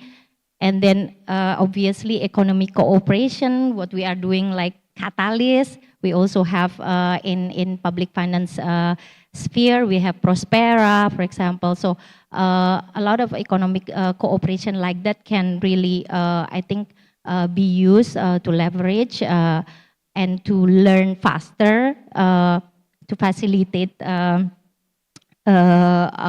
faster learning for us. And then, of course, dialogue, like what we just did with the economic policy dialogue. We were presented with like the ecosystem of the whole Australian financial regulator ecosystem, so that we can, you know, at least be inspired and build our own like ecosystem for the financial sector regulation. So in terms of the finance, fintech, sustainable finance, capital markets, yeah, I think one of the things that we noticed that Indonesia-Australia-CEPA is probably the first bilateral agreement that Indonesia has signed that include a dedicated chapter on e-commerce, which is, I think, if I cannot mention, say that as a new engine, maybe like an alternative engine of growth, yeah, in Indonesia. I think we have a really like enormous market for e-commerce. So I think that in itself says that I think Indonesia-Australia-CEPA can really facilitate cooperation in the financial sector. And we can also encourage more Australian investment in Indonesia's green economy. Obviously, we are now also have a partnership called Kinetic. I must say Australia really knows how to put title or create names that really catchy and also meaningful, like Katalis. Yeah, very good name. So now we have Kinetic, which serves the aim of climate and infrastructure partnership. So I think through Kinetic we can also utilize. It's also can act as a blended finance mechanism to push forward many sustainable agenda and sustainable development growth agenda. Fantastic. Thank you, Bu Yogi. Just listening to you and the previous speakers, I think one thing that really comes to mind is how broad and how deep and how multi-sectoral this agreement, this relationship is. It is, as somebody said, it's a comprehensive economic partnership agreement, not just a trade agreement. So this is like one of the key things coming through today. And on that note, I'd like to just perhaps go towards the end of the session by talking about how it can be made more inclusive. And I'd like to come back to Simon, if I may. Simon, how is Australia working with Indonesia to ensure the benefits of IA-CEPA are inclusive, especially for underrepresented groups, such as women entrepreneurs and people with disabilities? Over to you. Thank you, Paul. I think the really unique thing about Katalis is that it's a development program, and that gives us some extraordinary opportunities to work with parts of the economy under IA-CEPA that need support to engage with the agreement. We are very focused on using IA-CEPA and making it usable for everyone. Part of it is the socialisation point that Ibu Shinta has mentioned, but we also want to find ways to better utilise it to support the work of women entrepreneurs in particular, and help them identify opportunities and markets in Australia, to support women in the workforce and to support people with disabilities. Now, it was great this morning to see Ibu Ororo here again, the Vice Minister for Trade. The last time I saw her was at a Katalis event where she was launching, it was an event around supporting women SMEs break into the Australian market. And that's a really vital part of the work that Katalis does, because as Ibu Shinta has said, there's there is a lack of knowledge, I think, around what the opportunity of IA-CEPA is and what the opportunity for export is, not just in Australia, to be frank, but around the world. But what we're able to do with Katalis and IA-CEPA is work with smaller women entrepreneurs, identify pathways for them to find the markets, to navigate the complex customs and export processes that everyone has to face, but when you're a small player, are just that little bit more difficult. So it was really great to hear Ibu Rora mention that, and I look forward to us doing a lot more work with women SMEs and entrepreneurs in Katalis going forward. And that, of course, will help with increasing the export numbers for Indonesia as well. I wanted to quickly touch on the joint venture between Aspen Medical and PT Jasa Sarana. Now that's about a $1.3 billion US billion dollar investment in Indonesia's health sector. It's an extraordinary opportunity for us, and Katalis has been vital in supporting that investment. The hospital joint venture is going to create hundreds of jobs. It's going to support the health sector. It's going to support developments in the workforce.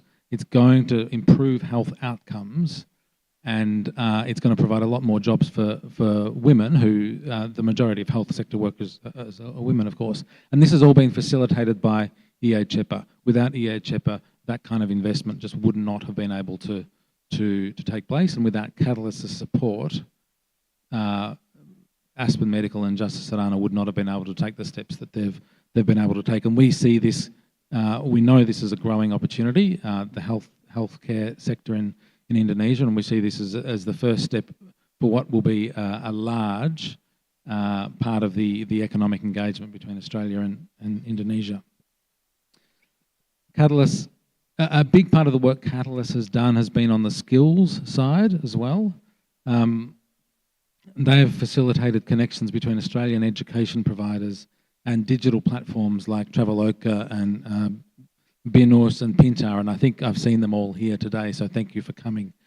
These partnerships have been able to deliver Australian standard courses at a much more accessible price point for the Indonesian market.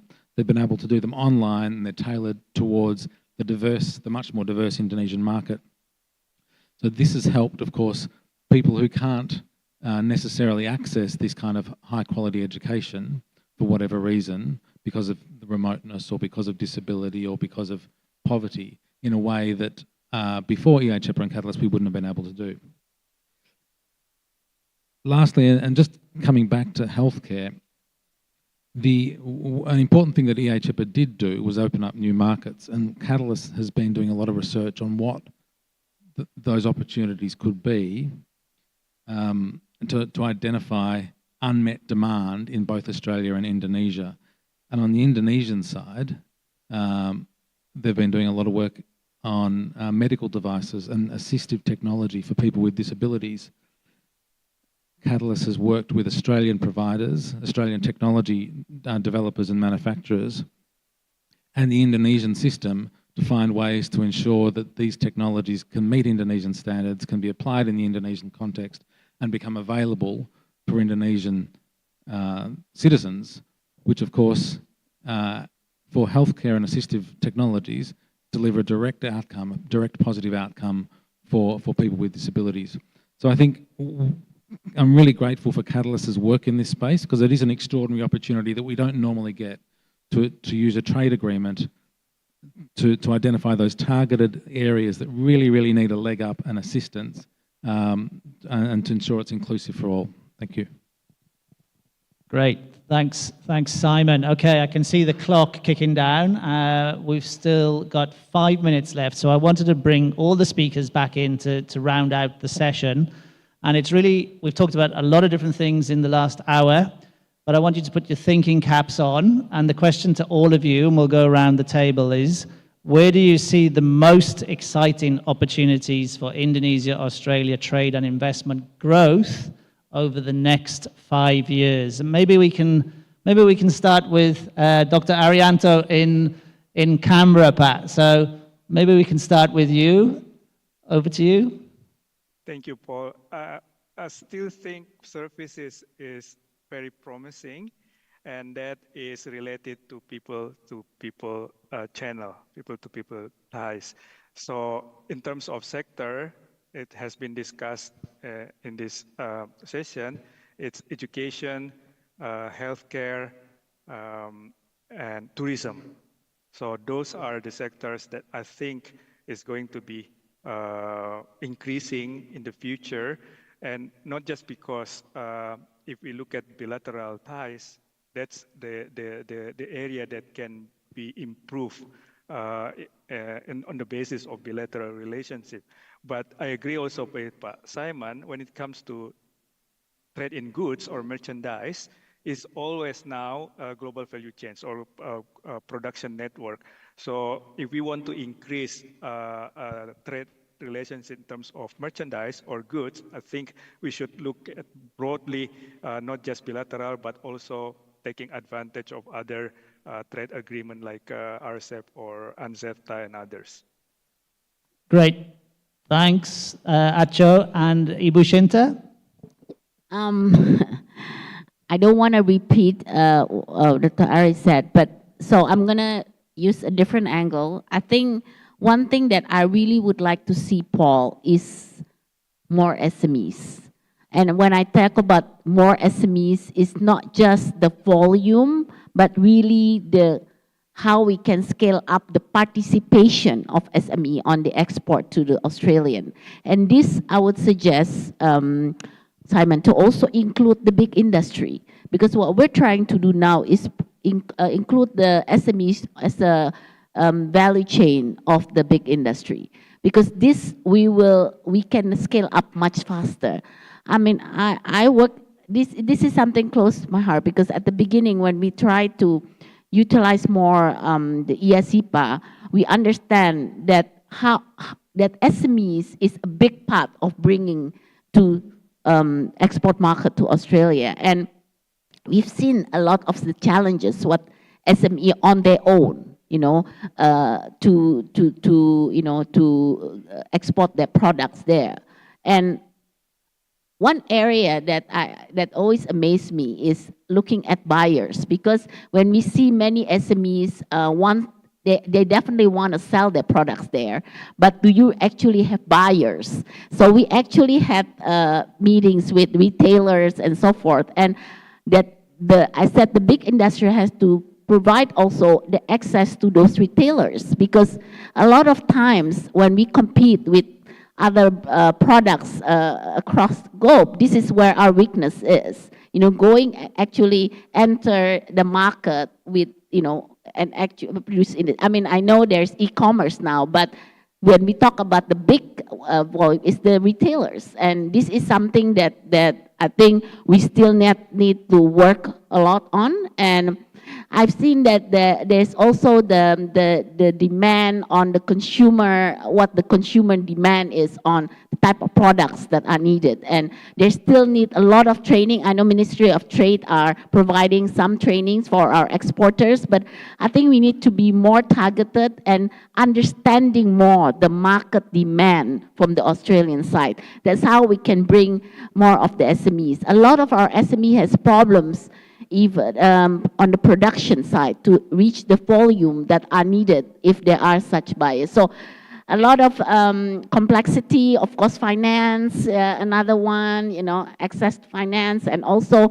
standardization of the products. I think when the complexity of certification and so forth, this is something definitely that so what I want to see in this review, if possible, Simon, is how to really go deep on the SME participation. When we talk about inclusive, I love talking about the women SMEs, yes, but I think even the overall SMEs are still issues in bringing them to the export market. So I think this is something that Australia can assist us to help more pushing on this issue. And some of the homework still lies with us, with our government, also businesses here.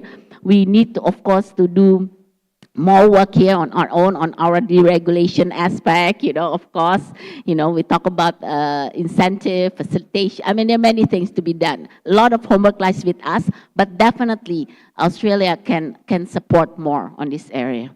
Thank you. Great. Thanks, Ibu Shinta. And Ibu Lily. Oh, sorry.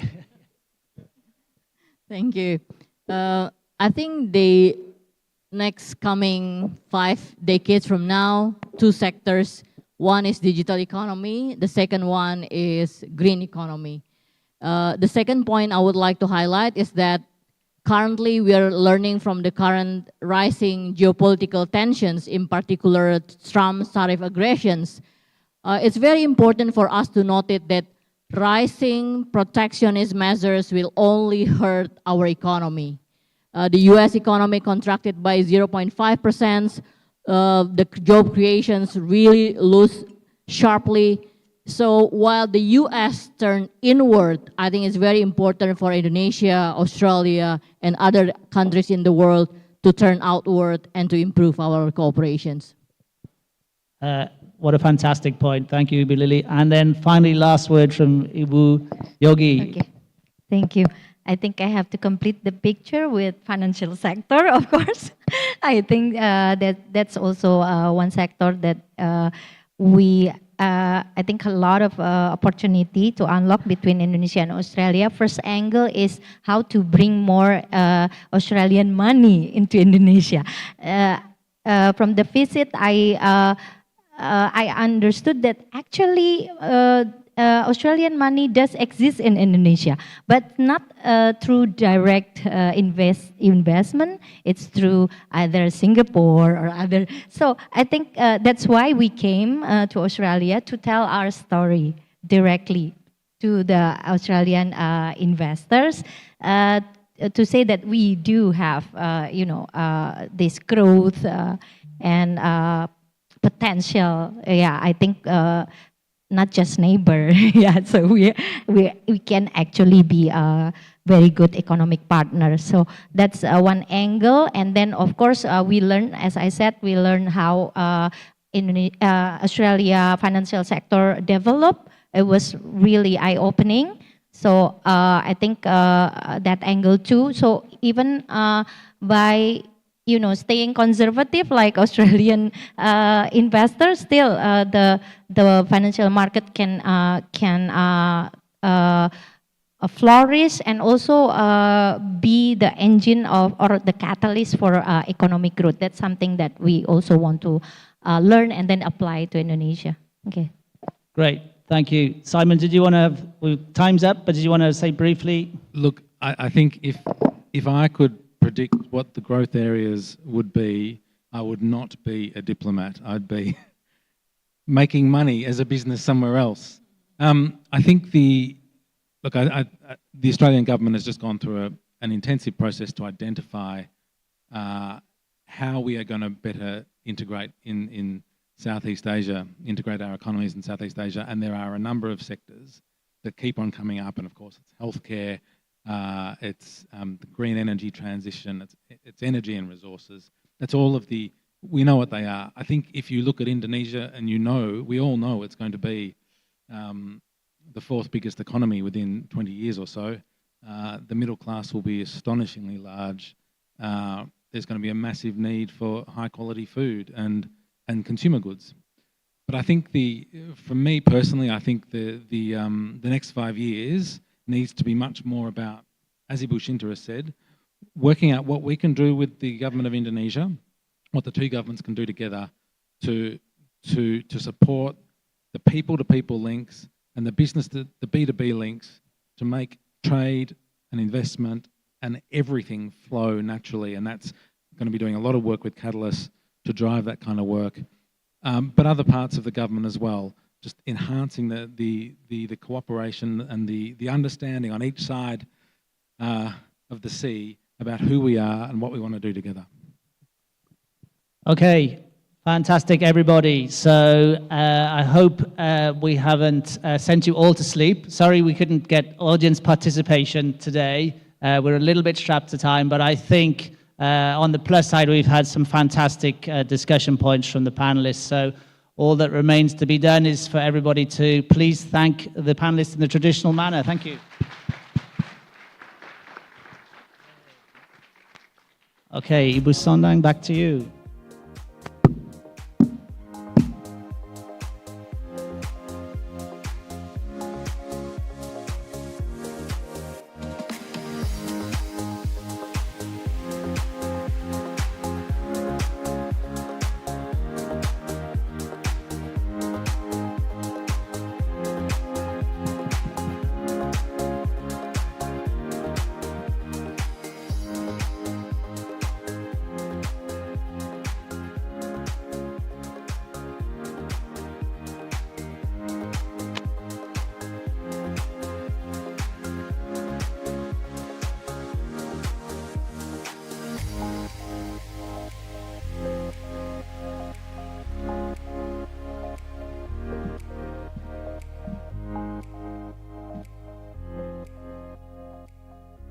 Thank you.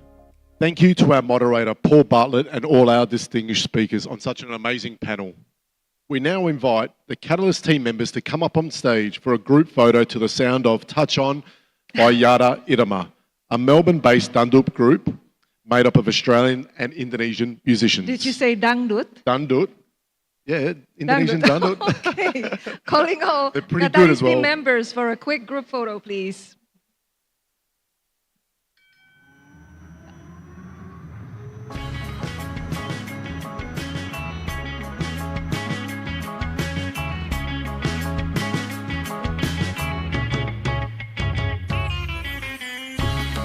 Welcome to Yara Irama Trams. Remember to touch on at the start of your journey.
Officers patrol this vehicle and help keep public transport safe for everyone.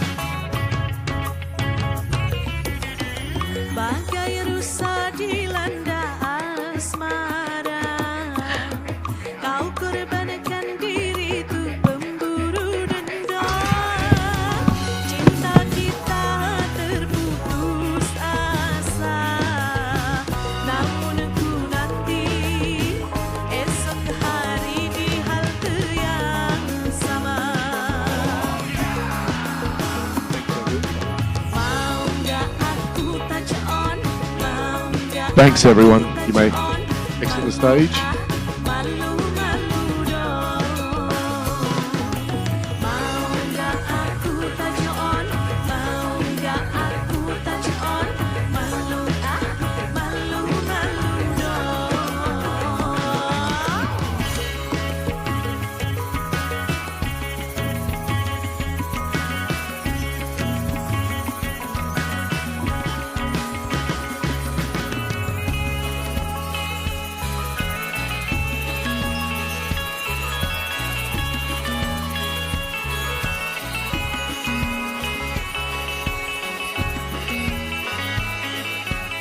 Right. With that, we would like to thank all speakers and guests for coming today and our partners for working close with the program over the past 5 years. Let us keep the conversation going as Katalis transitions into the next phase. It's time for us to pass the baton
Selamat sore Bapak dan Ibu para tamu undangan yang terhormat.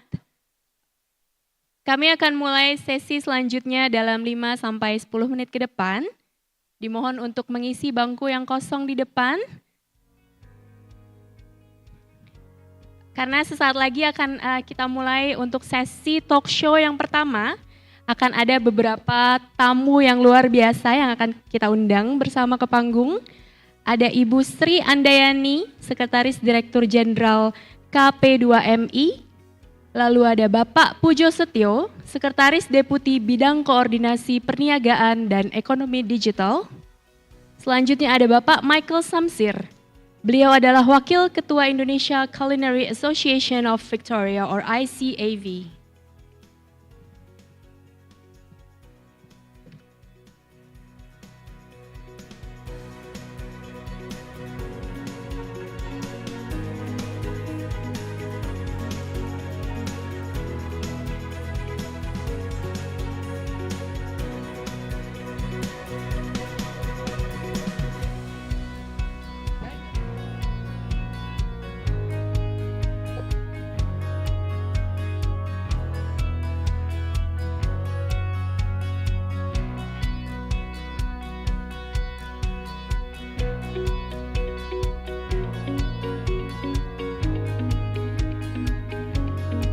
Kepada para tamu undangan yang berada di area exhibition, dimohon untuk masuk dan mengisi bangku-bangku yang kosong di area ballroom, karena acara akan segera kita mulai. Terima kasih.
afternoon, ladies and gentlemen. We are about to start our first talk show session, so please kindly be seated inside the ballroom. Bapak dan Ibu yang terhormat yang masih berada di area exhibition or business matching, dipersilahkan untuk mengisi ballroom. Silahkan duduk di bangku-bangku yang masih kosong. Terima kasih.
Assalamualaikum warahmatullahi wabarakatuh. Selamat sore. Good afternoon, ladies and gentlemen. Mari kita mulai talk show yang pertama. Pada kesempatan ini kita akan bersama-sama memasuki sesi talk show dengan title Unlocking Indonesia's Creative Services Export from Digital Talent to Skilled Workers. Dalam 45 menit ke depan, kita akan membahas bersama bagaimana Indonesia dapat menjawab kebutuhan global melalui potensi ekspor, jasa kreatif, dan penempatan tenaga kerja terampil yang legal dan terstandarisasi, khususnya ke Australia. Pembahasan ini bukan hanya soal kesempatan kerja, tapi juga tentang memperkuat posisi Indonesia di sektor jasa global melalui sinergi antar pemangku kepentingan pemerintah, swasta, dan lembaga pelatihan vokasi. Selanjutnya saya undang tiga narasumber yang luar biasa yang sudah hadir di tengah-tengah kita. Yang pertama adalah Ibu Sri Andayani, selaku Sekretaris Direktur Jenderal dari KP2MI. Dipersilahkan Ibu untuk duduk di atas panggung. Selanjutnya ada Bapak Pujo Setio. Beliau adalah Sekretaris Deputi Bidang Koordinasi Perniagaan dan Ekonomi Digital. Silakan Pak. Lalu ada Bapak Michael Samsir sebagai Wakil Ketua Indonesia Culinary Association of Victoria or ICAV. Silakan Pak. Selanjutnya saya perkenalkan diri atas nama Laila. Saya akan menjadi moderator dalam sesi talk show kali ini.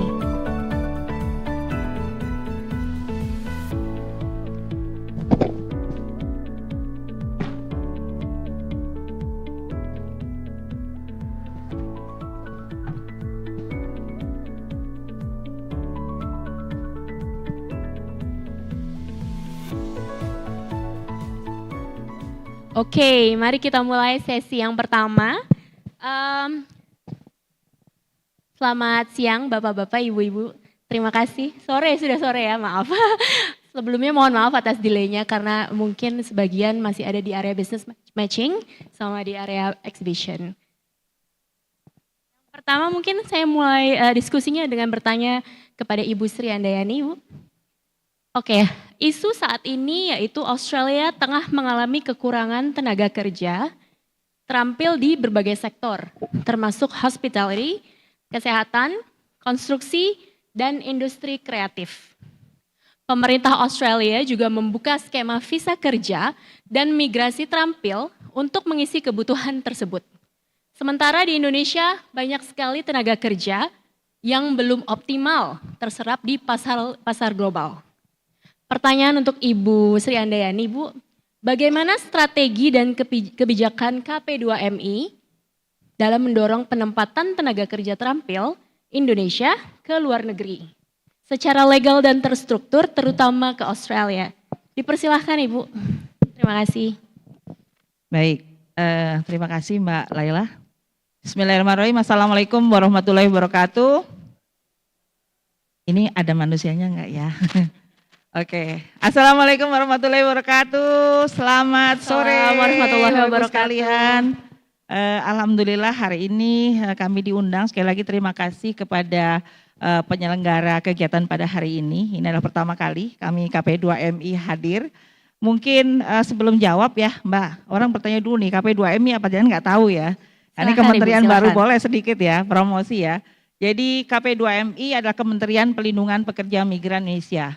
Sesuai dengan Perpres 165 tahun 2024, semua sub urusan untuk tenaga kerja luar negeri sekarang menjadi kewenangan kami. Jadi kami sebagai regulator dan sebagai operator. Nah, terkait pertanyaan tadi dari Mbak Laila, apa strategi kami untuk bisa menangkap peluang kerja di Australia untuk sektor yang skill ya? Baik, jadi pertama tentu saja pasti dari sisi regulasi. Kami membangun kerjasama dengan negara-negara penempatan, bahkan negara-negara pengirim lainnya, sending country lainnya. Jadi melalui kerjasama bilateral, multilateral, terus kemudian kerjasama internasional, itu semua sekarang menjadi tugasnya kami karena memang satu, kaitan dengan negara tujuan penempatan, kita juga nggak boleh asal kerjasama. Karena pasti satu, harus mengikuti aturan ketenagakerjaan internasional, yaitu melakukan perekrutan secara ethical recruitment, artinya berbasis HAM. Karena ini salah satu bentuk perlindungan kami kepada pekerja migran kita yang bekerja di luar negeri. Ini sesuai dengan amanah Presiden kepada Pak Menteri kami. Yang pertama adalah bagaimana mengoptimalkan perlindungan, kemudian yang kedua adalah kita harus bisa memperluas peluang kerja untuk sektor-sektor yang skill profesional. Karena pada akhirnya ini juga akan mensejahterakan bagi pekerja migran kita dan keluarganya. Kemudian kaitan dengan strategi, selain tadi kerjasama, kami saat ini sedang banyak membangun untuk migran center. Membangun itu bukan membangun dari nol, tapi bersinergi. Tadi Mbak Lela sudah sampaikan bagaimana konsep tripartit antara pemerintah, kemudian pihak swasta, dalam ini mungkin praktisi dan industri. Nah ini yang coba sekarang kita bangun sehingga beberapa migran center ini sudah terbentuk. Kita ingin betul-betul bahwa pada saat ada peluang kerja yang bagus, ini kita tidak, kalau orang Jawa itu terkaget-kaget gitu. Wah ada peluang bagus, suplainya kita bagus, tapi kok nggak match ya gitu. Nah ini karena memang selama ini dalam penyiapan calon pekerja kita itu masih belum berdasarkan demand driven dari luar negeri. Nah bagaimana KP2MI menyiapkan ini sehingga pada saat demand ada, ini sudah betul-betul match. Nah ini konsepnya adalah bersinergi, karena pemerintah tidak bisa melakukan ini sendiri. Jadi ada teman-teman P3MI yang membantu kita, ada yang hadir, boleh tunjuk tangan P3MI yang hadir.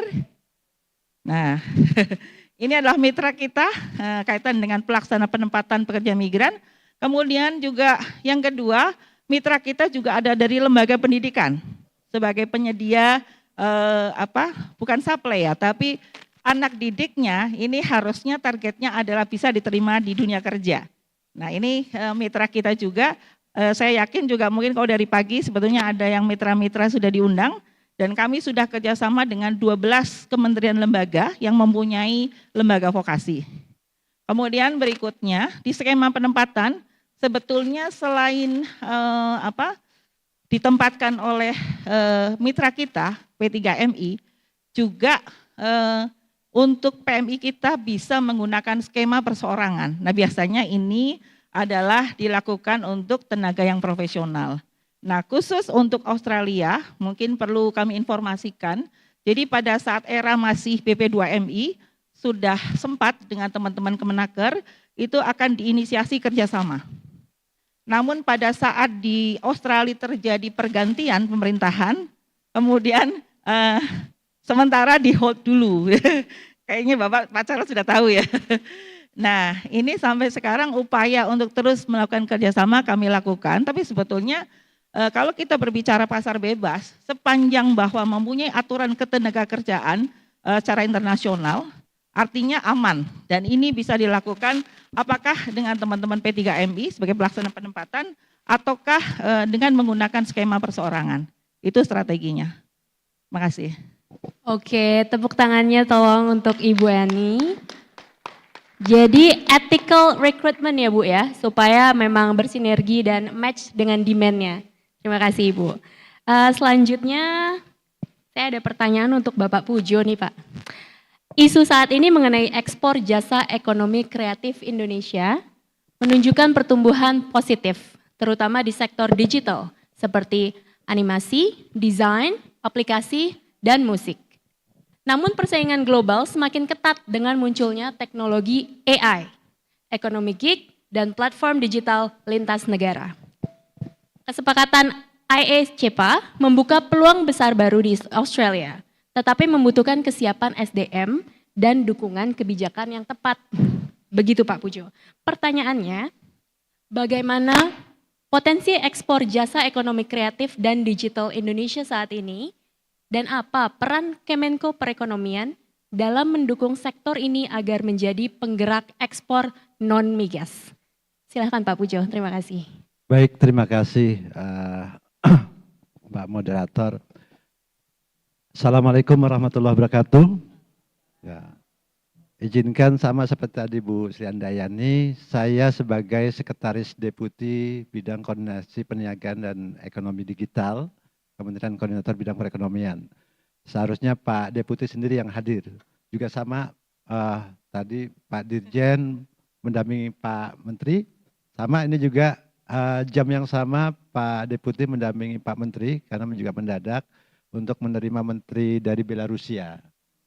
Jadi saya mohon izin juga baru ditugaskan pada kesempatan sore tadi, sehingga juga tentunya tidak mengurangilah makna dari diskusi kita pada sore hari ini.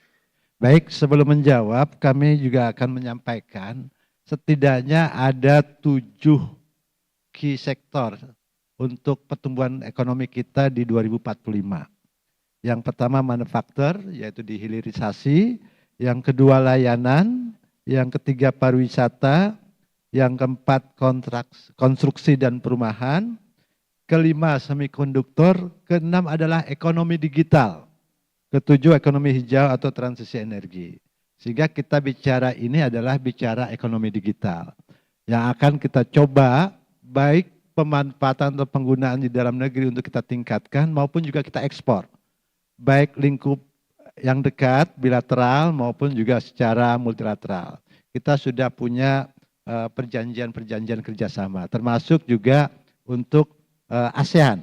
Ini juga sebagai basis ya ASEAN, ini cukup tinggi karena pertumbuhan di ASEAN ini harapannya bisa mencapai 3 kali hingga mencapai $1 triliun pada tahun 2030.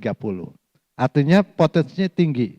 Nah, dengan adanya perjanjian DEFA, ini tentunya akan bisa meningkatkan nilai sampai dengan $2 triliun. Nah, ini menjadi penggerak tentunya. Nah, kalau seandainya kita anggap ekonomi digital ini menjadi penting, termasuk juga tadi ya e-commerce dan sebagainya, ini menjadi peluang. Sektor UMKM di Indonesia ini justru sekarang menjadi penggerak. Sekarang beli bakso saja sudah pakai QRIS contohnya, seperti itu. Mungkin di Australia tidak ada ini. Di Australia tidak ada seperti itu. Nah, makanya ini menjadi peluang bagi kita di sektor UMKM untuk meningkatkan perdagangan melalui ekonomi digital di sini. Nah, kami melihat sebenarnya ini ada peluang-peluang besar. Kenapa? Ketika kita memiliki, tadi sudah disampaikan juga oleh Bu Andayani terkait dengan masalah ketenaga kerjaan. Nah, kita punya surplus bonus demografi Bu ya. Bonus demografi yang notabene punya angka tenaga kerja yang cukup tinggi. Apalagi kalau misalnya ini didominasi oleh generasi milenial dan generasi Z. Dia setidaknya punya 3 pola perilaku nih. 3C, kreatif, confident, dan connected. Nah, oleh sebab ini menjadi peluang bagi kita untuk meningkatkan perekonomian nasional, semuanya sudah melek digital, bahkan literasi keuangan juga sudah tinggi, seperti itu. Nah, inilah menjadi penyumbang setidaknya nanti dalam transaksi ekonomi digital di ASEAN tahun 2025 ini mencapai 109 miliar US dollar dan diperkirakan menjadi 210 sampai 300 miliar US dollar di 2030. Nah, tentunya juga sama dengan perjanjian dengan Australia. Ini di ASEAN kita bisa kuatkan, dengan Australia juga bisa kita kuatkan seperti itu. Nah, banyak sekali hal-hal seperti tadi dengan 3C itu kita bisa punya peluang-peluang nih mengekspor kemampuan digital kita, mengekspor kerjasama transaksi digital kita. Bahkan kalau perlu nanti sektor UMKM ini bisa memajukan untuk bisa nanti juga ekspor langsung dengan tentunya baik itu secara ekonomi digital maupun juga dengan hal-hal lain terutama untuk meningkatkan surplus perdagangan kita. Karena jujur nih dengan IA-CEPA ini kita masih defisit ya, masih defisit, jadi masih banyak impornya tentunya ada peluang tantangan kita untuk memberikan ekspor ke depan. Demikian, Bu. Terima kasih banyak Pak Pujo untuk kepaparannya. Boleh minta tepuk tangannya untuk Pak Pujo Setia, Bapak-Bapak, Ibu-Ibu. Jadi kita berharap semoga ekspor digitalnya bisa bertambah ya Pak ya. Oke baik, selanjutnya untuk Bapak Michael nih Pak. Sektor hospitality dan kuliner di Australia sedang mengalami lonjakan permintaan tenaga kerja setelah pandemi, betul ya Pak ya? Restoran, hotel, kafe membutuhkan pekerja yang terlatih dengan standar internasional. Sementara persepsi terhadap pekerja Indonesia cukup positif, namun masih ada tantangan terkait adaptasi budaya kerja dan sertifikasi keahlian. Seperti apa kebutuhan pasar tenaga kerja di sektor hospitality dan kuliner di Australia, dan bagaimana persepsi terhadap tenaga kerja asal Indonesia di sana? Demikian, terima kasih Pak. Terima kasih. Cocok ya, expertise.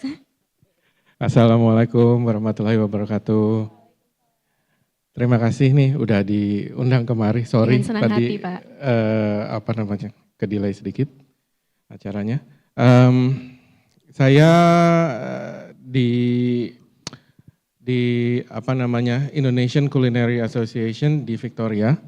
Kita memang sebetulnya as a whole nggak cuma restoran Indonesia doang, tapi seluruh hospitality industry sejak COVID selesai itu memang Australia itu kekurangan tenaga kerja, ataupun kalaupun memang ada tenaga kerja itu bayarannya naik, rate-nya naik, ya supply demand lah ya. Nah, jadi secara general memang keadaannya seperti itu dan sampai sekarang itu masih persisten. Dan saya move away sedikit dari tenaga kerja, cost-cost yang lain pun juga naik. Jadi nggak cuma tenaga kerja doang. Jadi cost of goods naik. Lalu setelah selesai COVID, perang. Setelah perang, barang naik lagi.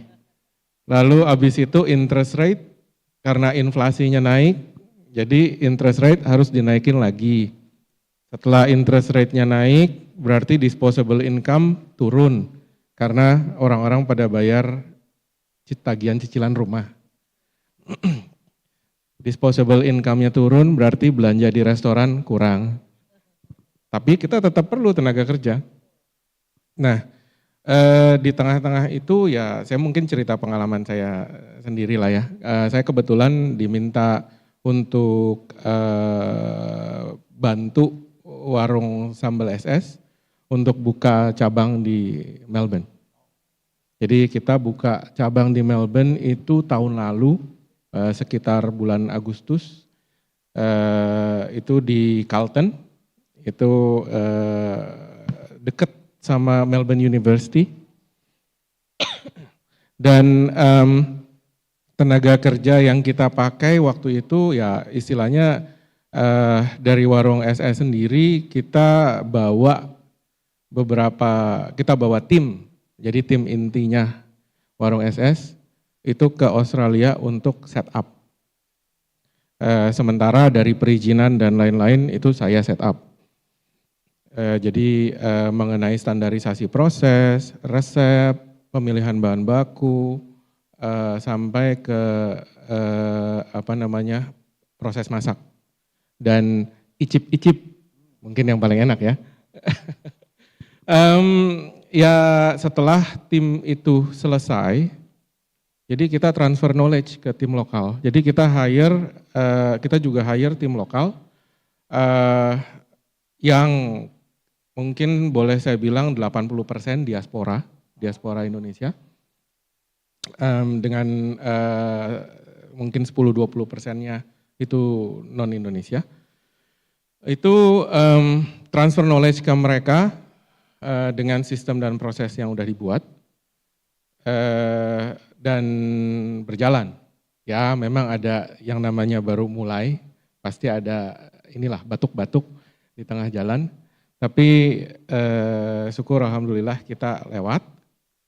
Nah, tapi dari pusat warung SS di Jogja juga tetap mencanangkan kalau harus ada beberapa orang yang ditugaskan dari kantor pusat untuk dikirim ke Australia dalam waktu jangkanya pendek.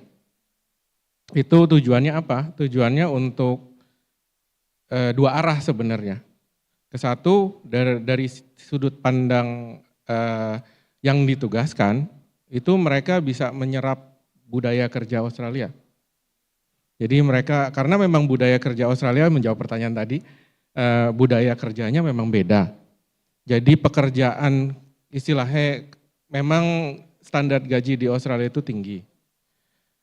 Tapi pekerjaan yang di Indonesia ini mungkin dikerjakan satu orang satu, kalau di Australia itu mungkin 5 tugas, 5 pekerjaan bisa disamber semua gitu. Multifunction ya Pak ya, harus Iya. bisa multitask. Iya, dan sebagai gambaran, kalau di Indonesia itu standar warung SS itu satu warung itu dikerjakan oleh 40 orang. Kalau di Carlton saya cuma pakai 8 sampai 10 orang. Ya itu konsekuensi, dan ya itu konsekuensi karena memang rate-nya tinggi. Tapi ya tentu aja kalau kita menuntut sesuatu yang dari mereka, kita juga harus beri imbalan yang pas. Kedua, kita juga harus equip mereka dengan peralatan yang memadai. Jadi istilahnya mereka juga enggak sampai jungkir balik gitu loh. Itu dari segi budaya. Jadi approach dari manajemen SS itu saya rasa udah bagus. Jadi karyawan staf lokal yang ditugaskan ke sana itu belajar bagaimana sih budaya kerja orang Australia, di Australia bagaimana sih. Lalu kedua, mereka juga bisa menularkan pengetahuan teknis mereka mengenai resep dan lain-lainnya yang non budaya kerja itu gitu. Jadi di sisi lain mereka mencoba memaintain integrity dari rasa, cita rasa dan quality. Di lain pihak mereka juga benefit dari pelajaran yang mereka dapat, pengalaman yang mereka dapat di sana. Nah, alangkah baiknya Bu, kalau memang antara government to government bisa ada perjanjian. Karena sekarang ini kita keterbatasannya kan visa Bu. Untuk yang ditugaskan itu kan visanya kan terbatas dan jangka waktunya pun terbatas. Saya sempat bincang-bincang dengan owner warung SS, Pak Yoyo. Itu kita berencana untuk buka sekolah masak di sana. Iya. Karena dengan sekolah masak otomatis akan bisa dapat student visa. Dan dengan kita buka sekolah masak yang notabene itu mendidik orang untuk memasak, dan kalau kita bisa spesialisasikan itu untuk teknik masakan Indonesia, kan ada sekolah masak Prancis, ada sekolah masak Katalis, sekolah masak Chinese, masa sih nggak ada sekolah masak Indonesia?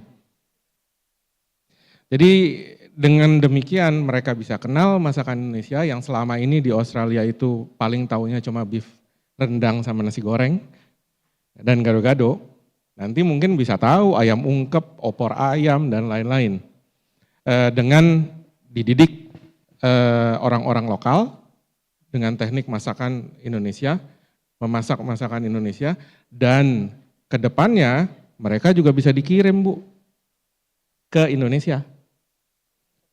Pertukaran pelajar gitu. Jadi kita buka di Australia, kita buka di Indonesia, pertukaran pelajar, dan dari Indonesia pun juga bisa pertukaran pelajar ke Australia. Tapi jangka panjang Bu. Itu sih kira-kira kalau dari saya. Begitu. Terima kasih. Terima kasih banyak Pak Michael. Tepuk tangannya untuk Bapak Michael, Bapak dan Ibu sekalian. Jadi memang yang dibutuhkan saat ini visa support ya Pak ya dari government, semoga bisa dipermudah dan mungkin membuat beberapa Indonesian Culinary School supaya para lokal juga bisa mulai belajar Nggak cuma terbatas pada rendang dan nasi goreng ya Pak ya. Oke baiklah, terima kasih. Selanjutnya mungkin saya buka dengan pertanyaan sesi tanya jawab. Dimohon untuk salah satu kru untuk memberikan mikrofonnya kepada Bapak yang ada di tengah. Bapak yang itu dulu pertama, nanti yang kedua Bapak boleh. Ditunggu sebentar ya Pak ya.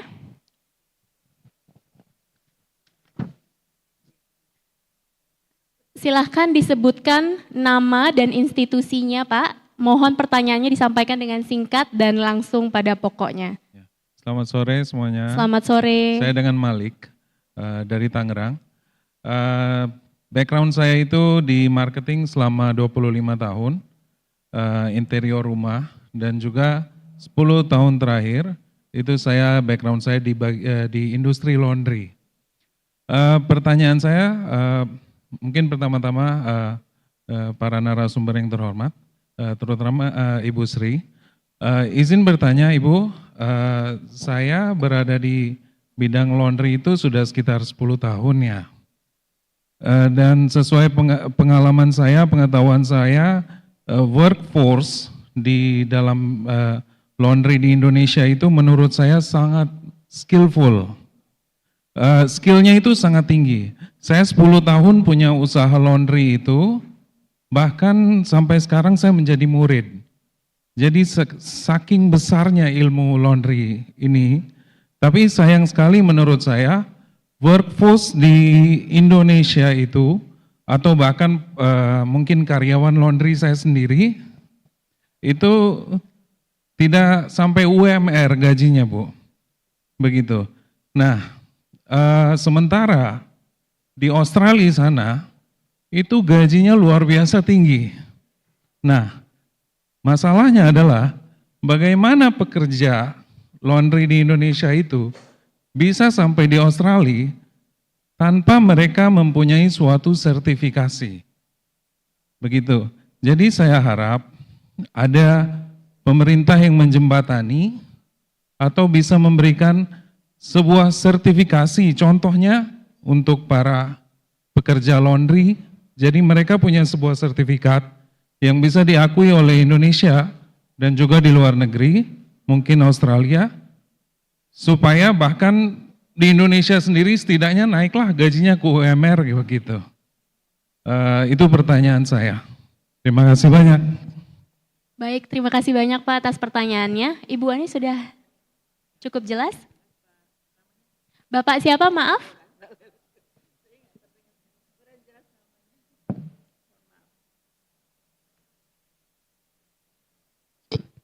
Dengan Malik. Pak Malik ya, betul ya Pak? Ya kalau salah, mohon maaf Pak, takutnya disuruh bikin bubur merah putih. Ini saya tanya dulu ya Pak. Baik, Pak izin mungkin menjawab ini. Pertama kami terima kasih untuk masukannya. Jadi tadi kami disampaikan kementerian kami tentu saja tidak bisa berdiri sendiri. Karena kalau kita berbicara ekosistem vokasi, maka mulai dari pendidikan, pelatihan sampai sertifikasi. Nah terkait dengan sertifikasi sendiri, kita sebetulnya sudah punya BNSP Pak. Nah tinggal bagaimana sebetulnya nanti kita berkolaborasi dengan teman-teman BNSP bahwa sertifikat kita tidak hanya diakui di dalam negeri, tapi juga di luar negeri. Jadi nanti mungkin salah satu terobosan kami adalah akan banyak MRI, Mutual Recognition Agreement. Nah dengan seperti itu sebetulnya bidang apa saja itu akan tersertifikasi. Nah sayangnya memang saat ini untuk sertifikasi kita itu masih banyak untuk pemenuhan pasar kerja dalam negeri. Nah kami sebagai kementerian baru ini adalah salah satu tantangan bagaimana sertifikat kita itu diakui seperti Filipina. Jadi kalau bidang apapun sudah tersertifikat itu artinya sudah laku di dunia internasional bukan hanya di dalam negeri. Jadi terima kasih masukannya Pak, nanti sebagai bahan kita untuk berkolaborasi lebih dalam dengan teman-teman dari BNSP. Terima kasih Pak. Terima kasih Bu Yani. Pak Malik sudah cukup menjawab Pak? Baik, terima kasih. Nanti kalau Mbak, kalau belum puas kita puaskan ya Pak di luar ya dengan diskusi yang lebih panjang gitu ya. Terima kasih Baik, Bu Yani. terima kasih. Selanjutnya Bapak yang di sebelah situ mohon bantuannya untuk kru.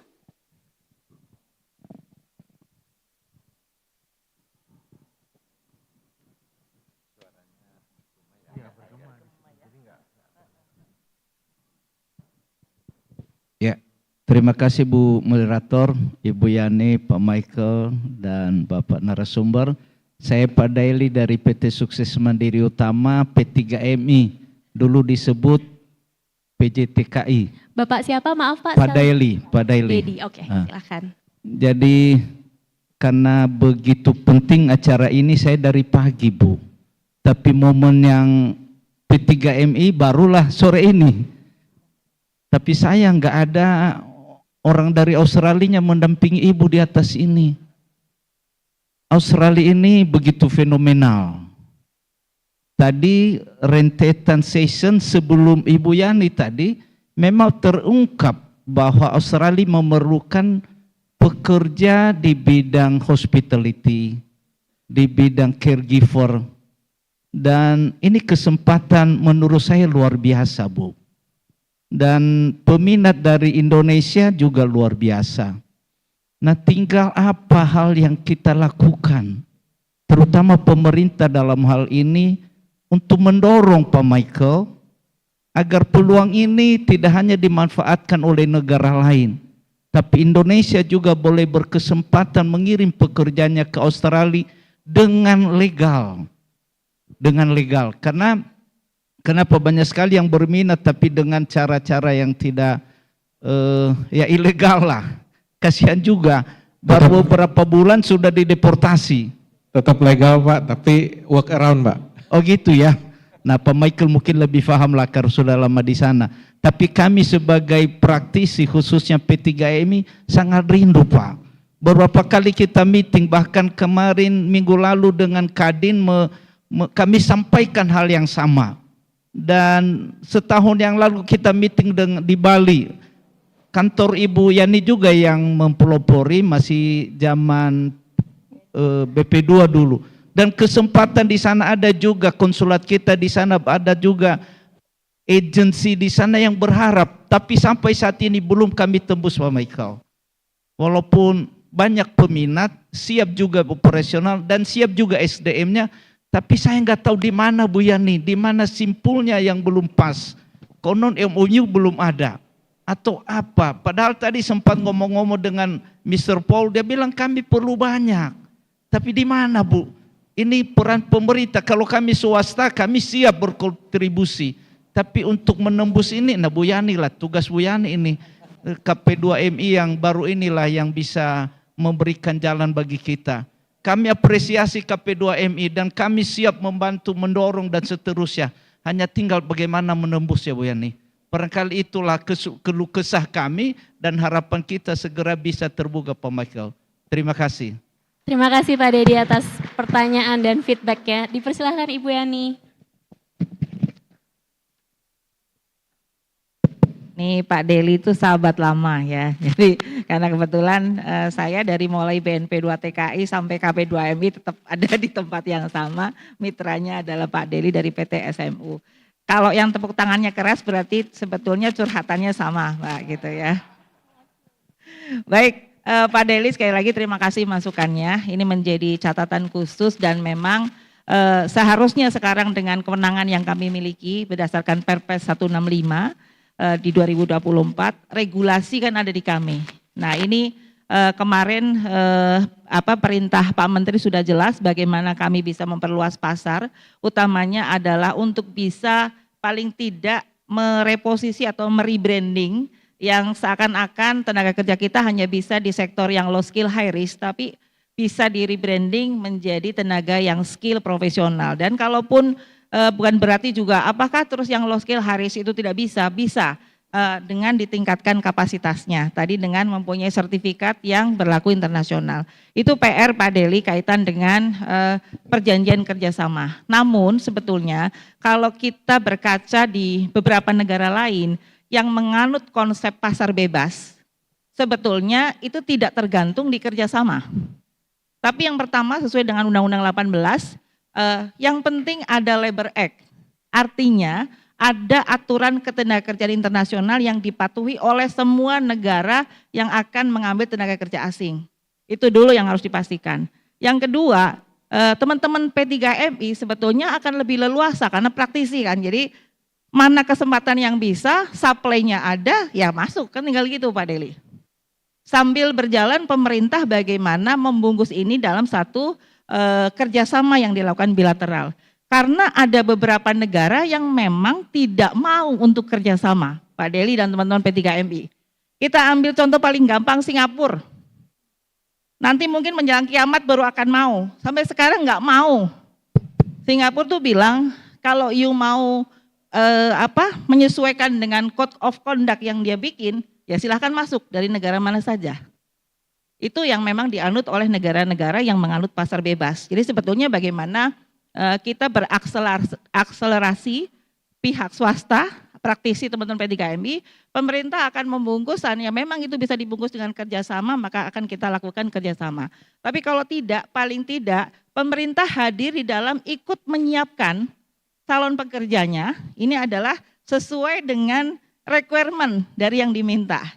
Karena kalau di Undang-Undang 18 jelas bahwa P3MI 3, mencari peluang pasar, menempatkan, dan bertanggung jawab pada saat masa kontrak. Jadi kita bersinergi gitu ya Pak Deli ya. Oke, kalau nanti kurang puas, Bapak main ke kantor ya. Oke, lanjut. Terima kasih banyak Ibu Yani. Bapak Dedi, terima kasih banyak sekali lagi atas pertanyaan dan feedbacknya.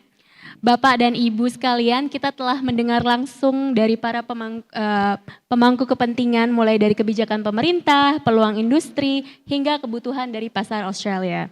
Diskusi ini menegaskan bahwa Indonesia memiliki potensi yang sangat besar untuk menjadi pemain utama di sektor jasa kreatif dan tenaga kerja terampil internasional, khususnya dalam memperluas pasar ke Australia dan kawasan lainnya.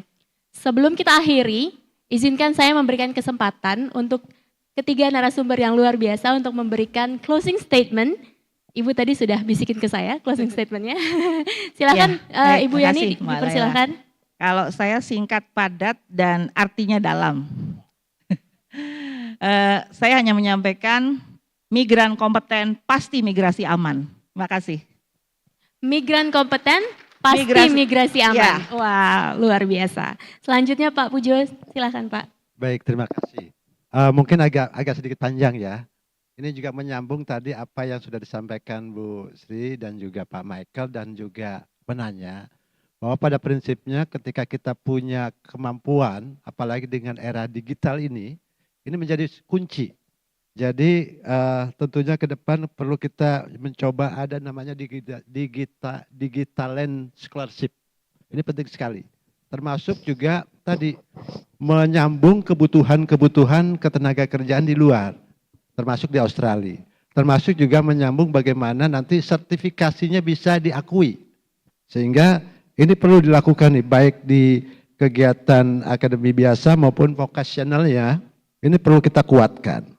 Kemudian juga kompetensi dan kapasitas masing-masing bidang. Tadi untuk bidang kuliner misalnya, bidang AI, bidang VR, dan sebagainya. Ini perlu kita kuatkan. Sehingga tentunya ke depan kerjasama dengan pihak Australia harus kita kuatkan. Tadi G2G-nya kita kuatkan. Nanti B2B-nya yang mengisi. Nah ini tentunya dengan MOU, baik itu dengan Airmite ya, kemudian Infinite Learning, kemudian beberapa kolaborasi, termasuk juga penguatan cyber security-nya. Ini harus kita kuat. Karena kalau setiap orang punya ketertelusuran digitalnya dan diakui dan aman, ini akan memudahkan kita, kepercayaan seperti itu. Mungkin itu yang harus kita kuatkan ke depan dan mudah-mudahan kita semua bisa bergerak bersama-sama antara pemerintah, kemudian juga pelaku usaha dan juga masyarakat. Demikian. Luar biasa, scholarship and cyber security ya Pak ya. Tepuk tangannya ladies and gentlemen. Yang terakhir, but of course not the least, Bapak Michael silahkan. Dari saya juga singkat aja. Pokoknya maju terus, pantang mundur. Terima kasih Pak. Oke, terima kasih banyak untuk ketiga narasumber pada sore hari ini atas waktu, pemikiran, dan insight-nya. Very insightful, terima kasih. Terima kasih juga untuk seluruh peserta atas atensi dan partisipasinya. Dengan demikian, sesi talk show pada hari ini resmi saya akhiri. Sampai jumpa pada kesempatan selanjutnya dan mari kita terus meningkatkan kolaborasi yang produktif untuk kemajuan bersama. Sebelum kita akhiri, kita foto bersama dulu ya Bapak-Bapak, Ibu-Ibu, terima kasih. Saya Laila, moderator hari ini. Mohon pamit, sampai jumpa di sesi selanjutnya. Setelah ini akan ada satu lagi sesi talk show yang akan dibawakan oleh beberapa narasumber. Dari Australia juga ada, jadi mohon Bapak dan Ibu untuk don't go anywhere, please stay tuned, we're gonna have another session after this. Terima kasih, Assalamualaikum warahmatullahi wabarakatuh, selamat sore semuanya.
Good afternoon, ladies and gentlemen. Moving on to the next session, we have another talk show, and I would like to invite Bapak Agung Hari Setiawan, Trade Attaché of the Embassy of Indonesia in Canberra.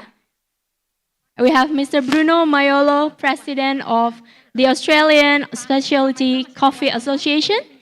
And last but not least, Mr. D.T. Yunanto, Chair of the IAPAX 2026 Organizing Committee and Chief Business Development Officer of Kupu GSC. Gentlemen, please kindly be seated. Thank you.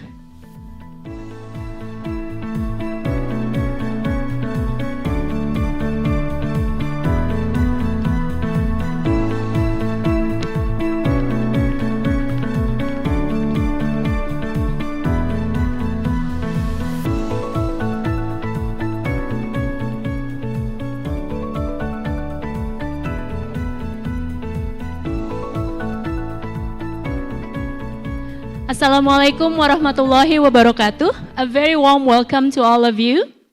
My name is Laila. Again, I'm back. I'm honored to serve as your host and moderator for the second talk show session titled Towards IAPX 2026, Advancing Bilateral Prosperity Through Trade, Tourism, and Innovation.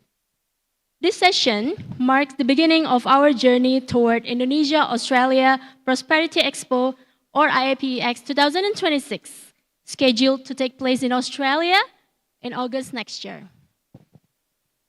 So our aim today is to socialize the vision, concept, and collaborative opportunities with a focus on trade, tourism, innovation, and cross-sector partnerships. We are honored to be joined by three esteemed speakers who will be sharing their insights and perspectives. Without further ado, let's begin our discussion. To Mr. Ditiyunanto, the first question is for you. Could you please give us an overview of the vision and overall concept of the IAPX 2026? Thank you. Okay, so good afternoon, ladies and gentlemen. Thank you for the time for us to sharing this vision and our initiate event ya Pak ya. Pak Haris is our trade attaché for the Indonesia and Canberra. So I think it's end of the last year ya Pak ya. Yeah, we have some idea, thought, and also brainstorming about how to increase our productivity in terms of the trade transaction, and especially focusing on our SME, and then also to promote our tourism sector also, and then the innovation, and of course we want to utilize the IA-CEPA framework, and then most of all this our SME foster partner in Indonesia that there's nowadays is not too familiar about the IA-CEPA privilege. So we want to boost this privilege in terms of the IA-CEPA. So the next 5 years from now, so we can increase the volume of transaction in terms of the trade, and also to balancing the trade transaction, also the tourism sector from Indonesia to Australia, and also we want to strengthening the partnership, international partnership between the Indonesia and Australia. How will IAPX 2026 will differ from this year? Sorry? How will IAPX 2026 will be different from this year? Okay, so the IAPEX, the Indonesia-Australia Prosperity Expo, will be held in August, and it will be 4 days event. So it divide B2B and B2C. So it will be 2 days for B2B in Thursday and Friday, and then continue in the B2C sector in the Saturday and Sunday. So it is 4 days event. So it will a joint exhibition forum between the Indonesia and Australia partnership.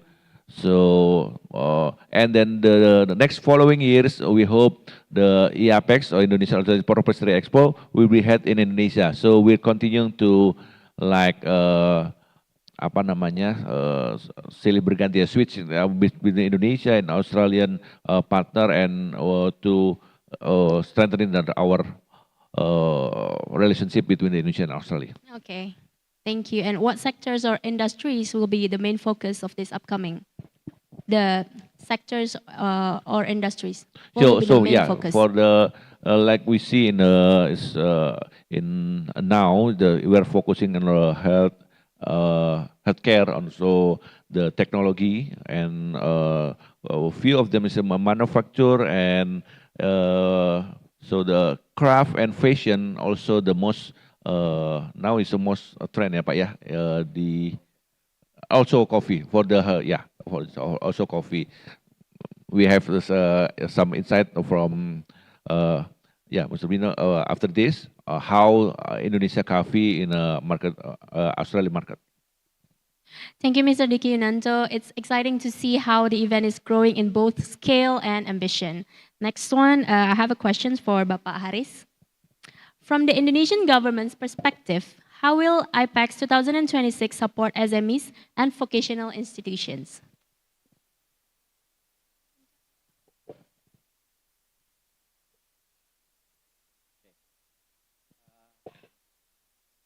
Yeah. I will answer it in bahasa. Please, Pak. Thank you. Vocational ini kan meaning about, ini kan seperti yang tadi ya, kelanjutan yang tadi ya. Harapan kami sebetulnya sudah terjawab dari sesi sebelumnya, dan harapan kami juga kita bisa tidak hanya membawa produk ke Australia, tetapi juga services. Vocational juga bisa kita bawa ke Australia. Banyak hal yang kita lakukan, kita dukung. Kemarin kita bawa, tadi kita bawa Michael, Pak Michael sini, yang beliau adalah wakil presiden dari Asosiasi Kuliner Indonesia di Australia. Jadi pengalamannya cukup luas sekali, dan itu yang dilakukan Pak Michael. Dan we have here Mr. Bruno. Are you originally from Australia or born in Italy, right? Oh, born in Australia. Okay. Yeah, but Bruno will also tell us how the Italian work legally in Australia. One of them, most of them become a bartender or. Yeah, it's one of the major. Ya. Jadi di Australia itu benar-benar mix. Tidak hanya orang Indonesia saja, tetapi dari pendatang-pendatang pun juga banyak. Dan kami dari pemerintah tentunya akan mendorong supaya tadi yang beberapa hal yang sampaikan bisa bekerja secara legal dan bisa terus berkembang di Australia, begitu. Terima kasih, Pak. Ada spesifik program atau insentif yang sudah direncanakan to encourage tech startups atau innovation-based industry untuk partisipasi hal tersebut, Pak? Silahkan. Cukup banyak yang kita lakukan, dari mulai yang dilakukan kami sendiri, kami ada magang di kantor perdagangan kami. Saat ini ada 12 orang yang magang secara digital. Dia magangnya dari Indonesia, dan ini anak-anak SMK Telkom. Bahkan kalau teman-teman sekalian di sini sudah buka websitenya www.prosperityexpo.com, itu adalah salah satu karya dari anak-anak Telkom. Jadi yang kita lakukan dari yang sesuatu yang kecil, hal tersebut pun sudah kita lakukan. Small thing but impactful. Yes, Pak. that's right. Thank you so much. Bapak ada advice mungkin untuk UMKM Indonesian SMEs looking to enter the Australian market? Australia adalah pasar yang cukup ketat persyaratannya, walaupun juga nilai jualnya juga bisa tinggi di sana, tetapi perlu diingat bahwa di mana-mana buyer itu sama, prinsip mereka sama. Buyer akan mencari produk dengan kualitas terbaik dan harga yang paling kompetitif, itu semuanya sama. Jadi bagaimana pelaku usaha kita termasuk UKM bisa menyesuaikan produknya supaya kita tidak ingin memang dihargai rendah, tetapi bagaimana bisa menceritakan produk tersebut sesuai dengan harga di pasar. Dan semuanya tidak instan, jadi memang harus bertahap. Harapan kami ya UMKM bisa menyesuaikan standar mereka dan bisa tetap semangat, kalau tadi Pak Michael bilang ya, maju terus pantang mundur seperti itu. Baik Pak Haris, terima kasih banyak. Tepuk tangannya Bapak dan Ibu sekalian. Next one, I have a few questions for you, Pak Bruno. Do you speak Bahasa? I don't. All right, sure, no I problem. capture every third or fourth word, and then I join the dots. All right, sure, no problem. You should learn a bit later. I'm starting to try to learn. Sure. First question, as someone actively involved in Australia's business and cultural sectors, how do you view Australia's support for initiatives like IPX? We are absolutely, as ASCA, as the Australian Specialty Coffee Association, is always looking for opportunities to create more bilateral trade between any of our nations. Indonesia is our closest trading partner in terms of coffee, so it's a natural synergy that exists between the two countries. We need coffee because we are struggling to get supply from the other parts of the world, yet we don't do enough trade between our nearest trading partner and our nearest origin, which is Indonesia, the fourth biggest producer on the planet, yet your exports are only like 1.5% to Australia. So this is the first steps towards improving all of those metrics so that we can have supply, they can have sales, and then we can reciprocally work on education and training to upskill your Indonesian community. Australia is one of the leading nations as far as that's concerned in the specialty coffee world. So the increase in Indonesian-Australian relationships will add strength to the local education sector and therefore upskill your team that's here in Indonesia, and then coffee will get better. The more coffee is accessible to more people with the right skills, the better the result. So we'll improve the stature of Indonesian coffee, not only in Australia, but throughout the rest of the world. It produces a lot of coffee, and you know, you punch under your weight, basically, but there should be a lot more being done. So these are our first steps to trying to improve our relationships between our two countries, as well as expanding that to the rest of the world. Because as we upskill, Indonesia will become more recognized from the other countries of the world, and hopefully the exports there will grow as well. So not only between our two countries, but across the world. Agree on that. Thank you so much. Next one is, what potential do you see for a deeper engagement in areas like coffee culture, agri-food, or creative collaboration? There's immense opportunities here across the spectrum, all the way across your beautiful country. We obviously run competition sets, obviously in Australia as well, which lead into the world competitions. I think there's a lot of room there for us to collaborate with Indonesia in terms of those competitions, which will inevitably raise the standards and the skills. So if we can raise those, then the profile automatically goes up to the world scene. Australia always figures very heavily in, you know, the world coffee competitions. We're always in the top 10 in all of the categories because we have a very strong competition sect and a lot of strength in training. If we can share those skills across our nations, we can even highlight, as we're going to do in 2026, we'll highlight Indonesian coffees at the 2026 Prosperity Expo that's going to be in Melbourne. It's going to be a great idea. It's the place to launch, right? So if we can literally put Indonesia on the map, not that it's not on the map, but elevate its position or the perception, because the perception around the world is not as good as it should be. And Indonesian coffee from, you know, all across your country, which I've had the luxury of actually, you know, tasting the last time I was here and even this time, is amazing. But we don't see this overseas. We aren't getting those exports or imports from the other regions within your country, which have beautiful coffees. We're predominantly from the sort of Sumatra and Aceh region is where we get most of the offerings in our country. But from, you know, Java and all the other places in Papua, Ijen, all the other growing provinces, it's amazing coffee. We need to highlight that to the specialty coffee world because it is of a very high standard, but we don't see it. So collaborating with each other, we can put that on the map, and especially in 26, we hope to put forward a very vast selection of coffees that have never been in the Australian marketplace. Yeah? So that way we can raise the profile significantly. We had a pretty wide range of coffee, and thank you so much for the It's recognition. amazing. Yeah, Thank you so much. it's like amazing. Like we only knew about 18 or 20 different coffees. As soon as I got here, I cupped 24, and I found out there was 39, and I'm like, I'm trying to get to all of them. So over the next couple of visits, I'll inevitably get to all of those. But yeah, there's amazing stuff being done here. Absolutely. Thank you so much. No worries. Kembali ke Bapak Diti Yunanto. How do you envision the role of Indonesian diaspora in Australia within IPEX 2026, Pak? Yeah, thank you, Ms. Laila. So, why IPEX 2026 in Australia is a strategic opportunities. One of them is the strengthening diaspora and bilateral collaboration. The expo will engage Indonesia diaspora communities as well as Australian stakeholders who have strong interest in Indonesia, creating powerful synergy across a culture, business, and innovation. That's one of the strategic opportunities, yeah.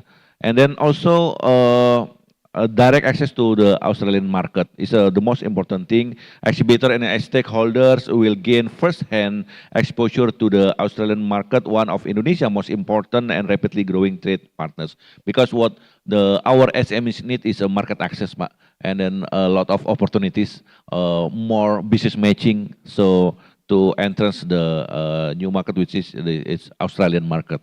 And also B2B engagement with high quality buyers. We have our trade attaché is very active in digital media and also offline and online. So IPEX 2026 will feature curated business matching with credible buyers, investors, and partners from various industries, including agribusiness, creative economy, education, health, tourism, and sustainable technology. And the last one is showcasing Indonesia's competitive edge, and then also supportive policy momentum through the IA-CEPA. That's why IPEX 2026 in Australia is strategic opportunities. Thank you, Pak Diki, for your answer. And then maybe I would like to ask each one of you, what message would you give to Australian businesses or associating considering involvement in the IPEX 2026? Boleh, silakan, Pak Aris dulu. Indonesia-Australia Prosperity Expo in 2026, starting today, 2025, I think it's a very good platform, not only for Indonesia, but also for Australia. Like the meaning by itself, prosperity. So it's not only profit, what my friend has taught me while I'm with him last week. He wants to give us a legacy. He wants to make us more beneficial for everybody, not for ourselves. Jadi Prosperity Expo ini kepentingannya not only for Indonesia, not only for Australia, but for all of us. Jadi harapannya ke depannya Indonesia-Australia Prosperity Expo yang akan dilakukan nanti pun di 2026, seperti yang disampaikan oleh Pak Diki, akan dilakukan selama 4 hari dan akan memberikan keuntungan tidak hanya bagi Indonesia, tetapi juga bagi Australia. Dan lebih besar lagi, Bruno has mentioned, talking about coffee, not only for Indonesia and also Australia, but also for the world. Terima kasih. Okay, terima kasih, Pak. And Mr. Bruno. I'll echo what Harris has said there. Prosperity. That's the key word in this whole exhibition and for next year. And prosperity, as you said, it goes beyond dollars. It's if you focus on the dollars, you'll get nowhere because there's a lot of obstacles in your way because you're only chasing profit. Profit excludes you from making a benefit or making a tangible benefit in someone else's life. So we've got to go beyond that thinking. And if we create that prosperity with putting skills or upskilling or whatever into people, it's about the people involved in all of the industries, not just coffee, but all of the allied industries that will be on display. Then the prosperity will come and the dollars will come. We have to work for the right reason, because if we've got that reasoning in mind, that we want to make a difference in somebody else's life that's not as fortunate as ourselves potentially, then nothing will stop you from achieving your goal. If your goal is to make money, everything will stop you, because as soon as you don't see profit or money, it's a simple equation. You pack up and shut shop and you leave. Whereas if you've got someone else's benefit in your mind as the destination point, you succeed because you don't let anything stop you, or you shouldn't let anything stop you. So we've had many discussions over the last sort of week we've been together, and it's like, it's not about coffee. It's about the people in coffee and what we can leave behind. We're not going to take the money with us. What we leave is legacy. The only important thing that we can do and that will remain here beyond when we leave is legacy. So if you work to that metric, nothing's impossible. Work with the right reason Exactly to achieve right. more, correct? Absolutely. Ladies and gentlemen, please round of applause for three of them. Terima kasih. Selanjutnya akan ada Q&A session. Untuk yang mau bertanya dipersilahkan. Sure. Untuk Bapak yang di sebelah sana minta tolong kru diberikan mikrofonnya.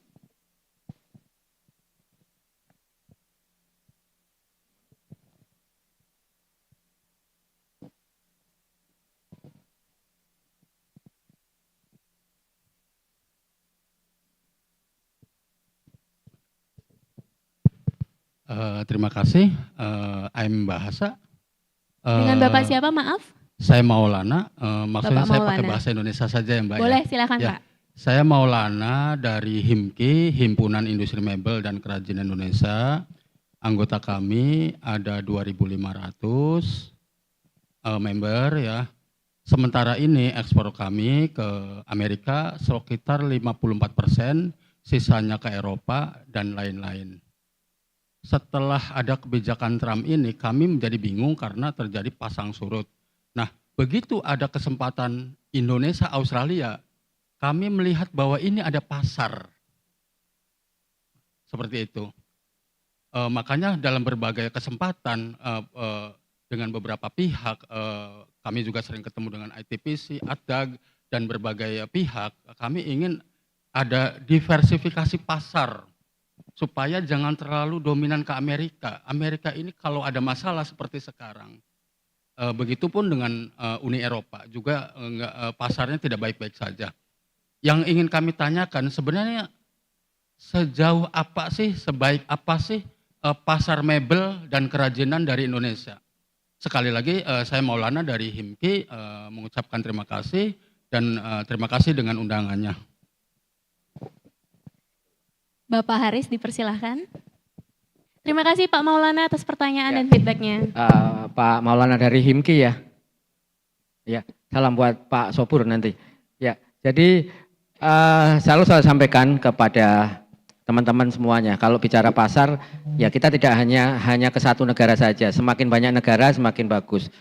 Amerika besar, tetapi di luar Amerika pun juga jauh lebih besar. Dan kalau bicara kebijakan pemerintah juga, setelah Trump naik tarifnya, akan memindahkan ekspornya ke salah satunya Eropa dan juga ke Australia.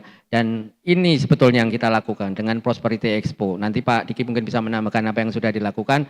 Di Australia pun kita akan lakukan demikian. Bicara pasar furniture dan home decor, saya bisa sampaikan di sini, sebetulnya tidak hanya ke Amerika, Australia pun juga demikian, bahwa pasar furniture dan home decor dari Indonesia itu potensinya masih sangat besar Bapak. Ya, kalau kita bicara industri memang banyak, tapi kita bicara furniture dan home decor itu banyak pelaku-pelaku usaha yang UMKM juga, yang bukan industri saja. Dan itu bisa kita kembangkan lebih lanjut lagi. Banyak caranya, tentunya salah satunya dengan expo-expo ini tadi, dan juga kami selaku perwakilan perdagangan, kita ada business matching Pak, jadi nanti bisa langsung menghubungi kami dan nanti kami akan coba perkenalkan dengan buyer-buyer lainnya dan kita bisa bersama-sama bersinergi bersama mengembangkan potensi kita dan kita bisa memasukin pasar Australia bersama-sama Pak. Jadi kami siap untuk selalu mendukung HIMKI Pak. Terima kasih Pak. Mungkin saya mau menambahkan Pak Maulana, salam juga Pak Sobur, sering kita berinteraksi dan nanti pastinya dengan dalam Apex 2026 kita akan kolaborasi dengan HIMKI ya Pak ya, saling support dan kita rencananya Pak sebelum Road to 2026 kita akan adakan banyak pre-event business matching Pak. Jadi ini yang sangat visible tiap bulan minimal sekali gitu ya dengan pelaku sektor tertentu, misalnya furniture, home decor. Jadi perkenalan dengan buyer sih Pak ya. Dan tentunya, tapi kan kalau furniture-nya barang keras ya Pak ya, nggak bisa cuma dilihat digital gitu ya. Jadi memang harus dihadirkan, sehingga nanti harapannya tahun depan Pak, ketika ke sana barang yang dibawa itu betul-betul sudah sniping atau menyasar yang diminati oleh market di sana Pak. Baik dari sizing, taste design-nya dan sebagainya, itu yang kita harapkan. Nanti kita kolaborasi, dikumpulkan Pak teman-teman HIMKI yang memang punya produk yang sesuai dengan marketnya misalnya Australia, nanti kita adakan pre-event business matching ya Pak ya. Jadi pas ke sana itu potensi transaksinya lebih besar Pak. Itu yang kita harapkan. Terima kasih Pak. Terima kasih ladies and gentlemen semuanya. Thank you very much to all our distinguished guests for your insightful collaboration and contributions. It is clear from today's discussion that IPX 2026 represents more than just an expo. It's a platform for mutual growth, cultural exchange, and sustainable bilateral cooperation. We hope today's session has inspired broader engagement, especially from the business community, creative sectors, educational institutions, and our Indonesian diaspora in Australia. Thank you all for your participation in this talk show. Before we close, let's capture this moment together and take a group photo session. And we're going to continue with the signing of MOU, so please stay on the stage after this. Thank you so much, ladies and gentlemen. Good afternoon. Assalamualaikum warahmatullahi wabarakatuh.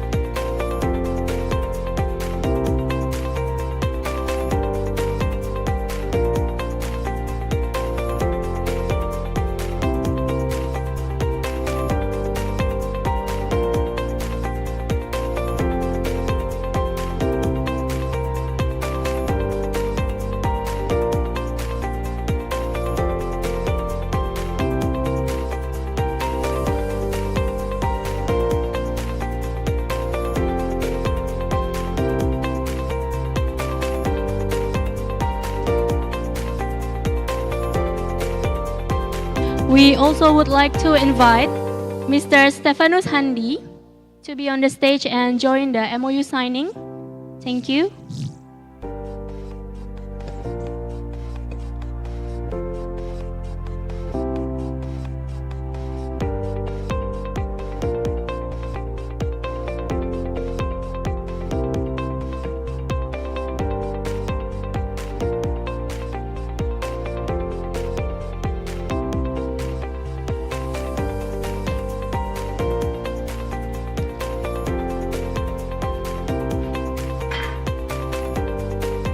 Selanjutnya kita akan memasuki sesi penandatanganan MOU.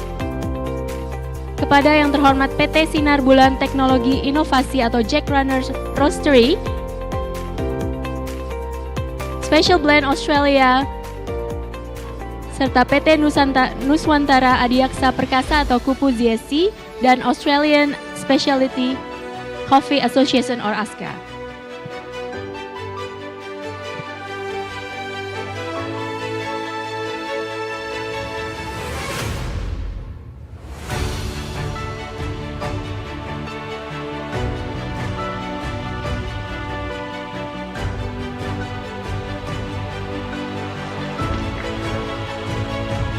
Selanjutnya PT Nuswantara Adiaksa Perkasa atau Kupu GSC and Australian Specialty Coffee Association or ASCA.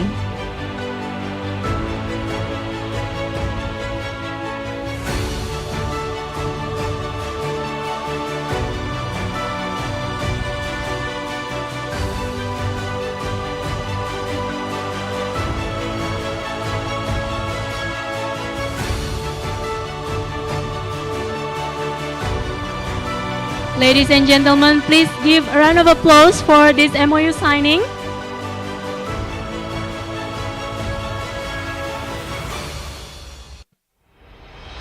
Let's take a picture all together.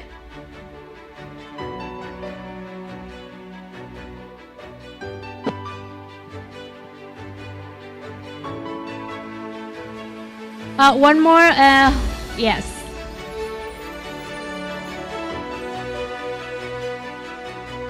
One more, please hold the agreement, sir. Hold it on your hand. Maybe we take 2 times, yeah.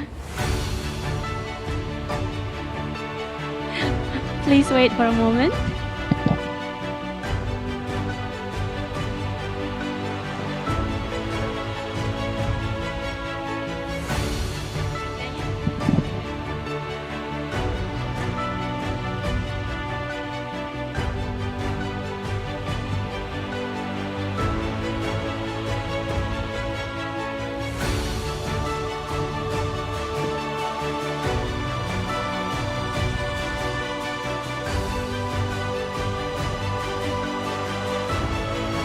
Congratulations, everyone. Thank you so much, ladies and gentlemen, for your contributions and participation.